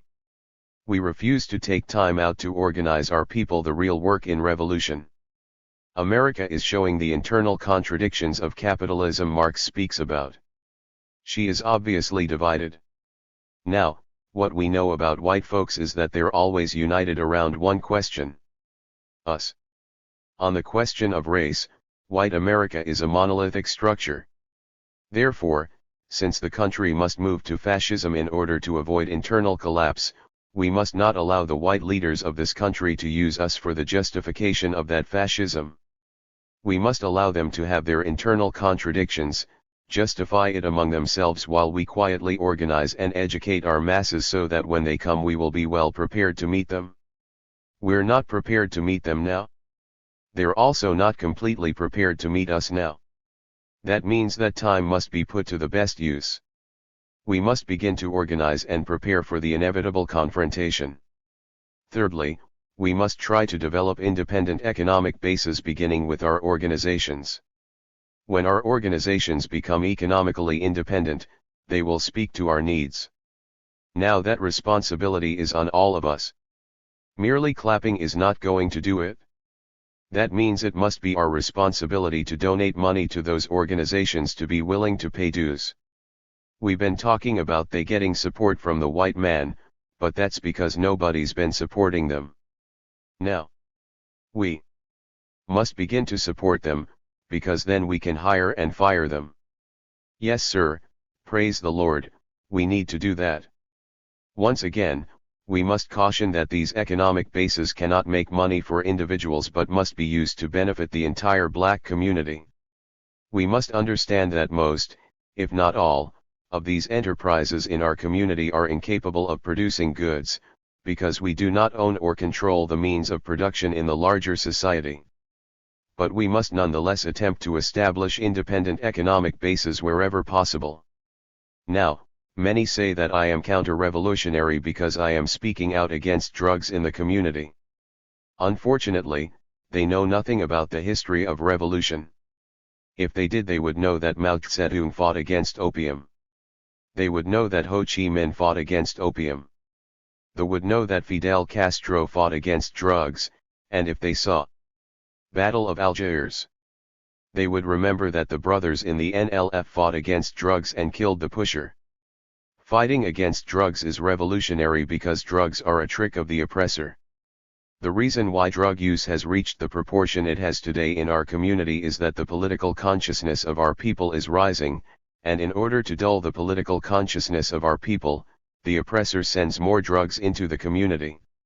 I have always felt that the highest criterion for a revolutionary is that he must have undying love for his people. To quote Che Guevara, and you should read him, at the risk of sounding romantic, a revolutionary must have a superhuman love for the masses of people. If one is concerned with one's people, one cannot see them committing genocide and stand idly by. People who are taking drugs are slowly committing genocide. If you care about them, you must speak out against the pushers of drugs in our community. We can clearly say to them, look, man, we know you have to make a living somehow, we know because it's tough down here in this ghetto, a whole lot of funny things going on down here, but all of us have to walk tall. We can't be giving drugs to our people. A man has to walk tall. Now, you find another outlet for your drugs. You find another community for your drugs, but don't put it inside here, because you're killing our youth, and if you kill our youth, you kill our army, and if we don't have an army we can't fight and we're finished. And I believe in at least having a fighting chance. To return to my second point, we must take over all these political institutions, and that can be done through our politicians. Our politicians today have a great deal of power. The fact is that they have derived this power from the masses of our people. Especially since the slogan Black Power became popular. That's when all of them began to spring up. But they combine the concepts of black power with the frustrations of the masses, and they use it to further themselves. This is opportunism. In our dialectic they are called black power pimps. But you needn't worry about them, because if you know about revolution you would know that in the law of revolution they will be crushed. I have nothing to do with that. That is the law of revolution. The Bible says that in so many different ways, you know, whatever you sow, that you shall reap. Bible, not me. You don't have to worry about them, ain't too many more left anyhow. They can't even sell themselves. They run to the white man, yeah, I can do this, I can do that, white man doesn't even listen to them anymore.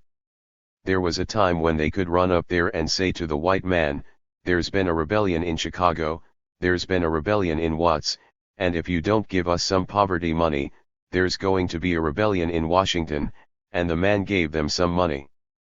But that's over now, because there have been rebellions all over. Not only that, but the white boy is prepared for rebellions today. He was buying time with his poverty program, because he wasn't prepared for rebellions. He wasn't prepared to deal with spontaneous rebellions in this black community. But he's prepared now. And since he's prepared now, our tactics must change. We've got to stay one step ahead of him. These political institutions can be taken over today through our politicians by calling our politicians together and forcing them to unite and speak to our needs. We can begin to do so, and I'll show you how later. But first, I want to repeat my ideology again and then follow with my tactics. Africa becomes our priority, number 1. We seek for unity within our community, number 2. We seek to take over the political institutions within our community, number 3, and we seek to develop independent economic bases wherever possible, starting with our organizations. The police department must be taken over in our community. The judicial districts in our community must be taken over, and that can be done very easily. Then we'll say when a man commits a crime he will be tried in the area where he lives. Once you do that, you have automatically dismissed the question of a trial by the jury of one's peers. And of course, in our community, things will be different. Property damage will not mean as much. For us it will be human damage that will become the important thing. For example, if a brother raped a sister, he must get the death penalty immediately because he's touched a flower of the earth. He must get death because he has no respect for our women. In any ideology, while you're teaching and speaking to your ideology, you must have some sort of consequence if you disobey. That's what Christianity is about. If you don't do right, you go to hell. That's what it boils down to, right? But since we are talking about an ideology that's secular, one that deals with the earth, if you commit a sin while you're here, you will pay for it while you're here. We can rearrange our priorities once we have control of our judicial systems within our community. It can be done very easily. We can organize the black lawyers in our community to begin to speak to that. Many people say, well, you can't get lawyers to do this and you can't get them to do that. That's true, but the reason is because we do not take time to organize. The black lawyers in our community have black clients, not white clients. Very few of them have white clients. If we pay the salary, we call the tune. That's how it is. They don't join the struggle, they don't have clients, simple as that. It calls, however, for organization. Many people are not willing to organize, they want to rap. They want to talk about how bad they are, but they're not willing to organize, and organization is our only solution. We must organize. We must take over the police stations in our community, because the honky policemen do not care about us.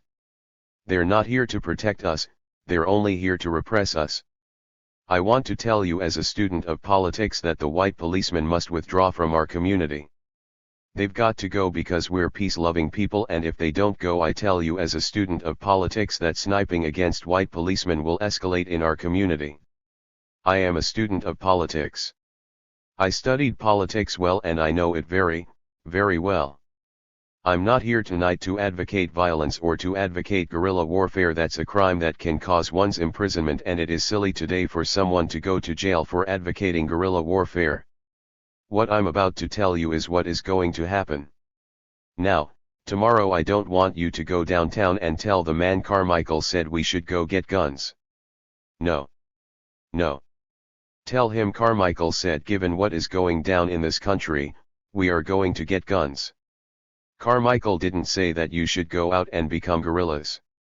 Carmichael said given what is happening in the country, you are going to become guerrillas. Because I am giving an analysis, I am not encouraging guerrilla warfare. But while we are talking about guerrilla warfare, since I have been invited by the Institute of the Black World to lecture, and to lecture as a political scientist, and since in my area I have covered and done some academic work on guerrilla warfare, I would like to speak to you about guerrilla warfare largely on an academic level tonight. I am not saying that you should go out and start sniping policemen, but I am saying that if they do not withdraw from our community, sniping will escalate. We must understand how it will escalate. People have been discussing guerrilla warfare in this country. I would like, on an academic level, to explain how guerrilla warfare really works. You should take notes because you're students and you have to discuss these lectures. I mean, you paid me to come here, you shouldn't sit there and waste your time, you should take notes, discuss it. If I'm right or if I'm wrong, discuss guerrilla warfare. A guerrilla never works in groups of more than 3 or 5. Never. And the guerrilla never works with anybody he has not known for a long period of time.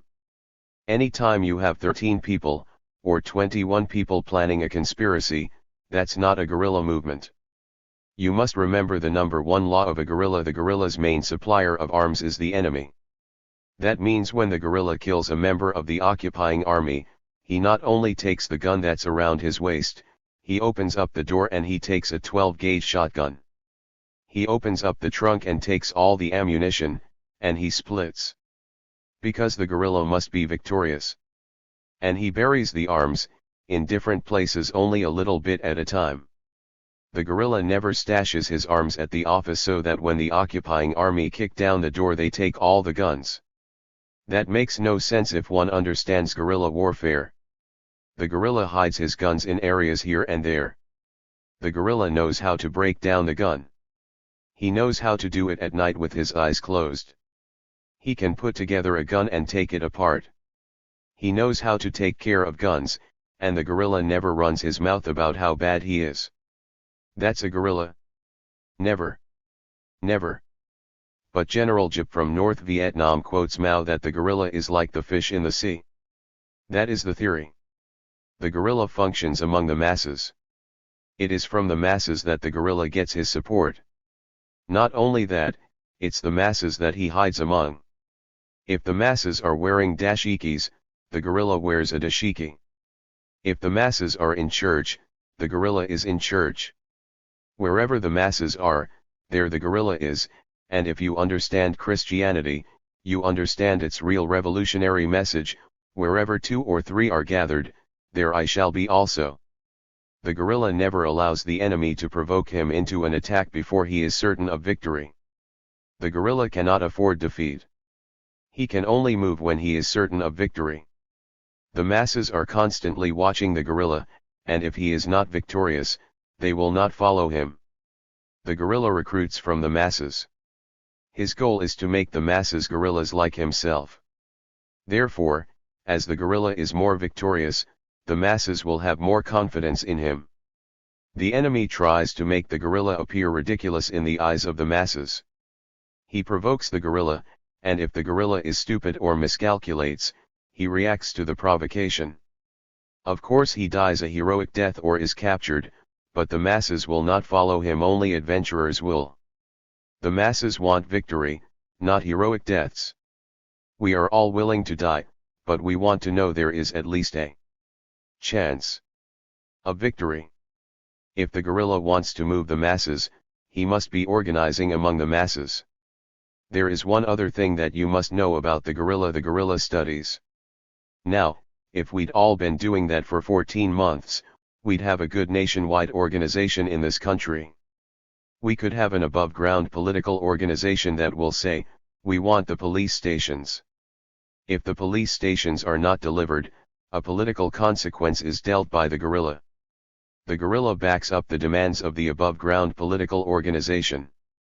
Again, I'm only speaking to you as an academician, merely as an academician, but I want to explain the theories to you.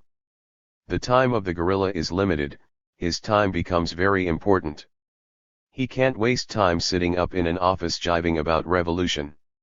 If a guerrilla has a job, when he comes home from work, he studies.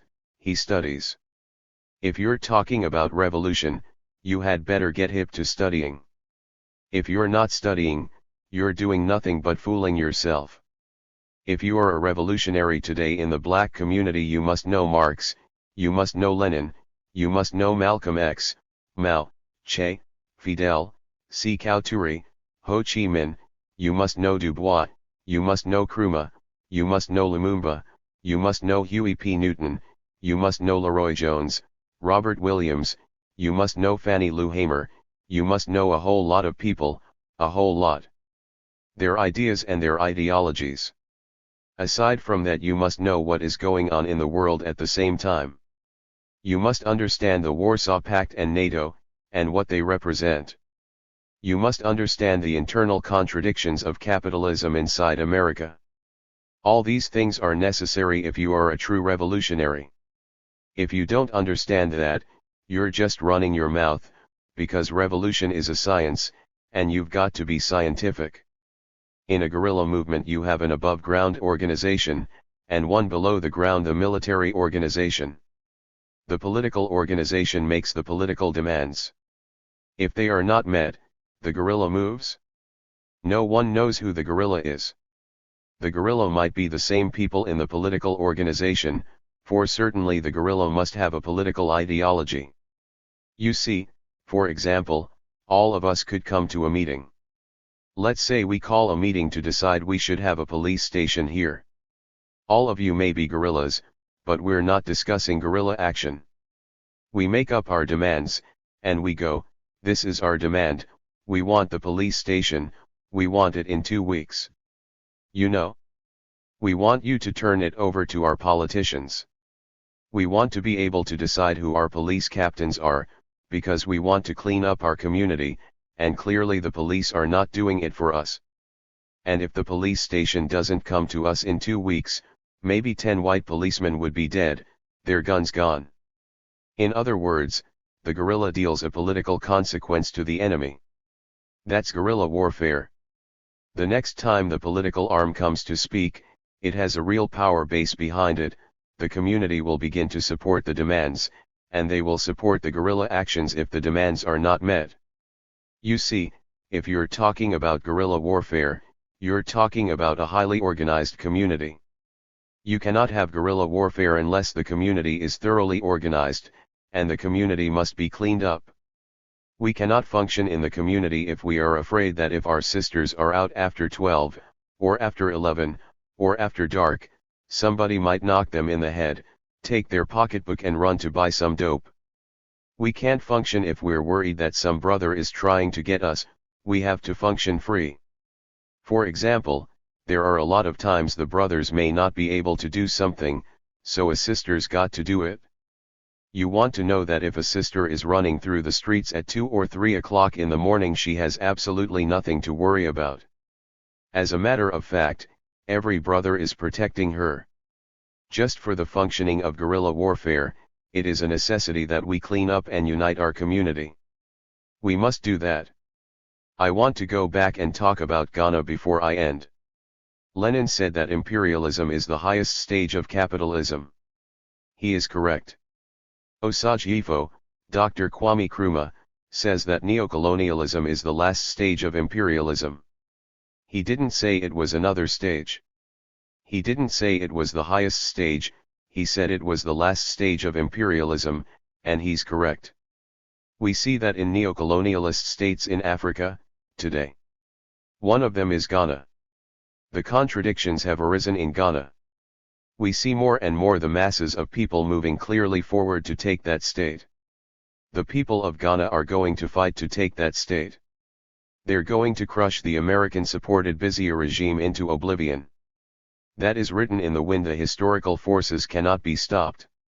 When they move to do that, my brothers and sisters, we must move to support them.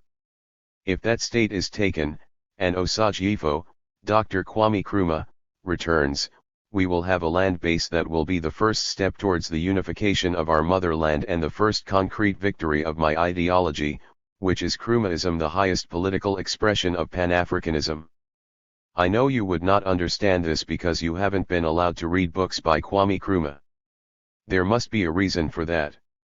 They called him a traitor, they called him a tyrant, they called him everything that is bad in the world. But Brother Malcolm X told you, when they say something bad about a man, then that's the man you should run to. The white boy seeks to destroy the leaders in our movement. And we are the people who are carried away with this nonsensical Western ideology. Oh, we don't need any leaders, we just need the right idea. Nonsense. A leader is the embodiment of the idea, it is he who carries that idea. Do you think that China would be China without Mao Zedong? Do you think Vietnam would be Vietnam without Ho Chi Minh? Do you think Cuba would be Cuba without Fidel Castro? Do you think England would be England without Churchill? Do you think France would be France without de Gaulle? Obviously not. A leader is the incorporation of ideas. Everybody knows this but us. We never protect our leaders until after they're dead, then we run to them. And the reason we do that is that we know once that leader has the correct ideology, then nothing stands before us but the struggle or the open grave.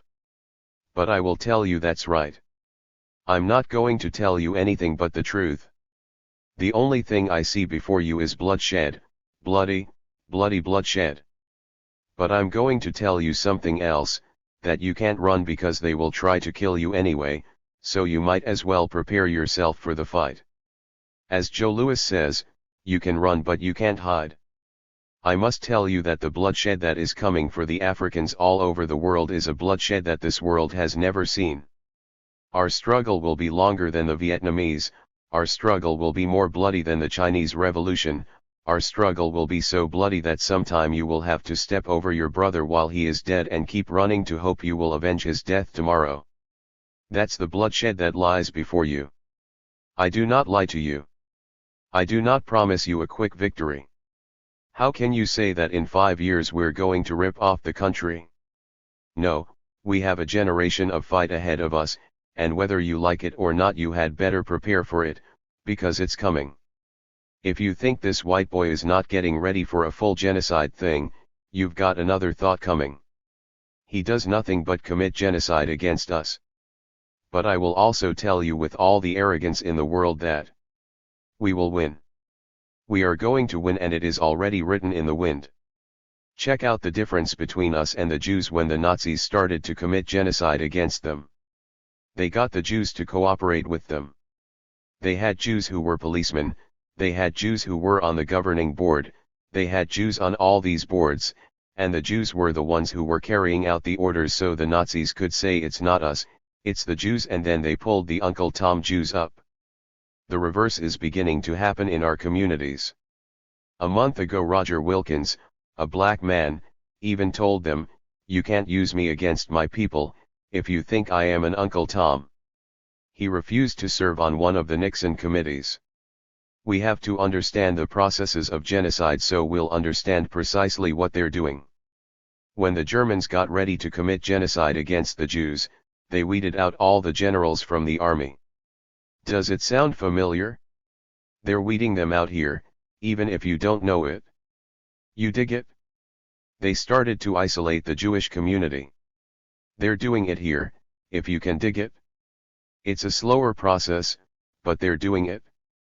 They began to move to cut off all of the assistances to the Jewish communities. Check out your welfare cut off, check it out.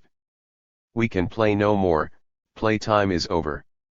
Ain't nothing out here but serious business. If you play you're going to get burned, so you might as well get serious and take a few with you. When they went in to get the Jews didn't resist, until it was the last few of them left. But in our community, the reverse is true. They've tried to come into our community to get 28 Black Panthers, the rank and file of the Panther Party, the most noble of our warriors. It cost them a bloody battle for the first 28, and instead of us becoming afraid, we become more arrogant when we drink of their blood, and become more determined. The next 28 that they come to try and get, they're going to have to pay twice as high the price they paid for the first 28. In closing, my brothers and sisters, during the past 14 months, I have been to Egypt, Tanzania, Nigeria, Congo-Brazzaville, Sierra Leone, Senegal, the Sudan, and, of course, I live under the progressive leadership of the great President Ahmed Sékou Touré in Guinea. I have spoken to people all over Africa. I have spoken at youth rallies, I have spoken at universities, I have spoken with government officials, and in these circles the support for Osagyefo, Dr. Kwame Nkrumah, is growing by leaps and bounds. My wife and I visited in Nigeria in February and I had the opportunity to speak at the University of Ibadan, the same university, incidentally, that Brother Malcolm X spoke at. I had the greatest pleasure of my life when I spoke on the very same platform that Brother Malcolm spoke on in Nigeria. When Osagyefo was overthrown in 1965, the Nigerian press said, "Good, the tyrant is gone, the traitor is finished, it's all over.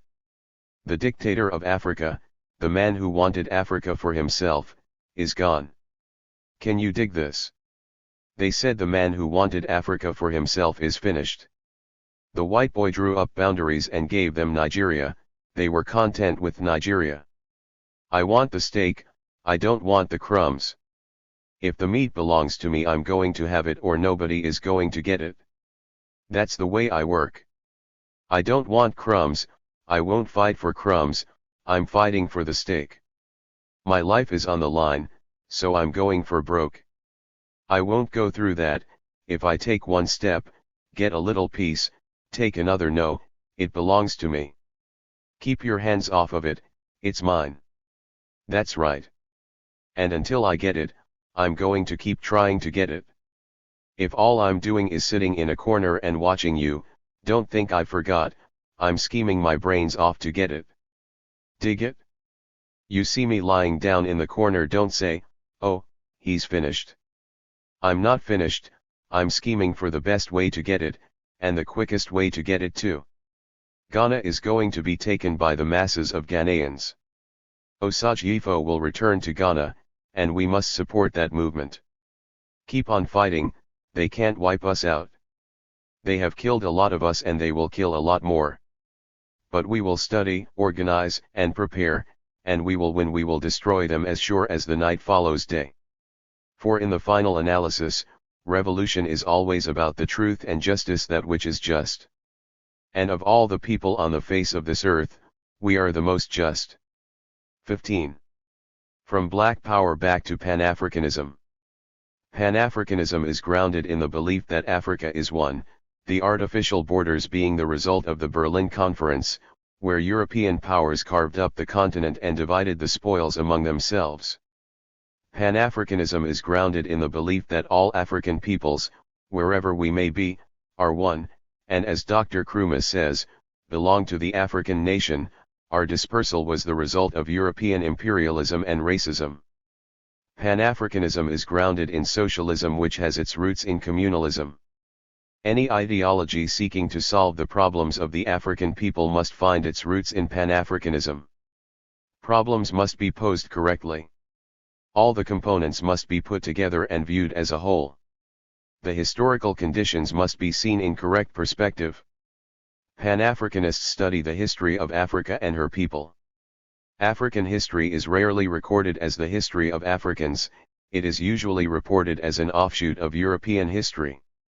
Consequently, when we have studied our history, the starting point has usually been the discovery of the African by the European.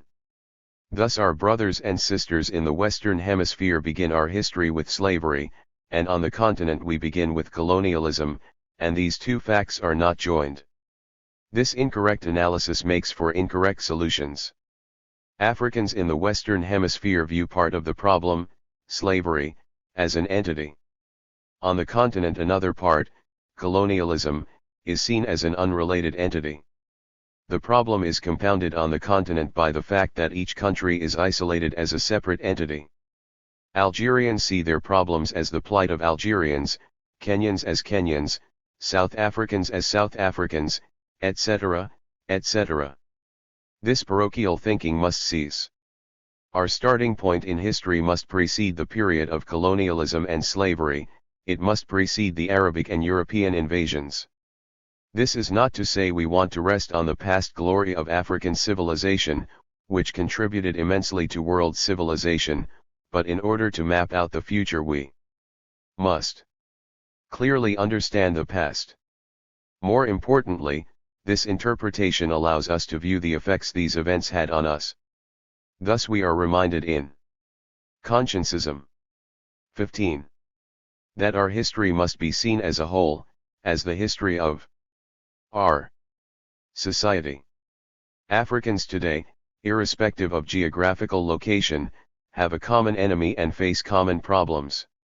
We are the victims of imperialism, racism, and we are a landless people. That we are the victims of imperialism is a fact. That we are the victims of racism is crystal clear. The epitome of this brutal form of oppression finds its organized political expression in South Africa, the Portuguese colonies, and of course the United States of America. We should not forget South America, Brazil in particular, where a sizable proportion of the population are Africans, who suffer racial discrimination. On the question of landlessness, the African is divided into two groups. One group was taken from the land, slavery, the second group had the land taken from them, colonialism. These facts all point toward the need for a combined effort to solve our common problems, thus Pan-Africanism. The concept of Pan-Africanism is not new. It found its expression in African revolts during slavery, and reached its organizational level in the early part of the 20th century. From then until now, some aspects of Pan-Africanism have been found in every movement that sought to liberate Africans. If we interpret our history correctly, we will note that these movements, seemingly unrelated, were either consciously or subconsciously moving in a concerted effort towards Pan-Africanism. The movement had its high and low points, but it has never been dissipated. All the intellectual giants of the African world have been baptized in Pan-Africanism. Although Pan-Africanism has its origin among the Africans of the diaspora, Mother Africa is its sine qua non. Africans on both sides of the Atlantic contributed immensely to the ideology, but only in Africa will we see its fruition. Drive W. E. Burghard Du Bois, Mr. Henry Sylvester Williams, Attorney Joseph Casely Hayford, Attorney Ladipo Solanke, Mr. George Padmar, the Honorable Marcus Garvey, Patrice Lumumba, Malcolm X, Ben Bella, President Ahmed Sékou Touré and President Kwame Nkrumah are a few of the giants. All of these great men saw and still see the unity of Africans as the indisputable prerequisite for complete liberation. They were and are Pan-Africanists in thought, word, and deed. They are all Africans. They saw and felt the oppression of their people and pledged their lives to end that suffering. Their dream was and is to restore dignity to Mother Africa and her children. They are victims of racism. It is only natural they should be anti-racist. They are also anti-imperialist. They contend that capitalism is an alien system in Africa and all traces must be destroyed. Unfortunately, in this essay we cannot discuss the history and development of Pan-Africanism. That task was undertaken by Mr. Vincent Bokpato Thompson in his excellent book, Africa and Unity, The Evolution of Pan-Africanism. At certain periods of our history, Pan-Africanism faced what appeared to be insurmountable obstacles. At the first Pan-African Congress, practically all of Africa was colonized. Thus Pan-Africanism remained on the level of theories and protestations. Today, even with nominal independence on our continent, Pan-Africanism finds fertile ground. When Casely Hayford was calling out to his brothers across the Atlantic, Ghana was the Gold Coast and Britain her master. When Kwame Nkrumah stretched out his hands to his brothers, Ghana was independent and Nkrumah her leader. When Marcus Garvey said that unless Africa is free, Africans the world over would not be free, he was answered by a counter-revolutionary President King of Liberia who wanted no relations with his brothers. But Brother Malcolm X addressed the Organization of African Unity. Marcus Garvey never set foot on Africa, and Brother Malcolm was treated like a shining African prince. Africans of the diaspora have been moving at a rapid pace towards Pan-Africanism, but very few people have analyzed that movement correctly. Brother Malcolm told us we needed black nationalism. But black nationalism is African nationalism. Because the black man is the African and the African is the black man. Thus Brother Malcolm's black nationalism is really African nationalism. African nationalism finds its highest aspiration in Pan-Africanism. So too black power really means African power. The African's power base is his homeland Mother Africa. In order to achieve African power, Mother Africa must be strong. To be strong she must be unified. Modern-day Pan-Africanism, which finds its highest political expression in Nkrumahism, holds as its basic tenet the total liberation and unification of Africa under an all-African socialist government. As soon as this goal is achieved, Africans the world over will not only be respected but will have the black power to demand respect. This must be our primary objective and it must be relentlessly pursued, no matter what the sacrifice. It is a prerequisite for world peace. It is usual procedure for advocates of Pan-Africanism to assure Africans of the diaspora that Pan-Africanism does not mean returning to Africa. I refuse to do so. In the past I have fallen victim to this chronic ailment of inferiority complex. We are Africans. Africa is our home. Even if a man cannot return home, it is his dying wish. Africa is the richest and most beautiful continent in the world. Our continent is plunged in exploitation and oppression, both external and internal, the internal oppressors receiving their lifeblood from Africa's external enemies. The suffering of Africa is beyond description. Those suffering from chronic inferiority complexes observe the continent superficially and conclude that Africa is fated for eternal doom. Pan-Africanists know better. Mother Africa is ours. We are proud of her and to her glorious reconstruction we pledge our lives. The question now facing us is how best to achieve our objective. In order to launch a clear program, we must have land bases. We must have countries with leaders like President Nkrumah and President Toure willing to surrender their sovereignty to a larger African community. For our purposes, we can divide Africa's states into three groups: A. Progressive states, B. Neocolonialist states and C. European settler colonies. At this time we must consolidate our power. Therefore we must support the peoples and governments of those too few progressive states. These leaders whose only surplus is scarcity are fighting against overwhelming odds to bring their states into true scientific socialism. Not the least among these odds is the refusal of the Uncle Tom leaders to unite on programs for the good of Africa. Neocolonialist states can be divided into two groups: states that went directly from colonialism to neocolonialism, and states that passed through the stage of genuine political independence. We must concentrate on these latter states, where the leaders had an opportunity to educate the masses, thus laying the foundation for real socialism. After coups d'état and assassinations, these states were returned to neocolonialism with the aid of African traders. These states in the very near future will reach the dialectical moment when, given the correct objective conditions, two diametrically opposed philosophies will clash. Of these states, Ghana is the most important because of the work of Osagyefo, who had developed Ghana into the center of Pan-African activity for the world. By overthrowing Dr. Nkrumah, the enemies and traitors of the African people sought to destroy Pan-Africanism. But it has had the reverse effect. Pan-Africanists now have unity of purpose. Pan-Africanism has crystallized around Ghana's tragic descent into neocolonialism, and Pan-Africanists of the world have cast their lot with the suffering masses of Ghana.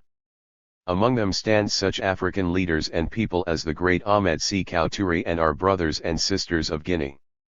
The battle lines are drawn. We stand with the masses against African traitors who serve as puppets. In the European settler colonies which contaminate our continent and people, we must prepare for protracted struggle and a fight to the death. No amount of talk, appeals to conscience or even appeals to world organizations will solve that problem. The only solution is to drive these disruptors of our society into the sea. We can expect and should accept the fact that European powers will fight with the settlers. After all, they are kith and kin and they fight to protect their own interests. The fight against the settlers is doomed to failure if it is not an all-African fight. Our brothers and sisters in these colonies are incapable of achieving victory alone, because they are fighting NATO. 16. Even if they could achieve victory alone, we must help them, because every square inch of Africa belongs to all of us. To view the settler colonies as separate entities is to miss the boat. In order to remove the contamination from our continent, we must unite all our available resources. Seen in this light, the neocolonialist states are crucial. These states must swing the pendulum. Once liberated from the tentacles of imperialism, and united with the progressive states, they will yield a stronger revolutionary base from which to launch our attacks against the enemies of Mother Africa and her people.